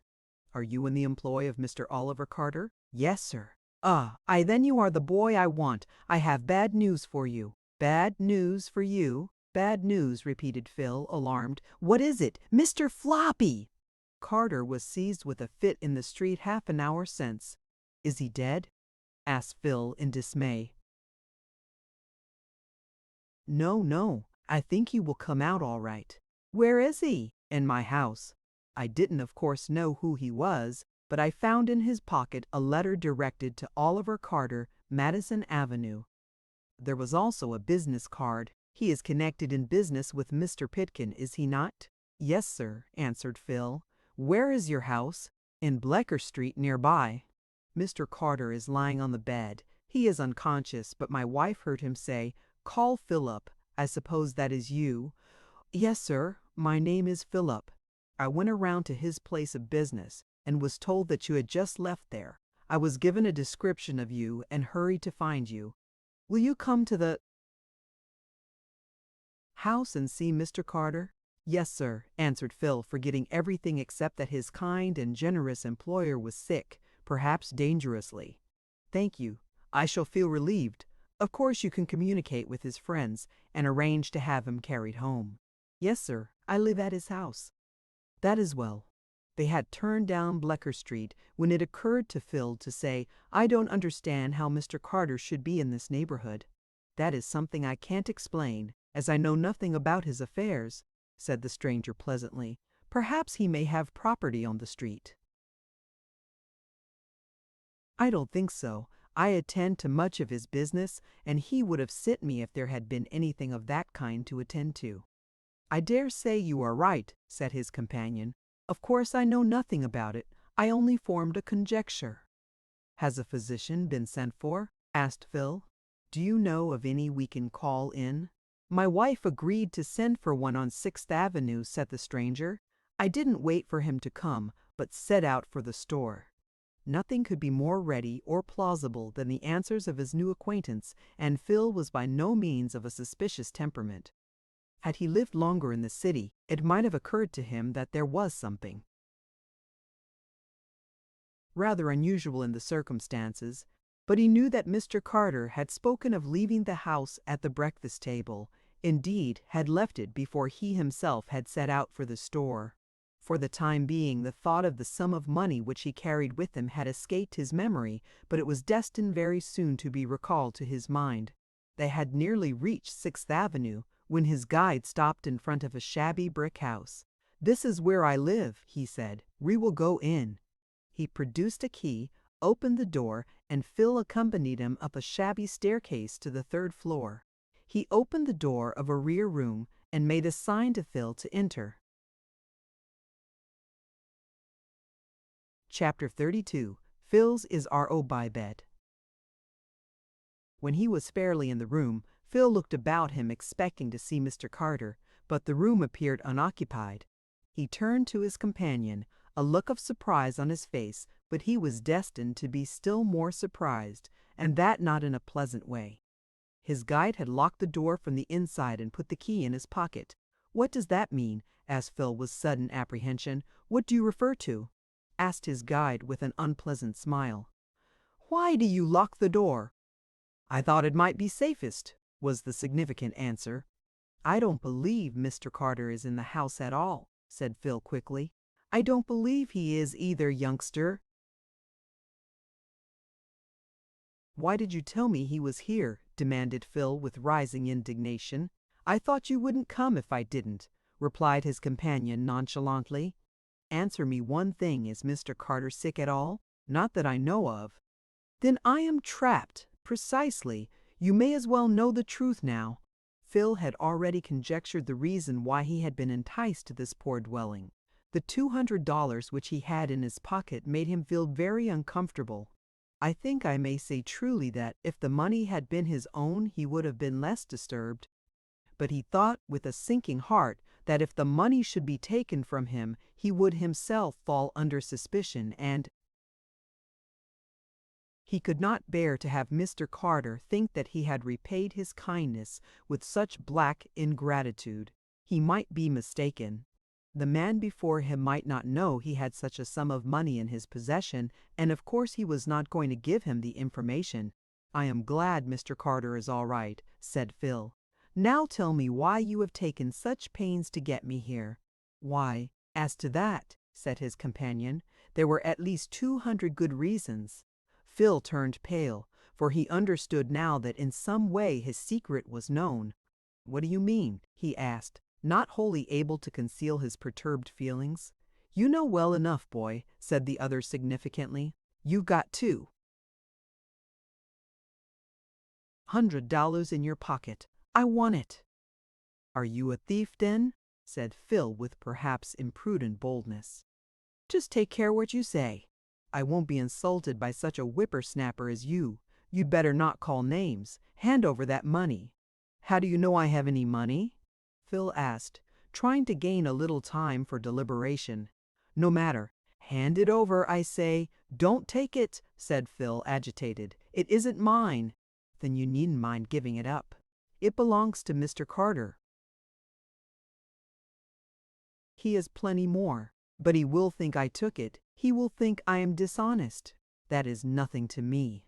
Let me go, pleaded Phil, and I will never breathe a word about your wanting to rob me. You know you might get into trouble for it. "That's all bosh. The money, I say," said the man sternly. "I won't give it to you," said Phil boldly. "You won't, hey? Then I shall have to take it. If I hurt you, you will have yourself to blame." So saying, the man seized Phil, and then a struggle ensued, the boy defending himself as well as he could. He made a stouter resistance than the thief anticipated, and the latter became irritated with the amount of trouble he had to take it. I should be glad to report that Phil made a successful defense, but this was hardly to be expected. He was a strong boy, but he had to cope with a strong man, and though right was on his side, virtue in his case had to succumb to triumphant vice. Phil was thrown down, and when prostrate with the man's knee on his breast, the latter succeeded in stripping him of the money he had so bravely defended. "There, you young rascal," he said, as he rose to his feet. "You see how much good you have done. You might as well have given up the money in the first place." "It was my duty to keep it from you if I could," said Phil, panting with his exertions. "Well, if that's any satisfaction to you, you're welcome to it." He went to the door and unlocked it. "May I go now?" asked Phil. "Not much. Stay where you are." A moment later and Phil found himself alone and a prisoner. Chapter 33. A Terrible Situation. Phil tried the door, but now it was locked on the outside, and he found that he was securely trapped. He went to the window, but here too there was no chance of escape. Even if he had been able to get safely out, he would have landed in a backyard from which there was no egress except through the house, which was occupied by his enemies. "What shall I do?" Phil asked himself despairingly. "Mr. Carter will be anxious about me, and perhaps he may think I have gone off with the money." This to Phil was the worst of his troubles. He prized a good reputation and the possession of an honorable name, and to be thought a thief would distress him exceedingly. "What a fool I was to walk into such a trap," he said to himself. "I might have known Mr. Carter would not be in such a neighborhood." Phil was too severe upon himself. I suspect that most of my boy readers, even those who account themselves sharp, might have been deceived as easily. The fact is, rogues are usually plausible, and they are so trained in deception that it is no reflection upon their victims that they allow themselves to be taken in. Hours passed, and still Phil found himself a prisoner. Each moment he became more anxious and troubled. "How long will they keep me?" he asked himself. "They can't keep me here forever." About 6 o'clock the door was opened slightly, and a plate of bread and butter was thrust in, together with a glass of cold water. Who brought it up? Phil did not know, for the person did not show himself or herself. Phil ate and drank what was provided, not that he was particularly hungry, but he felt that he must keep up his strength. "They don't mean to starve me at any rate," he reflected. "That is some consolation. While there is life, there is hope." A little over an hour passed. It became dark in Phil's prison, but he had no means of lighting the gas. There was a small bed in the room, and he made up his mind that he must sleep there. All at once there was a confused noise and disturbance. He could not make out what it meant till above all other sounds he heard the terrible cry of "Fire! Fire! Where is it?" thought Phil. It was not long before he made a terrible discovery. It was the very house in which he was confined. There was a trampling of feet and a chorus of screams. The smoke penetrated into the room. "Heavens, am I to be burned alive?" thought our poor hero. He jumped up and down on the floor, pounded frantically on the door, and at last the door was broken open by a stalwart fireman, and Phil made his way out, half suffocated.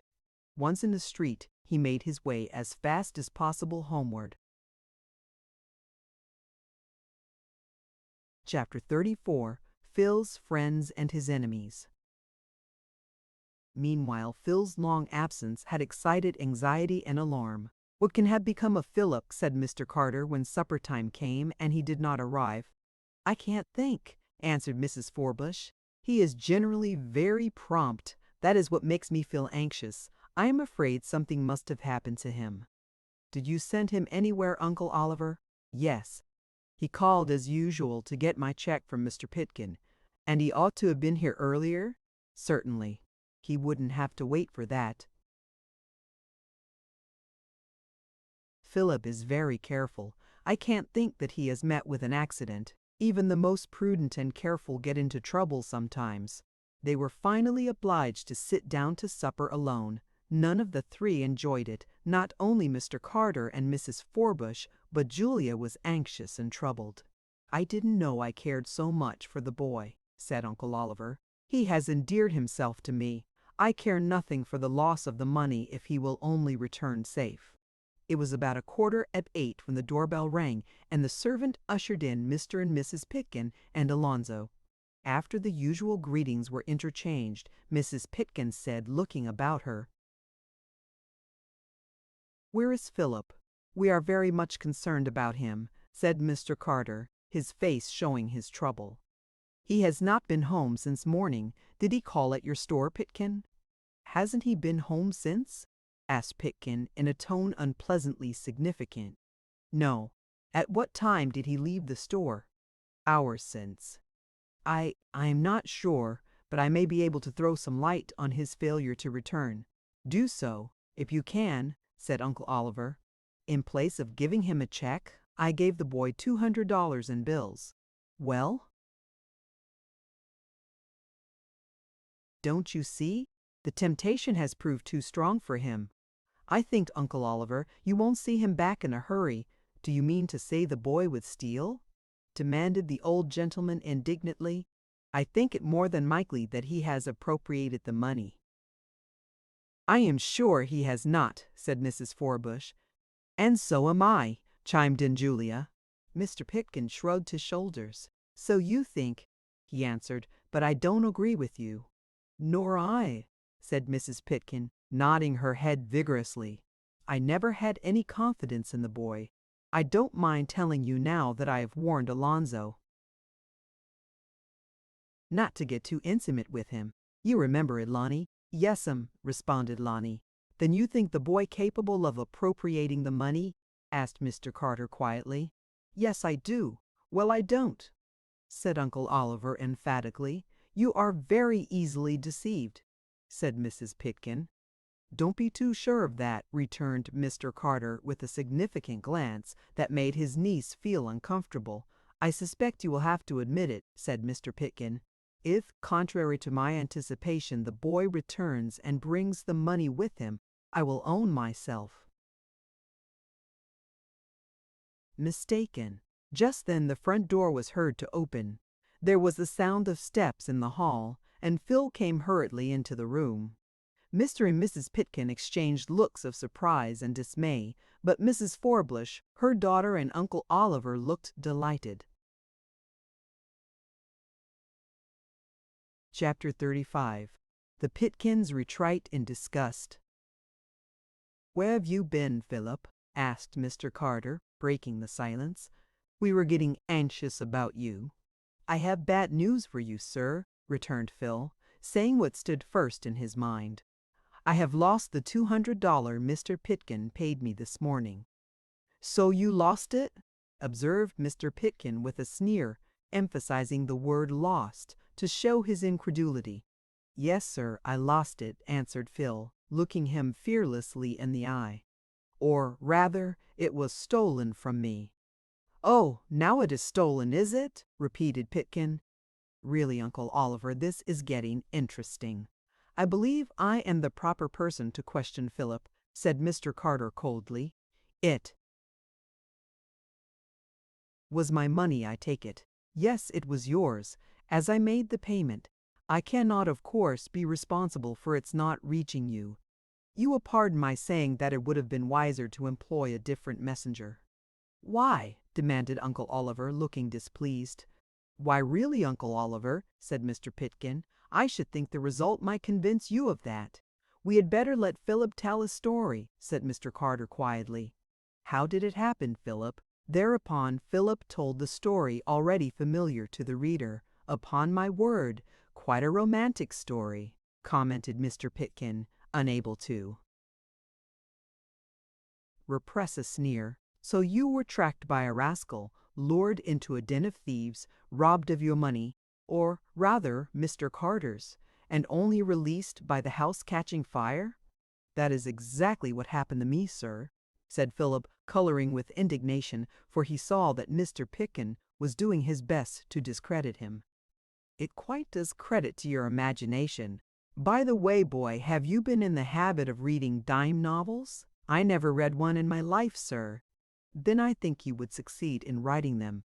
For a boy of 16, you certainly have a vivid imagination. I quite agree with my husband, said Mrs. Pitkin. The boy's story is ridiculously improbable. I can't understand how he has the face to stand there and expect Uncle Oliver to swallow such rubbish. I don't expect you to believe it, either of you, said Philip manfully, for you have never treated me fairly. I think you will find, also, that my uncle is too sensible a man to credit it also, retorted Mrs. Pitkin. Speak for yourself, Lavinia, said Mr. Carter, who had waited intentionally to let his relatives express themselves. I believe every word of Philip's story. You do? Ejaculated Mrs. Pitkin, rolling her eyes and nodding her head in the vain endeavor to express her feelings. Really, Uncle Oliver, for a man of your age and good sense. Thank you for that admission, Lavinia, said Mr. Carter mockingly. Go on. I was about to say that you seem infatuated with this boy, of whom we know nothing except from his own account. To my mind, his story is a most ridiculous invention. Mr. and M. Pitkin, did anyone enter your store just after Philip left it to inquire after him? No, sir, answered Pitkin triumphantly. That's a lie, at any rate. You will remember that Philip did not make the assertion himself. This was the statement of the thief who robbed him. Yes, of course, sneered Pitkin. He told his story very shrewdly. Mr. Daff. Carter, said Philip, I can show you, or anyone else, the house in which I was confined in Bleecker Street, and there will be no trouble in obtaining proof of the fire. I dare say there may have been such a fire, said Mr. Pitkin, and you may have happened to see it and decided to weave it into your story. Do you think I stole the money or used it for my own purpose? Asked Philip pointedly. Mr. Pitkin shrugged his shoulders. Young man, he said, upon this point I can only say that your story is grossly improbable. It won't hold water. Permit me to judge of that, Mr. Pitkin, said Mr. Carter. I wish to ask you one question. To ask me a question, said Pitkin, surprised. Yes. Why did you pay Philip in bills today? Why did you give him a check? As usual? Why? Answered Pitkin, hesitating. I thought it wouldn't make any difference to you.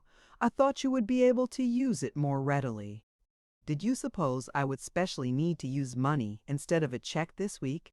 Why break over your usual custom? Really, I didn't give much thought to the matter, answered Pitkin, hesitating. I acted on a sudden impulse. Your impulse has cost me $200. Do me the favor, when Philip calls next week, to hand him a check. You mean to retain him in your employ after this?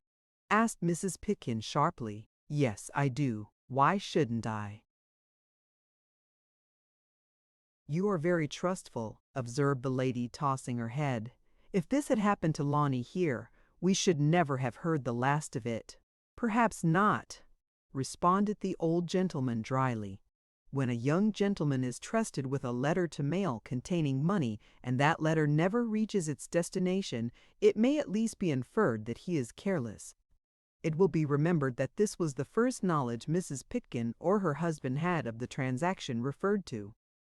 What do you mean, Uncle Oliver? Demanded Mr. Pitkin. Mr. Carter explained. This is too much, said Mrs. Pitkin angrily. You mean to accuse my poor boy of opening the letter and stealing the money? If I was as ready to bring accusations as you, Lavinia, I should undoubtedly say that it looked a little suspicious, but I prefer to let the matter rest. "I think, Mr. Pitkin, we had better go," said Mrs. Pitkin, rising with dignity. "Since Uncle Oliver chooses to charge his own nephew with being a thief, I beg pardon, Lavinia, I have not done so." "You might just as well," said Lavinia Pitkin, tossing her head. "Come, Mr. Pitkin. Come, my poor Lonnie. We will go home. This is no place for you." "Good evening, Lavinia," said Mr. Carter calmly. "I shall be glad to see you whenever you feel like calling." "When you have discharged that boy, I may call again," said Mrs. Pitkin spitefully. "You will have to wait some time then. I am quite capable of managing my own affairs." When Mr. Pitkin had left the house, by no means in a good humor, Phil turned to his employer and said gratefully, "I don't know how to thank you, Mr. Carter, for your kind confidence in me. I admit that the story I told you is a strange one, and I could not have blamed you for doubting me. But I don't doubt you, my dear Philip," said Mr. Carter kindly. "Nor I," said Mrs. Forbush.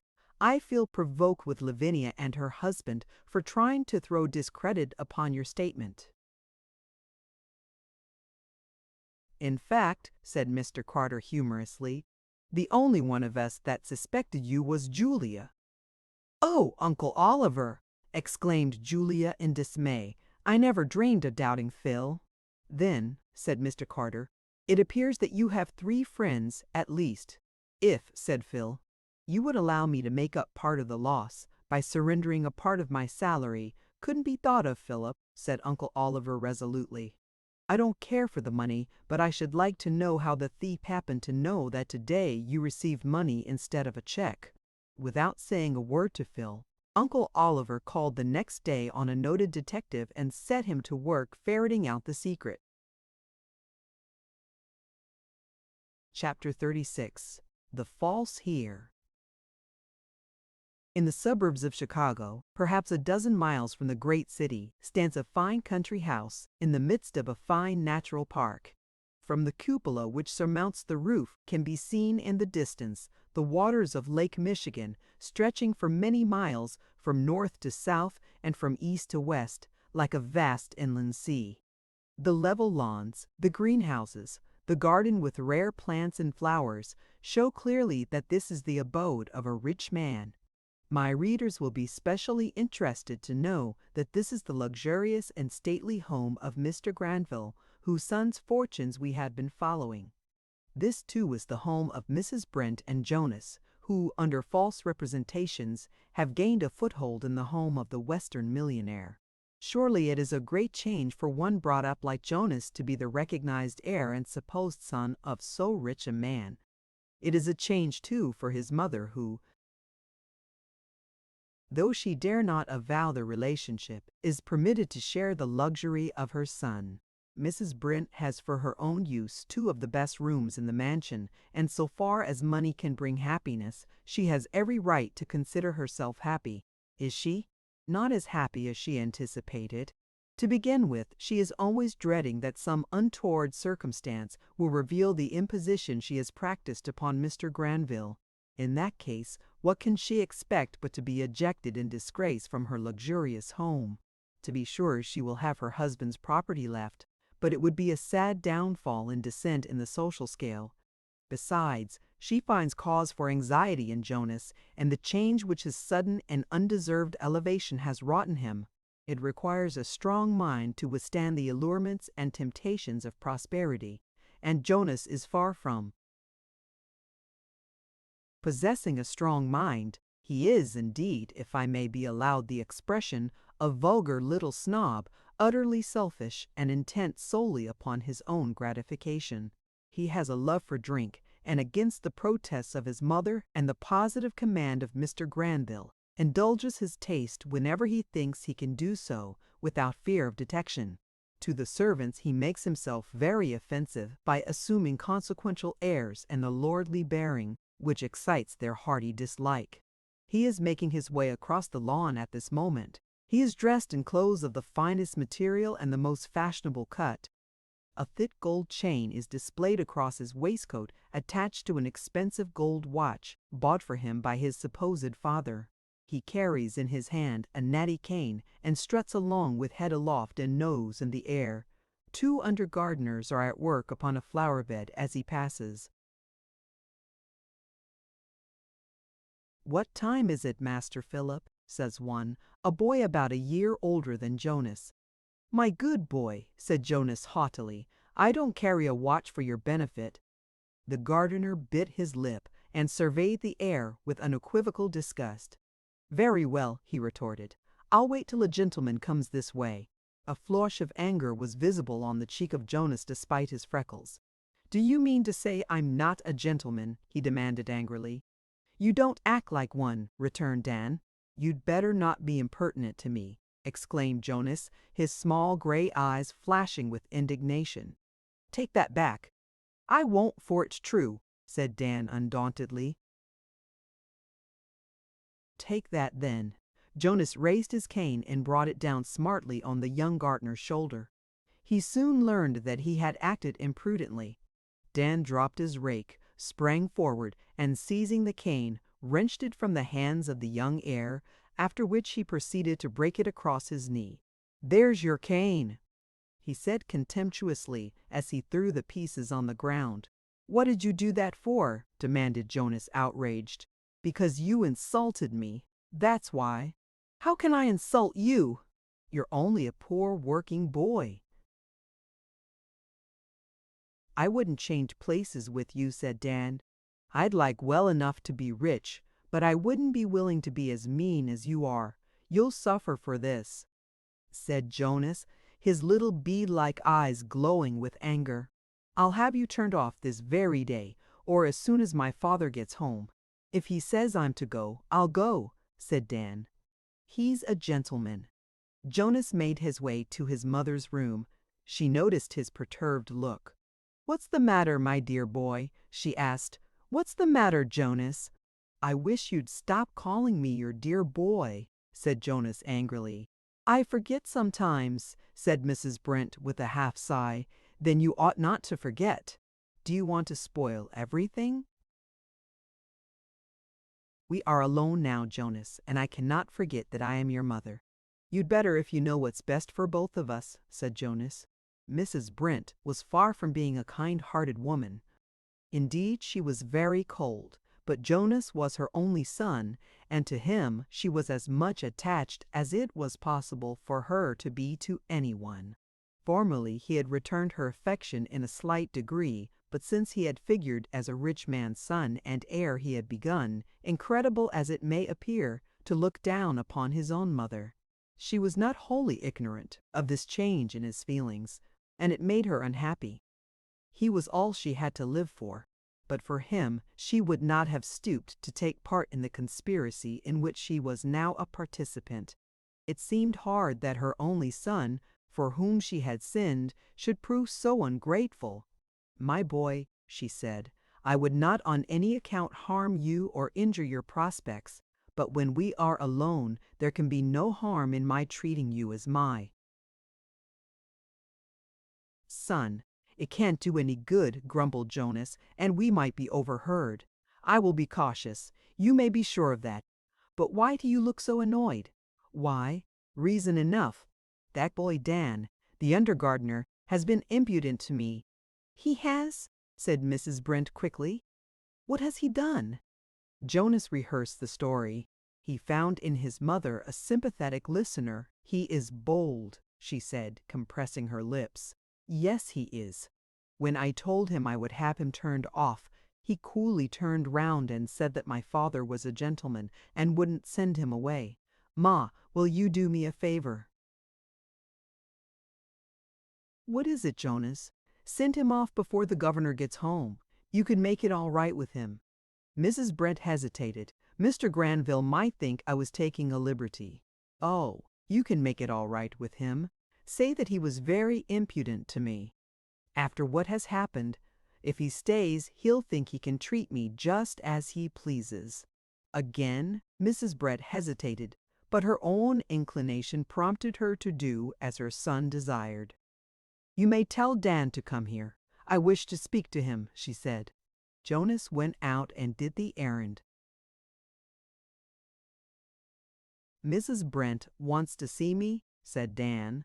I have nothing to do with her. You'd better come in if you know what's best for yourself, said Jonas with an exultation he did not attempt to conceal. Oh, well, I have no objection to meeting Mrs. Brent, said Dan. I'll go in. Mrs. Brent eyed the young gardener with cold animosity. You have been impudent to Master Philip, she said. Of course you cannot remain any longer in his father's employment. Here are $5 more than is due you. Take it and leave the estate. I won't take your money, Mrs. Brent, said Dan independently, and I won't take my dismissal from anyone but Mr. Granville himself. Do you defy me, then? Said Mrs. Brent with a firmer compression of her lips. No, Mrs. Brent, I don't defy you, but you have nothing to do with me, and I shall not take any orders or any dismissal from you. Don't be impertinent to my burst forth from Jonas, and then he stopped in confusion. To your what? Asked Dan quickly. To my nurse, faltered Jonas.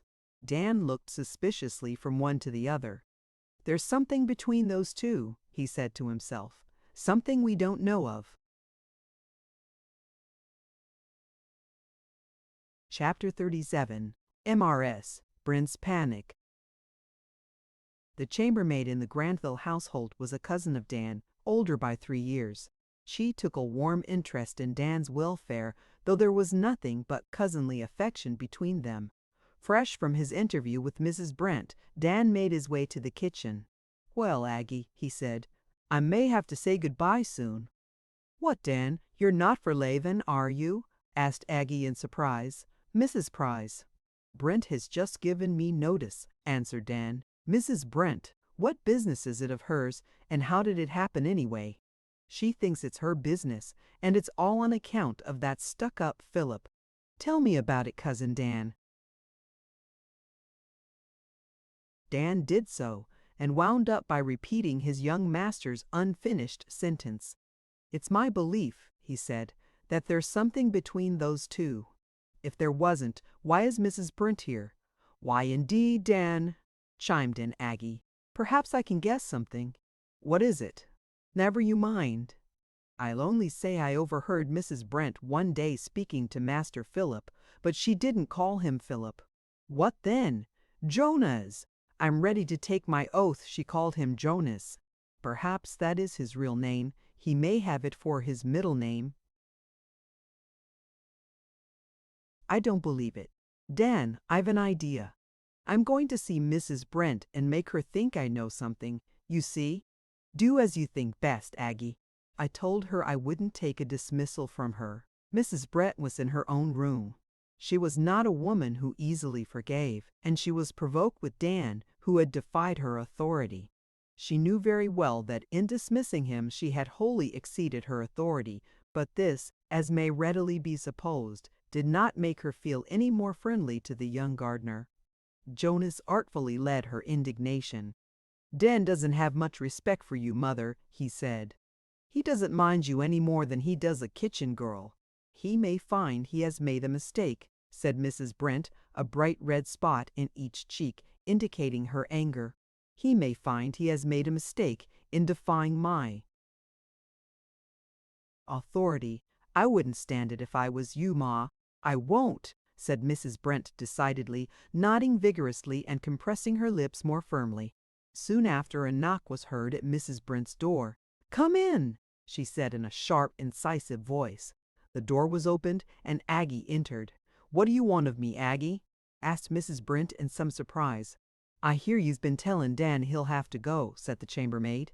Yes, answered Mrs. Brent, but I fail to see what business it is of yours. Dan's me cousin, ma'am. That's nothing to me. He has been impertinent to Master Philip, and afterward to me. I know all about it, ma'am. He told me. Then you understand why he must leave. He will do well to be more respectful in his next place. It wasn't his fault, ma'am, according to what he told me. No doubt, sneered Mrs. Brent. It is hardly likely that he would admit himself to be in fault. Dan's a good, truthful boy, ma'am. What did he tell you? The moment had come for Aggie's master stroke, and she fixed her eyes keenly on Mrs. Brent to watch the effect of her words. "He said he was at work in the garden, ma'am, when Master Jonas—" "What?" exclaimed Mrs. Brent, staring at the girl in dismay. "He was at work in the garden, ma'am, when Master Jonas—" "What do you mean, girl? Who is Master Jonas?" asked Mrs. Brent, trying to conceal her agitation. "Did I say Jonas, ma'am?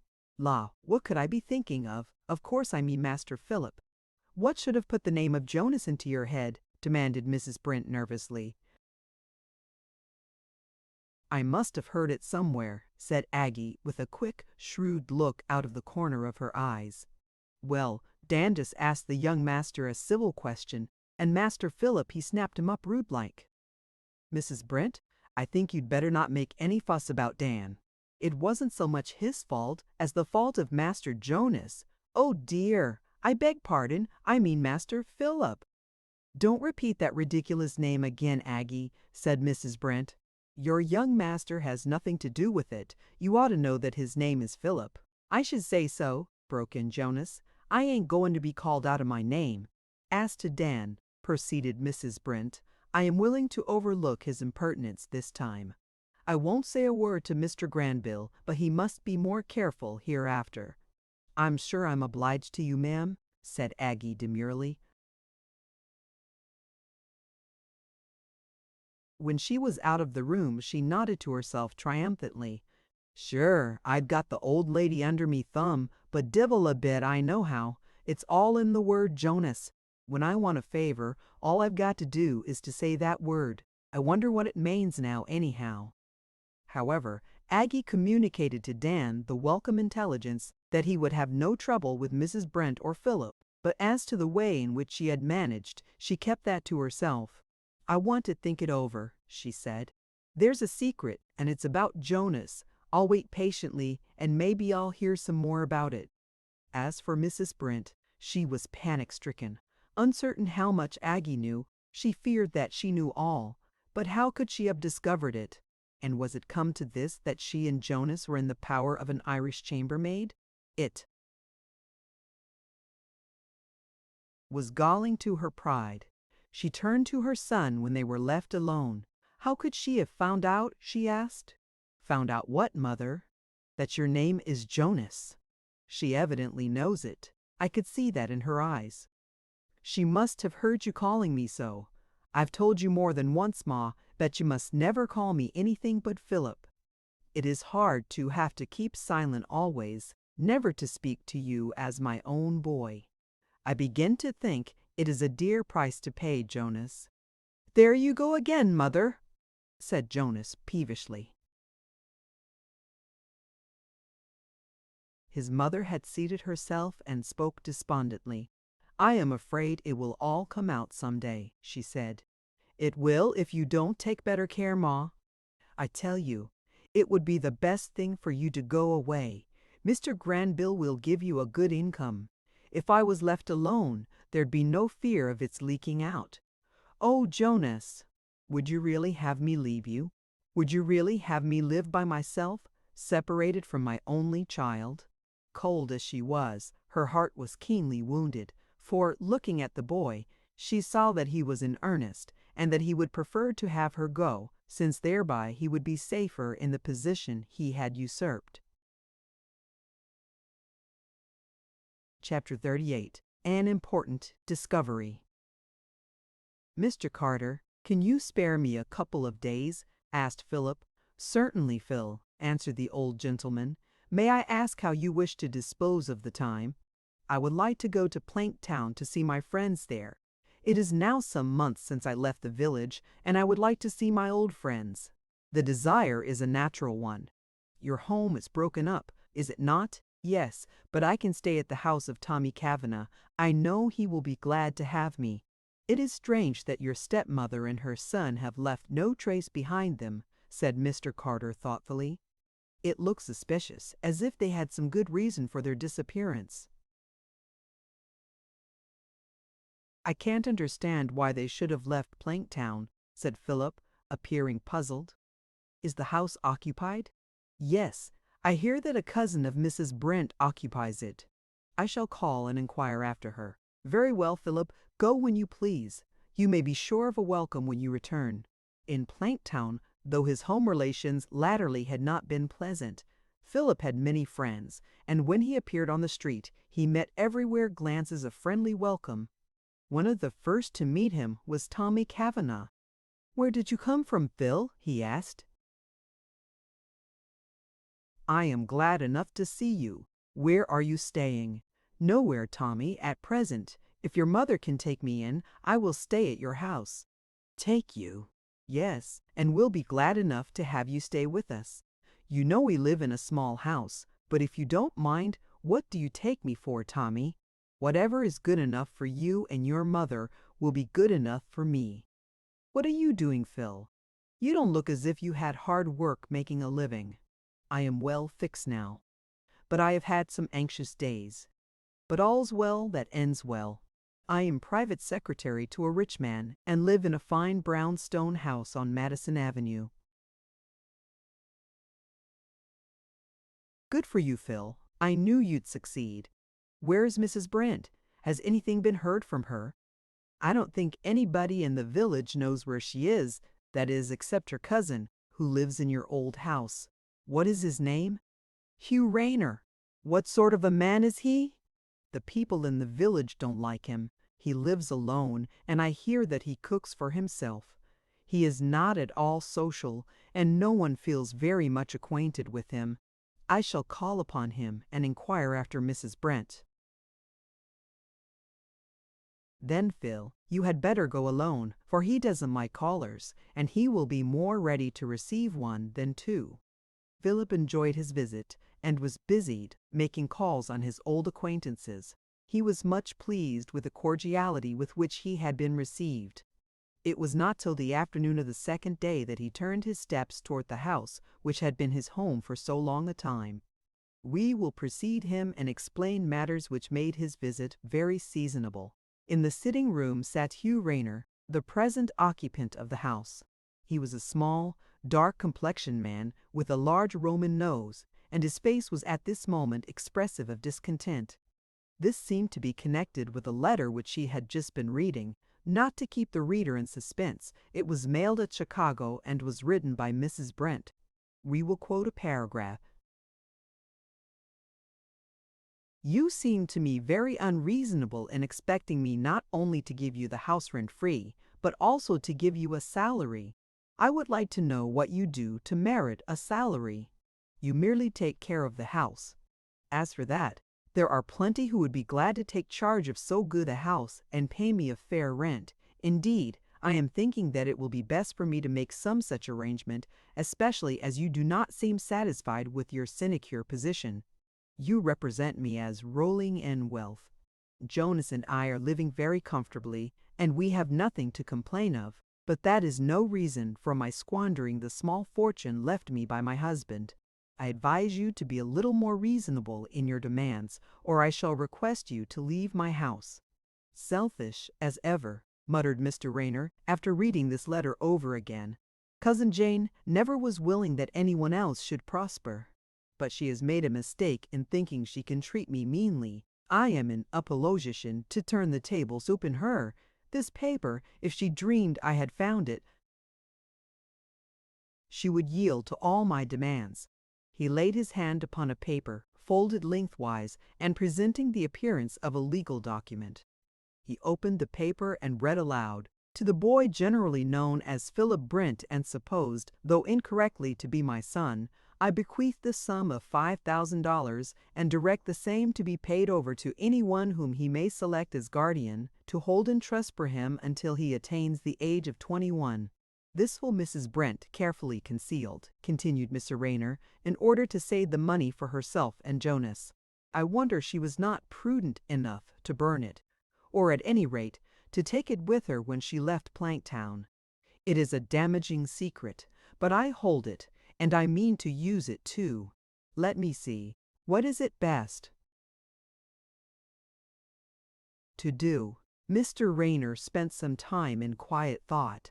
It seemed to him that it might be well to hint his discovery in a letter to Mrs. Brent and to make it the basis of a demand for a generous sum of hush money, $1,000 at least. He might have decided to do this but for an incident which suggested another course. The doorbell rang, and when he opened the door with some surprise, for callers were few, he saw standing before him a tall, handsome boy, whom he did not recognize. "Do you wish to see me?" he asked. "What is your name?" "My name is Philip Brent." "What!" exclaimed Mr. Rayner in visible excitement. "Are you the son of the late Mr. Brent?" "I was always regarded as such," answered Philip. "Come in, then." "I am glad to see you," said Mr. Rayner, and Phil entered the house, surprised at a reception much more cordial than he had expected. In that brief moment Mr. Rayner had decided to reveal the secret to Phil and trust to his gratitude for a suitable acknowledgment. In this way he would revenge himself upon Mrs. Brent, who had treated him so meanly. "I have been wishing to see you, for I have a secret of importance to communicate," said Mr. Rayner. "If it relates to my parents, I know it already," said Phil. "No, it is something to your advantage. In revealing it, I make Mrs. Brent my enemy, and shall forfeit the help she is giving me. If it is really of advantage to me, and I am able to make up your loss to you, I will do it," said Phil. "That is sufficient. I will trust to your honor. You look like a boy who will keep a promise though not legally bound. You only do me justice, Mr. Rayner. Then cast your eye upon this paper, and you will know the secret." "Is it a will?" exclaimed Phil in surprise. "Yes, it is the will of the late Gerald Brent. By it he bequeaths to you $5,000. Then he did not forget me," said Phil, more pleased with the assurance that he had been remembered than by the sum of money bequeathed to him. "But why have I not known this before?" he asked, looking up from the will. "You must ask that of Mrs. Brent," said Mr. Rayner significantly. "Do you think she suppressed it purposely?" "I do," answered Rayner laconically. "I must see her. Where can I find her?" "I can only say that her letters to me are mailed in Chicago, but she scrupulously keeps her address a secret." "Then I must go to Chicago. May I take this paper with me?" "Yes. I advise you to put it into the hands of a lawyer for safekeeping. You will not forget that you are indebted to me for it?" "No, Mr. Rayner. I will take care you lose nothing by your revelation." The next morning Phil returned to New York. Chapter 39. 8 The Palmer House. It may be readily supposed that Phil's New York friends listened with the greatest attention to his account of what he had learned in his visit to Planktown. "Your stepmother is certainly an unscrupulous woman," said Mr. Carter. "Doubtless she has left your old town in order to escape accountability to you for your stolen inheritance. What puzzles me, however, is her leaving behind such telltale evidence. It is a remarkable oversight. Do you think she is aware of the existence of the will?" "I think she must be, though I hope not," answered Phil. "I should like to think that she had not conspired to keep back my share of father's estate. At any rate, the first thing to do is evidently to find her out and confront her with the evidence of her crime, that is, supposing her to be really culpable." "Then you approve of my going to Chicago?" said Phil. "Most emphatically. Nay, more, I will go with you." "Will you indeed, sir?" said Phil joyfully. "You are very kind. I shrank from going alone, being a boy ignorant of business." "A pretty shrewd boy, however," said Mr. Carter, smiling. "I don't claim much credit, however, as I have some interest in Chicago to which I can attend with advantage personally. I am interested in a Western railroad, the main office of which is in that city." "When shall we go, sir?" "Tomorrow," answered Mr. Carter promptly. "The sooner the better. You may go downtown and procure the necessary tickets and engage sleeping berths." Here followed the necessary directions, which need not be repeated. It is enough to say that 24 hours later Phil and his employer were passengers on a lightning express train bound for Chicago. They arrived in due season without any adventure worth naming and took rooms at the Palmer House. Now it so happened that in the same hotel at the very same moment were three persons in whom Phil was vitally interested. These were Mrs. Brent Jonas, otherwise called Philip Granville, and Mr. Granville himself. Let me explain their presence in Chicago, when, as we know, Mr. Granville's house was situated at some distance away. Jonas had preferred a petition to go to Chicago for a week in order to attend some of the amusements there to be enjoyed, alleging that it was awfully dull in the country. Mr. Granville was inclined to be very indulgent, to make up for the long years in which he had been compelled practically to desert his son. The petition therefore received favor. "It is only natural that you should wish to see something of the city, my son," he said. "I will grant your request. We will go to Chicago and remain a week at the Palmer House. Mrs. Brent, will you accompany us?" "With pleasure, Mr. Granville," answered that lady. "It is not dull here for me. Still, I shall no doubt enjoy a little excitement. At any rate, I shall be best pleased to be where you and your son are." "Then, so let it be. We will go tomorrow." One secret wish and scheme of Mrs. Brent has not been referred to. She felt that her present position was a precarious one. She might at any time be found out, and then farewell to wealth and luxury. But if she could induce Mr. Granville to marry her, she would then be secure, even if found out. And Jonas would be the son of Mr. Granville, though detected as a usurper. She, therefore, made herself as agreeable as possible to Mr. Granville, anticipated his every wish, and assumed the character, which she did not possess, of a gracious and feminine woman of unruffled good humor and sweetness of disposition. "I say, Ma," Jonas observed on one occasion, "you've improved ever so much since you came here. You're a good deal better natured than you were." Mrs. Brent smiled, but she did not care to take her son into her confidence. "Here I have no cares to trouble me," she said. "I live here in a way that suits me." But when they were about starting for Chicago, Mrs. Brent felt herself becoming unaccountably depressed. "Jonas," she said, "I am sorry we are going to Chicago." "Why, Ma, we'll have a splendid time." "I feel as if some misfortune were impending over us," said his mother, and she shivered apprehensively, but it was too late to recede. Besides, Jonas wished to go, and she had no good reason to allege for breaking the arrangement. Chapter 40. A Sinew Not on the Bills. Phil was in Chicago, but that was only the first step toward finding those of whom he was in search. Had he been sure that they were in the city, it would have simplified matters, but the fact that Mrs. Brent directed her letters to be sent to that city proved nothing. It did not make it certain that she lived in the town. "We are only at the beginning of our perplexities, Philip," said Mr. Carter. "Your friends may be near us, or they may be 100 miles away." "That is true, sir. One method of finding them is barred, that of advertising, since they undoubtedly do not care to be found, and an advertisement would only place them on their guard. What would you advise, sir?"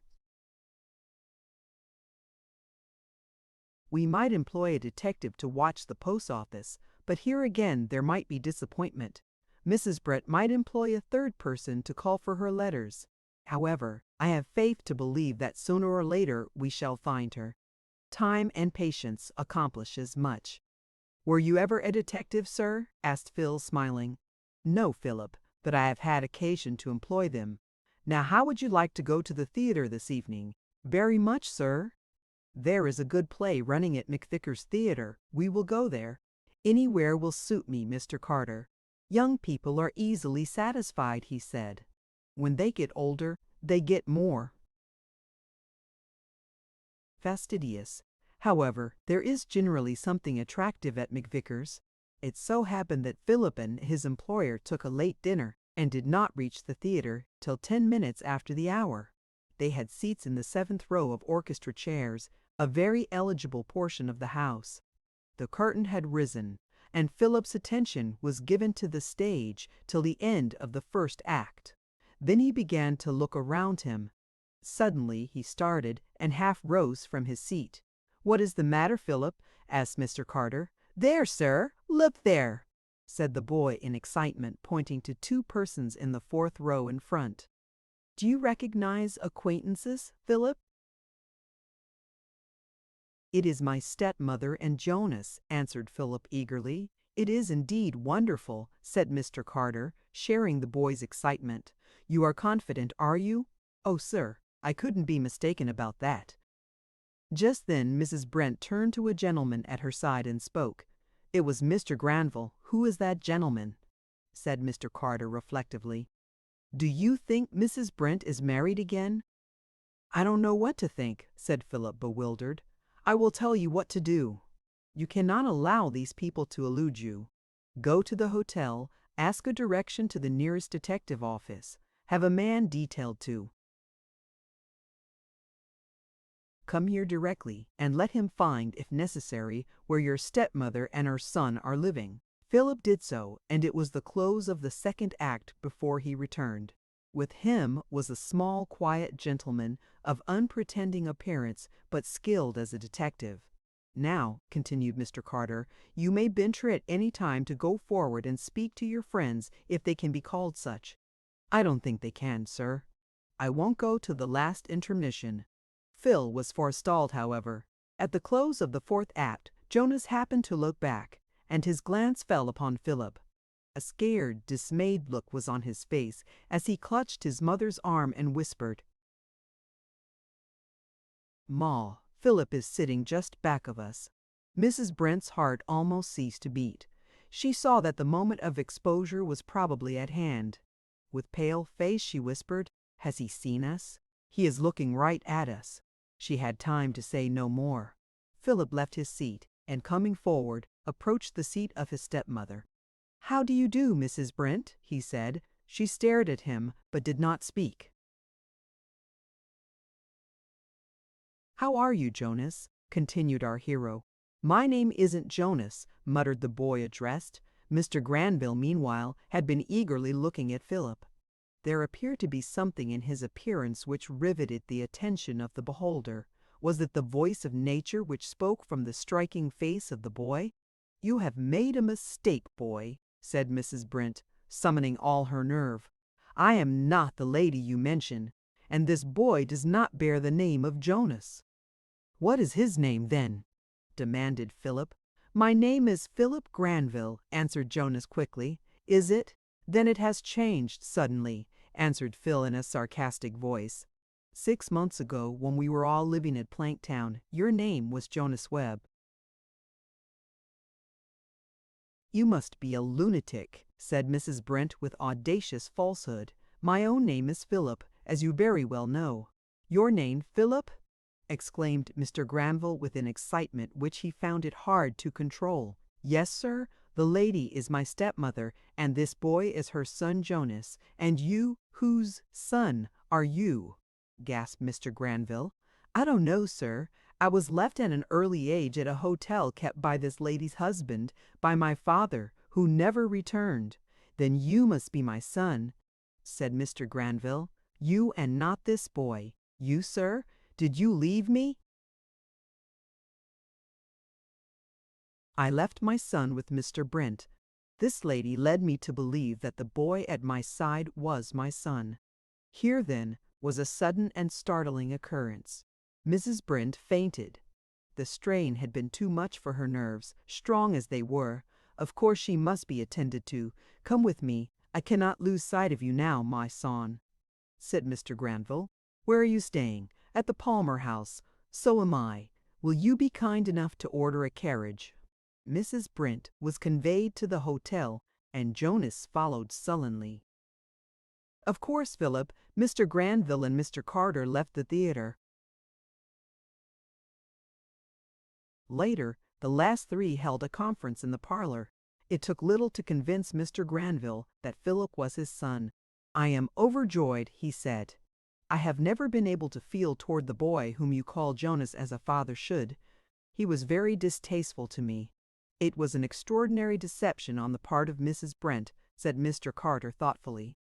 "She is a very unprincipled woman," said Mr. Granville. "Even now that matters have come right, I find it hard to forgive her. You do not know all the harm she has sought to do your son. The sum of $5,000 was left him by Mr. Brent, and she suppressed the will. Good heavens, is this true?" "We have the evidence of it." The next day, an important interview was held at the Palmer House. Mrs. Brent was forced to acknowledge the imposition she had practiced upon Mr. Granville. "What could induce you to enter into such a wicked conspiracy?"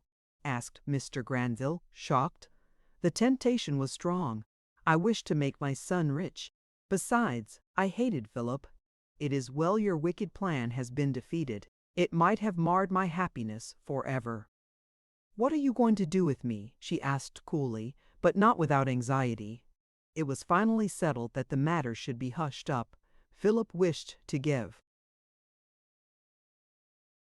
up the sum bequeathed him by Mr. Brent, but to this Mr. Granville objected, feeling that it would constitute a premium on fraud.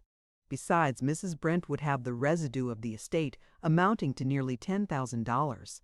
Being allowed to do what he chose with this money, he gave it in equal portions to Tommy Kavanagh and Mr. Rayner, who had informed him of the existence of Mr. Brent's will. Mrs. Brent decided not to go back to Planktown. She judged that the story of her wickedness would reach that village and make it disagreeable for her. She opened a small millinery store in Chicago and is doing fairly well. But Jonas is her chief trouble, as he is lazy and addicted to intemperate habits. His chances of success in an honorable career are small. "How can I spare you, Philip?" said Mr. Carter regretfully. "I know your father has the best right to you, but I don't like to give you up." "You need not," said Mr. Granville. "I propose to remove to New York, but in the summer I shall come to my estate near Chicago, and hope, since the house is large enough, that I may persuade you and your niece, Mrs. Forbush, to be my guests." This arrangement was carried out. Mrs. Forbush and her daughter are the recognized heirs of Mr. Carter, who is wholly estranged from the Pitkins. He ascertained, through a detective, that the attack upon Philip by the man who stole from him the roll of bills was privately instigated by Mr. Pitkin himself, in the hope of getting Philip into trouble. Mr. Carter thereupon withdrew his capital from the firm, and Mr. Pitkin is generally supposed to be on the verge of bankruptcy. At any rate, his credit is very poor, and there is a chance that the Pitkins may be reduced to comparative poverty. "I won't let Lavinia suffer," said Uncle Oliver. "If the worst comes to the worst, I will settle a small income, say $1,200, on her, but we can never be friends." As Phil grew older, he is now 21, it seems probable that he and Mr. Carter may be more closely connected, judging from his gallant attentions to Julia Forbush, who has developed into a charming young lady. Nothing would suit Mr. Carter better, for there is no one who stands higher in his regard than Philip Granville, the errand boy. Chapter 41. Fred Sargent's Reverence. Fred Sargent, upon this day from which my story dates, went to the head of his Latin class in the high school of Andrewsville. The school was a fine one, the teachers strict, the classes large, the boys generally gentlemanly, and the moral tone pervading the whole of the very best character. To lead a class in a school like this was an honor of which any boy might have been proud, and Fred, when he heard his name read off at the head of the roll, could have thrown up his well-worn Latin grammar, which he happened to have in his hand just at that moment, and hurrah'd. It was quite a wonder to him afterward that he did not. As a class, boys are supposed to be generous. I really don't know whether they deserve to be considered so or not, but some 4 or 5 only in this large school envied Fred. The rest would probably have hurrayed with him, for Fred was a capital good fellow and quite a favorite. "Bully for you," whispered Ned Brown, his right-hand neighbor, but Ned was instantly disgraced, the eye of the teacher catching the words as they dropped from his lips. When school was over, several of the boys rushed to the spot where Fred, his cap in his hand, and his dark hair blowing about every way, was standing. "I say," said James Duncan, "I thought you would get it. You've worked like a Trojan and you deserve it." "It's as good as getting the valedictory," said Joe Stone. "And that is entering into any college in the land without an examination," said Peter Crane. Now Peter had run shoulder to shoulder with Fred, and it does him great credit that, being beaten, he was thoroughly good-natured about it. "I say, Fred, you ought to treat for this," and Noah Holmes, standing on tiptoe, looked over the heads of the other boys significantly at Fred. "I wish I could, but here's all the money I've got," said Fred, taking about 25 cents from his pocket, all that was left of his monthly allowance. "That's better than nothing. It will buy an apple apiece. Come on, let's go down to old Granger's. I saw some apples there big as your head, and bigger too," said Noah with a droll wink. "Well, come on then." And away went the boys at Fred's heels, pushing and shouting, laughing and frolicking, until they came to Abel Granger's little grocery. "Now hush up, you fellas," said Noah, turning round upon them. "Let Fred go in by himself. Old Grange can't abide a crowd and noise. It will make him cross, and all we shall get will be the specked and worm-eaten ones. Come, fall back there." Very quietly and obediently the boys, who always knew their leader, fell back, and Fred went into the little dark grocery alone. He was so pleasant and gentlemanly that, let him go where he would and do what he would, in some mysterious way, he always found the right side of people and got what he wanted in the most satisfactory manner. Now Abel Granger was as cross as a meat axe, Noah said, and all the boys were afraid of him. If the apples had been anywhere else, they would have been much surer of their treat, but in spite of their fears, back came Fred in a few moments, with a heaping measure of nice red apples that made the boys' mouths water. Fred said that old Abel had given him as near a smile as could come to his yellow, wrinkled face. "Treat 'em," he said. "Treat 'em, eh? Wall now, 'pears likely they'd eat you out of house and home. I never see a boy yet that couldn't go through a 10-penny nail easy as not." "We are always hungry, I believe," said Fred. Allers, that's a fact," picking out the best apples as he spoke and heaping up the measure. "There, now if you'll find a better lot than that, for the money, you are welcome to it. That's all." "Couldn't do it. Thank you very much," said Fred. As the boys took the apples eagerly and began to bite them, they saw the old face looking out of the dirty panes of window glass upon them. Fred loved to make everybody happy around him, and this treating was only second best to leading his class. So when, at the corner of the street turning to his father's house, he parted from his young companions, I doubt whether there was a happier boy in all Andrewsville. I do not think we shall blame him very much if he unconsciously carried his head pretty high and looked proudly happy. Out from under the low archway leading to Bill Crandon's house, a boy about as tall as Fred, but stout and coarse, in ragged clothes, stood staring up and down the street as Fred came toward him. Something in Fred's looks and manner seemed especially to displease him. He moved directly into the middle of the sidewalk and squared himself as if for a fight. There was no other boy in town whom Fred disliked so much and of whom he felt so afraid. Sam Crandon, everybody knew, was a bully. He treated boys who were larger and stronger than himself civilly, but was cruel and domineering over the poor and weak. So far in his life, though they met often, Fred had avoided coming into contact with Sam, and Sam had seemed to feel just a little awe of him. For Mr. Sargent was one of the wealthiest leading men in town, and Sam, in spite of himself, found something in the handsome, gentlemanly boy that held him in check. But today Sam's father had just beaten him, and the boy was smarting from the blows. I dare say he was hungry and uncomfortable for many other causes, But however this may have been, he felt in the mood for making trouble, for seeing somebody else unhappy beside himself. This prosperous, well-dressed boy, with his books under his arm and his happy face, was the first person he had come across, and here then was his opportunity.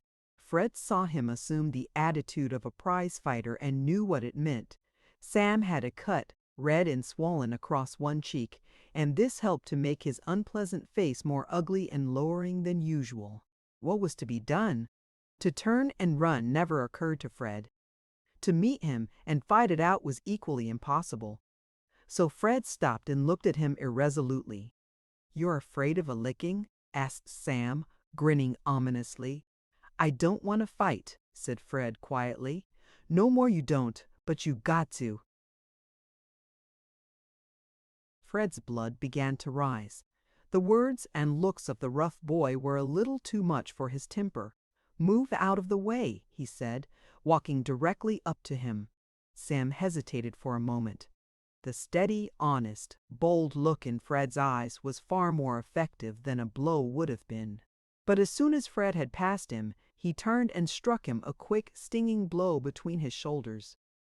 "That's mean," said Fred, wheeling round. "Strike fair and in front if you want to, but don't hit in the back, that's a coward's trick." "Take it there then," said Sam, aiming a heavy blow at Fred's breast. But the latter skillfully raised his books, and Sam's knuckles were the worse for the encounter. "Hurt, did it?" said Fred, laughing. "What if it did?" "Say quits then." Not by a good deal, and in spite of himself, Fred was dragged into an ignominious street fight. Oh, how grieved and mortified he was when his father, coming down the street, saw and called to him. Hearing his voice, Sam ran away, and Fred, bruised and smarting, with his books torn and his clothes too, went over to his father. Not a word did Mr. Sargent say. He took Fred's hand in his, and the two walked silently to their home. I doubt whether Mr. Sargent was acting wisely. Fred never had told him an untruth in his life, and a few words now might have set matters right. But to this roughness in boys Mr. Sargent had a special aversion. He had so often taken pains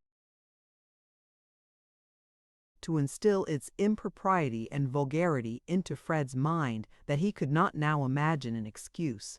He should not have done so under any circumstances, said his father sternly to himself. I am both surprised and shocked, and the punishment must be severe. Unfortunately for Fred, his mother was out of town for a few days, a mother so much sooner than a father reaches the heart of her son. So now his father said, "You will keep your room for the next week. I shall send your excuse to your teacher. Ellen will bring your meals to you. At the end of that time I will see and talk with you." Without a word, Fred hung his cap upon its nail and went to his room. Such a sudden change from success and elation to shame and condign punishment was too much for him. He felt confused and bewildered. Things looked dark around him, and the great boughs of the Norway spruce, close up by his window, nodded and winked at him in a very odd way. He had been often reproved and sometimes had received a slight punishment, but never anything like this. And now he felt innocent, or rather, at first he did not feel at all. Everything was so strange and unreal. He heard Ellen come into his room after a few minutes with his dinner, but he did not turn. A cold, numbing sense of disgrace crept over him. He felt as if, even before this Irish girl, he could never hold up his head again. He did not wish to eat or do anything. What could it all mean? Slowly, the whole position in which he was placed came to him.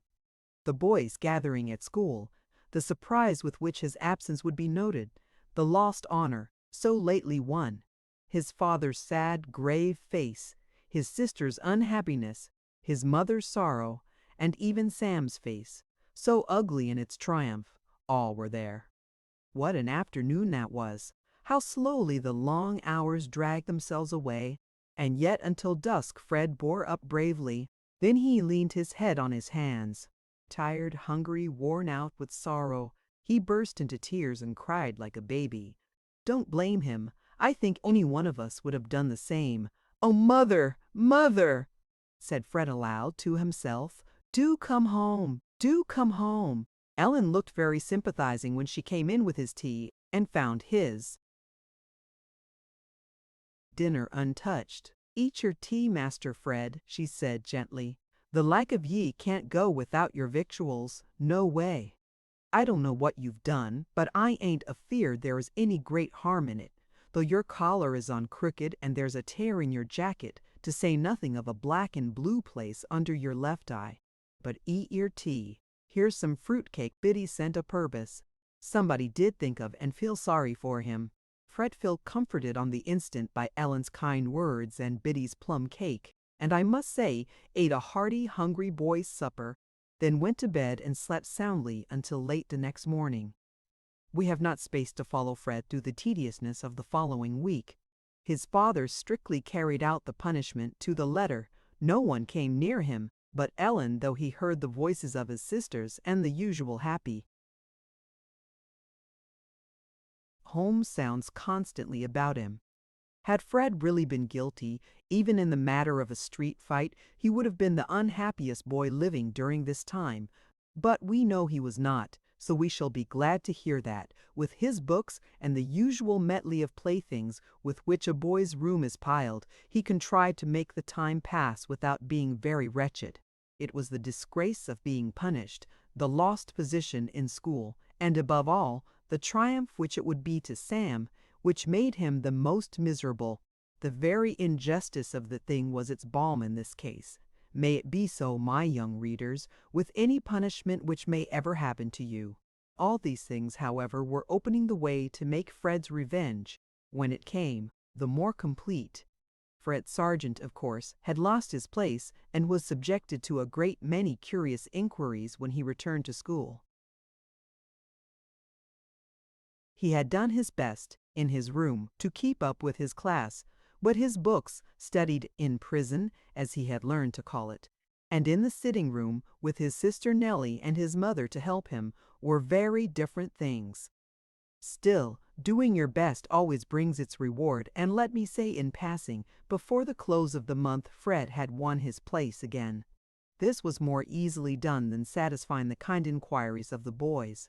So, after trying the first day to evade them, Fred made a clean breast of it and told the whole story. I think perhaps Mr. Sargent's severe and unjust discipline had a far better effect upon the boys generally than upon Fred particularly.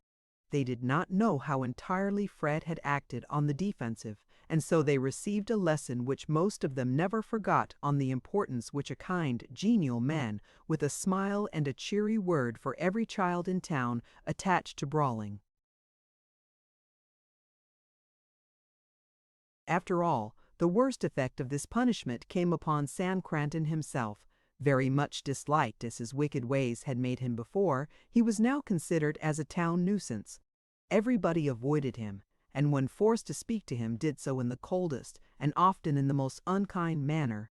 Sam, not 3 weeks after his wanton assault upon Fred, was guilty of his first theft and of drinking his first glass of liquor. In short, he was going headlong to destruction, and no one seemed to think him worth the saving.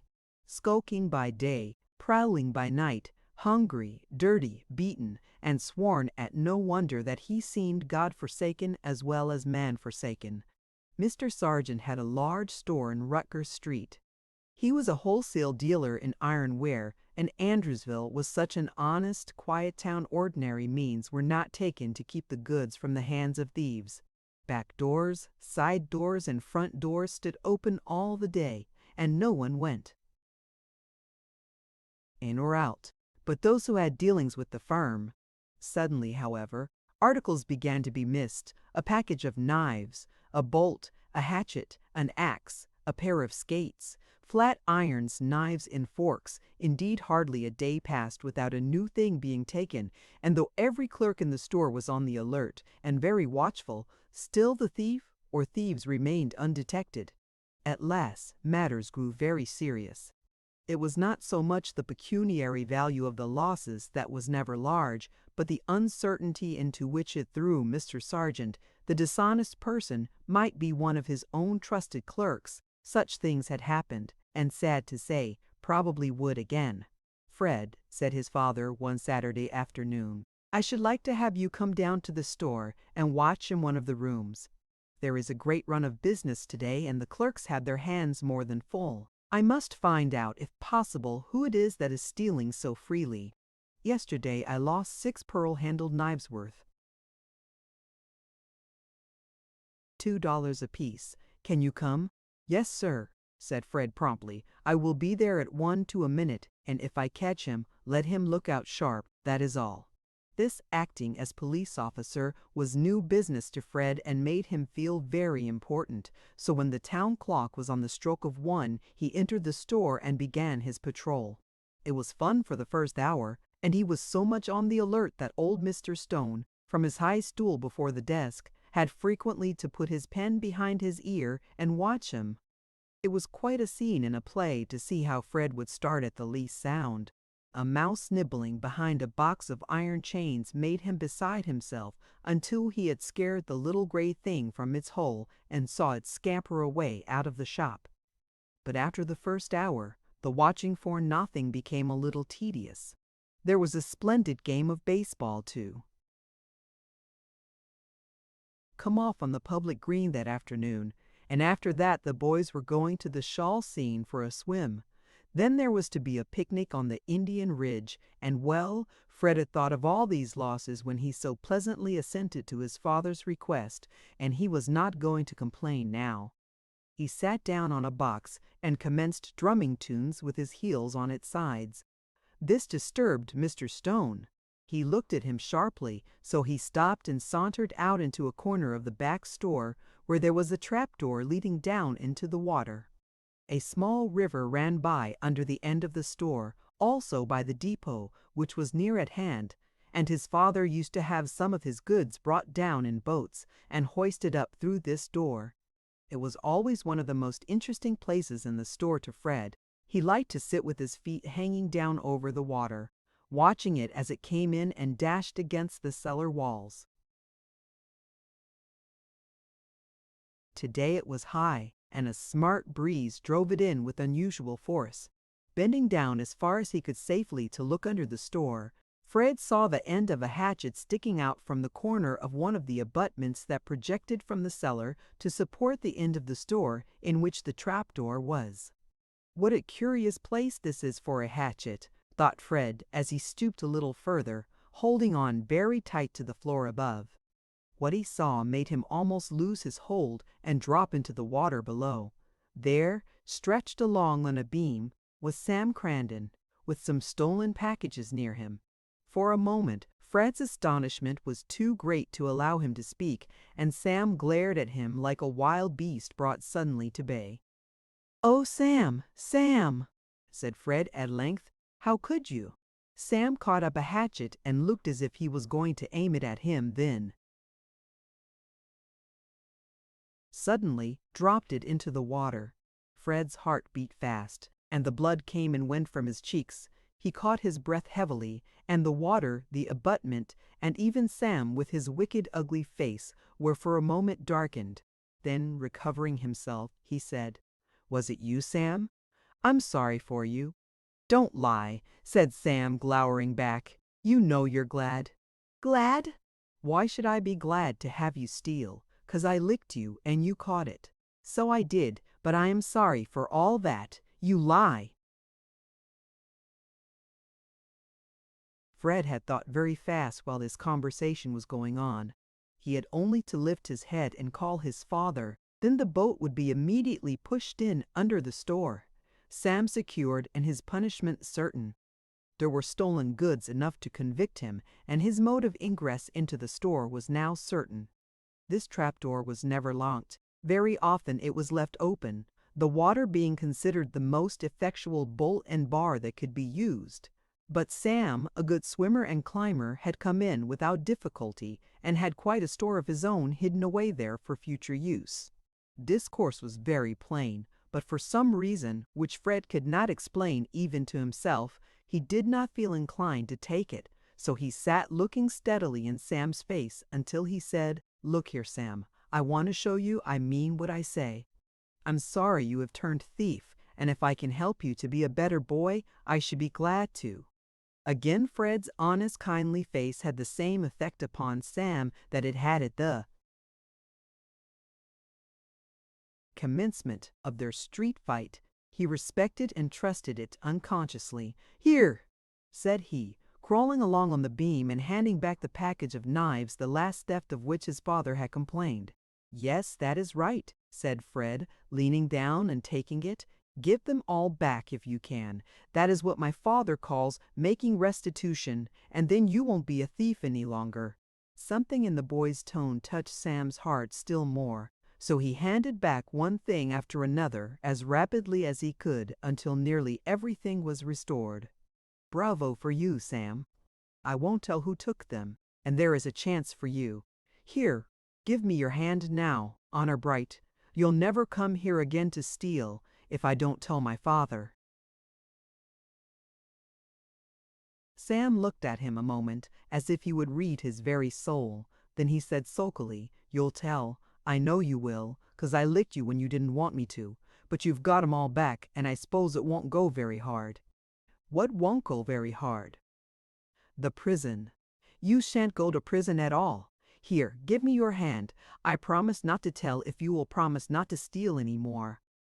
"Ain't that fair?" "Yes," said Sam, a sudden change coming over his face. "But you will.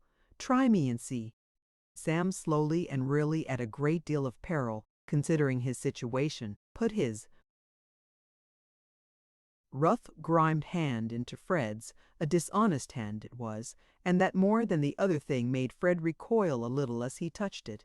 But that clasp sealed the compact between these two boys. It began Fred Sargent's revenge. "Now be off, will you, before the clerks come? They will see the things and catch you here. I'll be round to your house soon and we will see." Even in this short time, Fred had formed a general plan for saving Sam. The boy, stretching himself out flat, slipped down the transverse beam into the water, dived at once and came up under the bridge a few rods distant, then coolly passed down the river and swam to shore under a bunch of alder bushes by which he was concealed from the sight of the passers-by. Fred sought his father, told him the story, then brought him to the spot, showed the goods which the boy had returned, and begged as a reward for discovery to be allowed to conceal his name.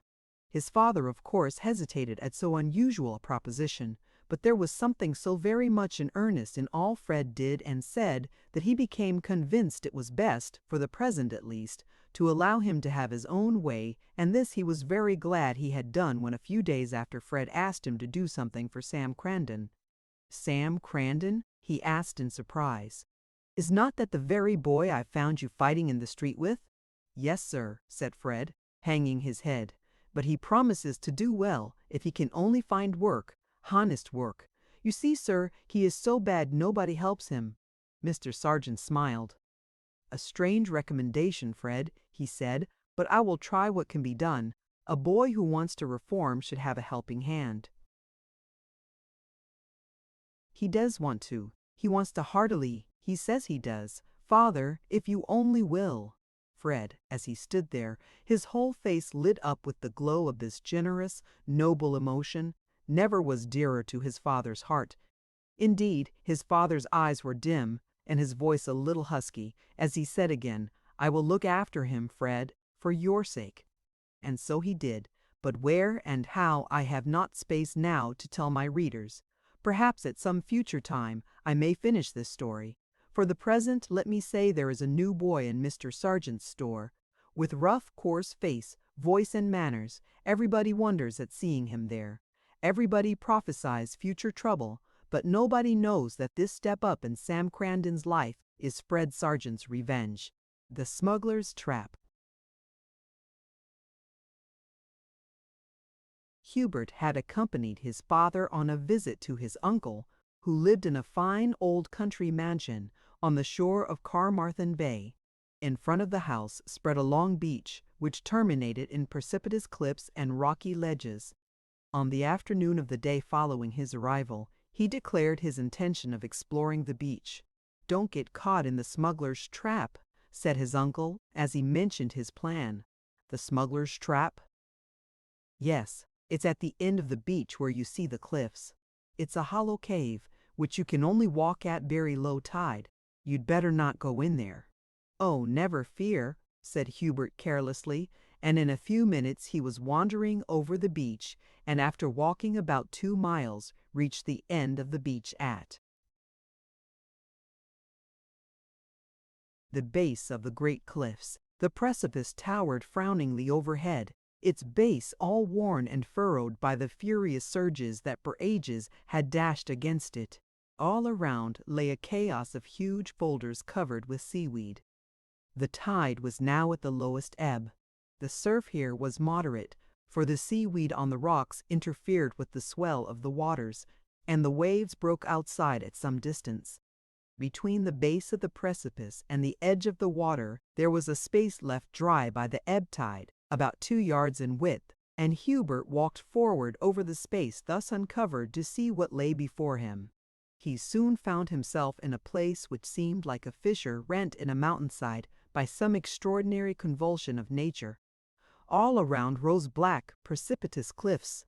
On the side nearest was the precipice by whose base he had passed, while over opposite was a gigantic wall of dark rock which extended far out into the sea. Huge waves thundered at its feet and dashed their spray far upward into the air. The space was about 50 yards across. The fissure extended back for about 200 yards, and there terminated in a sharp angle formed by the abrupt walls of the cliffs which enclosed it. All around there were caverns worn into the base of the precipices by the action of the sea. The floor of this place was gravelly, but near the water it was strewn with large boulders. Further in there were no boulders, and it was easy to walk about. At the furthest extremity there was a flat rock that seemed to have fallen from the cliff above in some former age. The cliffs around were about 200 feet in height. They were perfectly bare and intensely black. On their storm-writhen summits not a sign of verdure appeared. Everything had the aspect of gloom, which was heightened by the mournful monotone of the sea waves as they dashed against the rock. After the first feeling of awe had passed, Hubert ran forward, leaping from rock to rock, till he came to where the beach or floor of the fissure was gravelly. Over this he walked and hastened to the caverns, looking into them one after another. Then he busied himself by searching among the pebbles for curious stones and shells. He found here numerous specimens of the rarest and finest treasures of the seashells, of a delicacy of tint and perfection of outline, seaweeds of new and exquisite forms, with rich hues which he had hitherto believed impossible. In the hollows of the rocks, where the water yet lay in pools, he found little minnows, and delicate jellyfish with their long slender fibers, and sea anemones, and sea urchins with their spires extended, and starfish moving about with their innumerable creepers.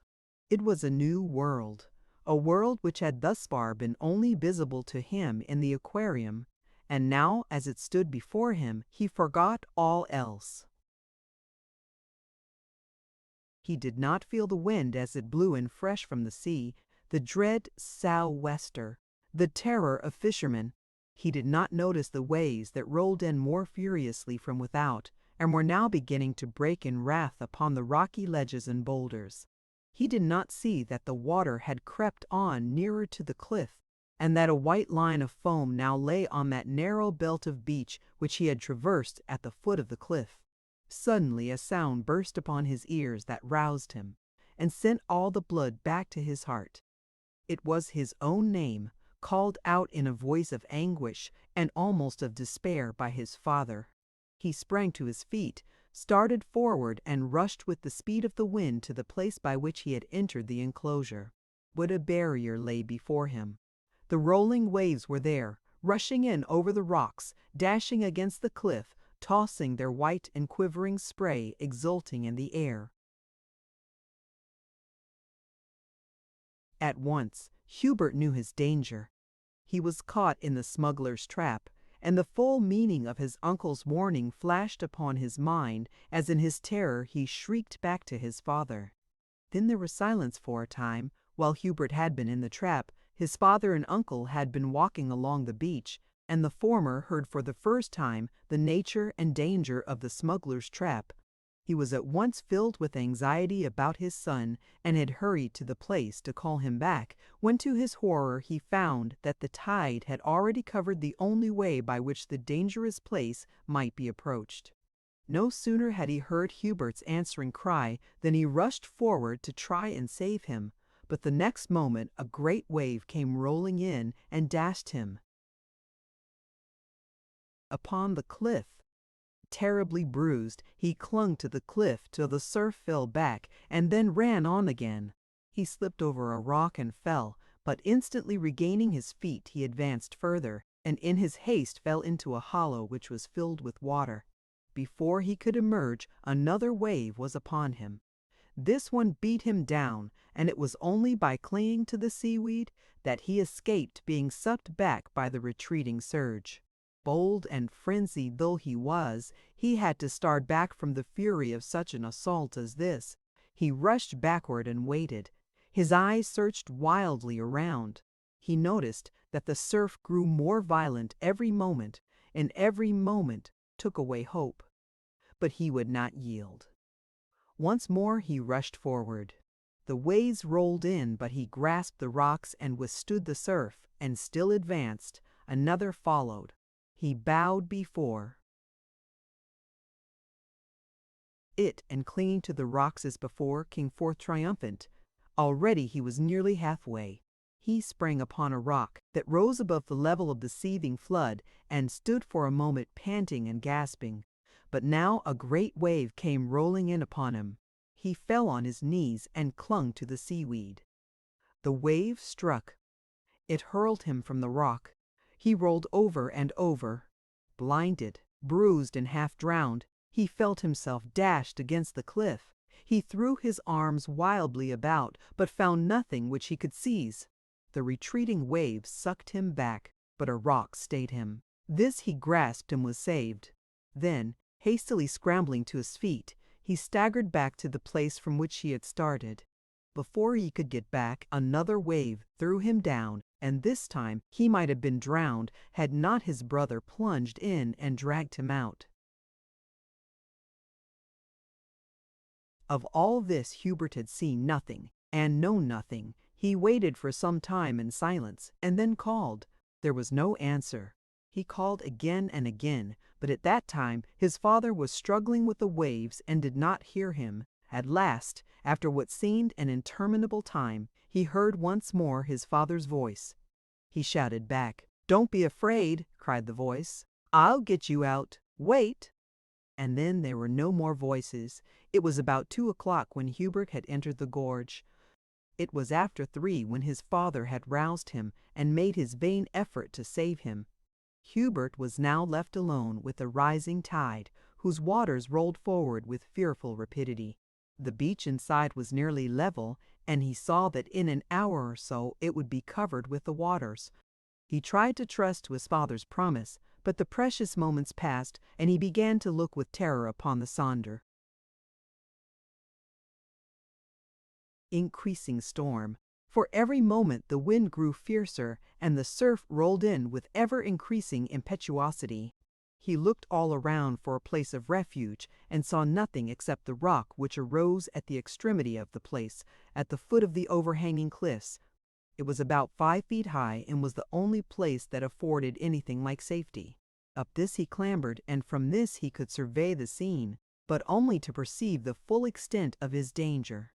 For the tide rushed in more and more swiftly, the surf grew higher and higher, and he saw plainly that before long the water would reach the summit of the rock, and that even before then the surf and its violence would sweep him away. The moments passed slowly. Minutes seemed in his suspense to be transformed to hours. The sky was overspread now with black clouds, and the gloom increased. At length the waves rolled in until they covered all the beach in front and began to dash against the rock on which he had taken refuge. The precious moments passed. Higher and higher grew the waters. They came rolling into the cave, urged on by the fury of the billows outside, and heaping themselves up as they were compressed into this narrow gorge. They dashed up around the rock. The spray was tossed in his face. Already he felt their inexorable grasp. Death seemed so near that hope left him. He fell upon his knees with his hands clasped and his white face upturned. Just then a great wave rolled up and flung itself over the rock, and over his knees as he knelt, and over his hands as he clasped them in prayer. A few more moments and all would be over. As hope left a calmness came the calmness that is born of despair. Face to face with death, he had tasted the bitterness of death, but now he flung aside the agony of his fear and rose to his feet, and his soul prepared itself for the end. Just then, in the midst of the uproar of wind and wave, there came a sudden sound which roused to quick, feverish throbs the young lad's heart. It was a voice and sounded just above him. Hubert, he looked up. There, far above him, in the gloom, he saw faces projecting over the edge of the cliff. The cry came again. He recognized the voice of his father. For a moment, Hubert could not speak. Hope returned. He threw up his arms wildly and cried, "Make haste! Oh, make haste!" A rope was made fast about Hubert's father, and he was let down over the edge of the cliff. He would allow no other than himself to undertake this journey. He had hurried away and gathered a number of fishermen, whose stout arms and sinewy hands now held the rope by which he descended to save his son. It was a perilous journey. The wind blew and the rope swayed more and more as it was let down, and sometimes he was dashed against the rocky sides of the precipice, but still he descended, and at last stood on the rock and clasped his son in his arms. But there was no time to lose. Hubert mounted on his father's shoulders, holding the rope while his father bound his boy close to him. Then the word was given, and they were slowly pulled up. They reached the summit in safety. And as they reached it, those who looked down through the gloom saw the white foam of the surf as it boiled in fury over the rock where Hubert had been standing. The end. Thank you for listening to this story. I hope you enjoyed the journey, the characters, and the world they carried with them. If you enjoyed this audiobook, please subscribe to the channel and leave a comment below. Your support helps keep these stories alive and allows more timeless books to be shared with listeners around the world. Until next time, thank you for listening.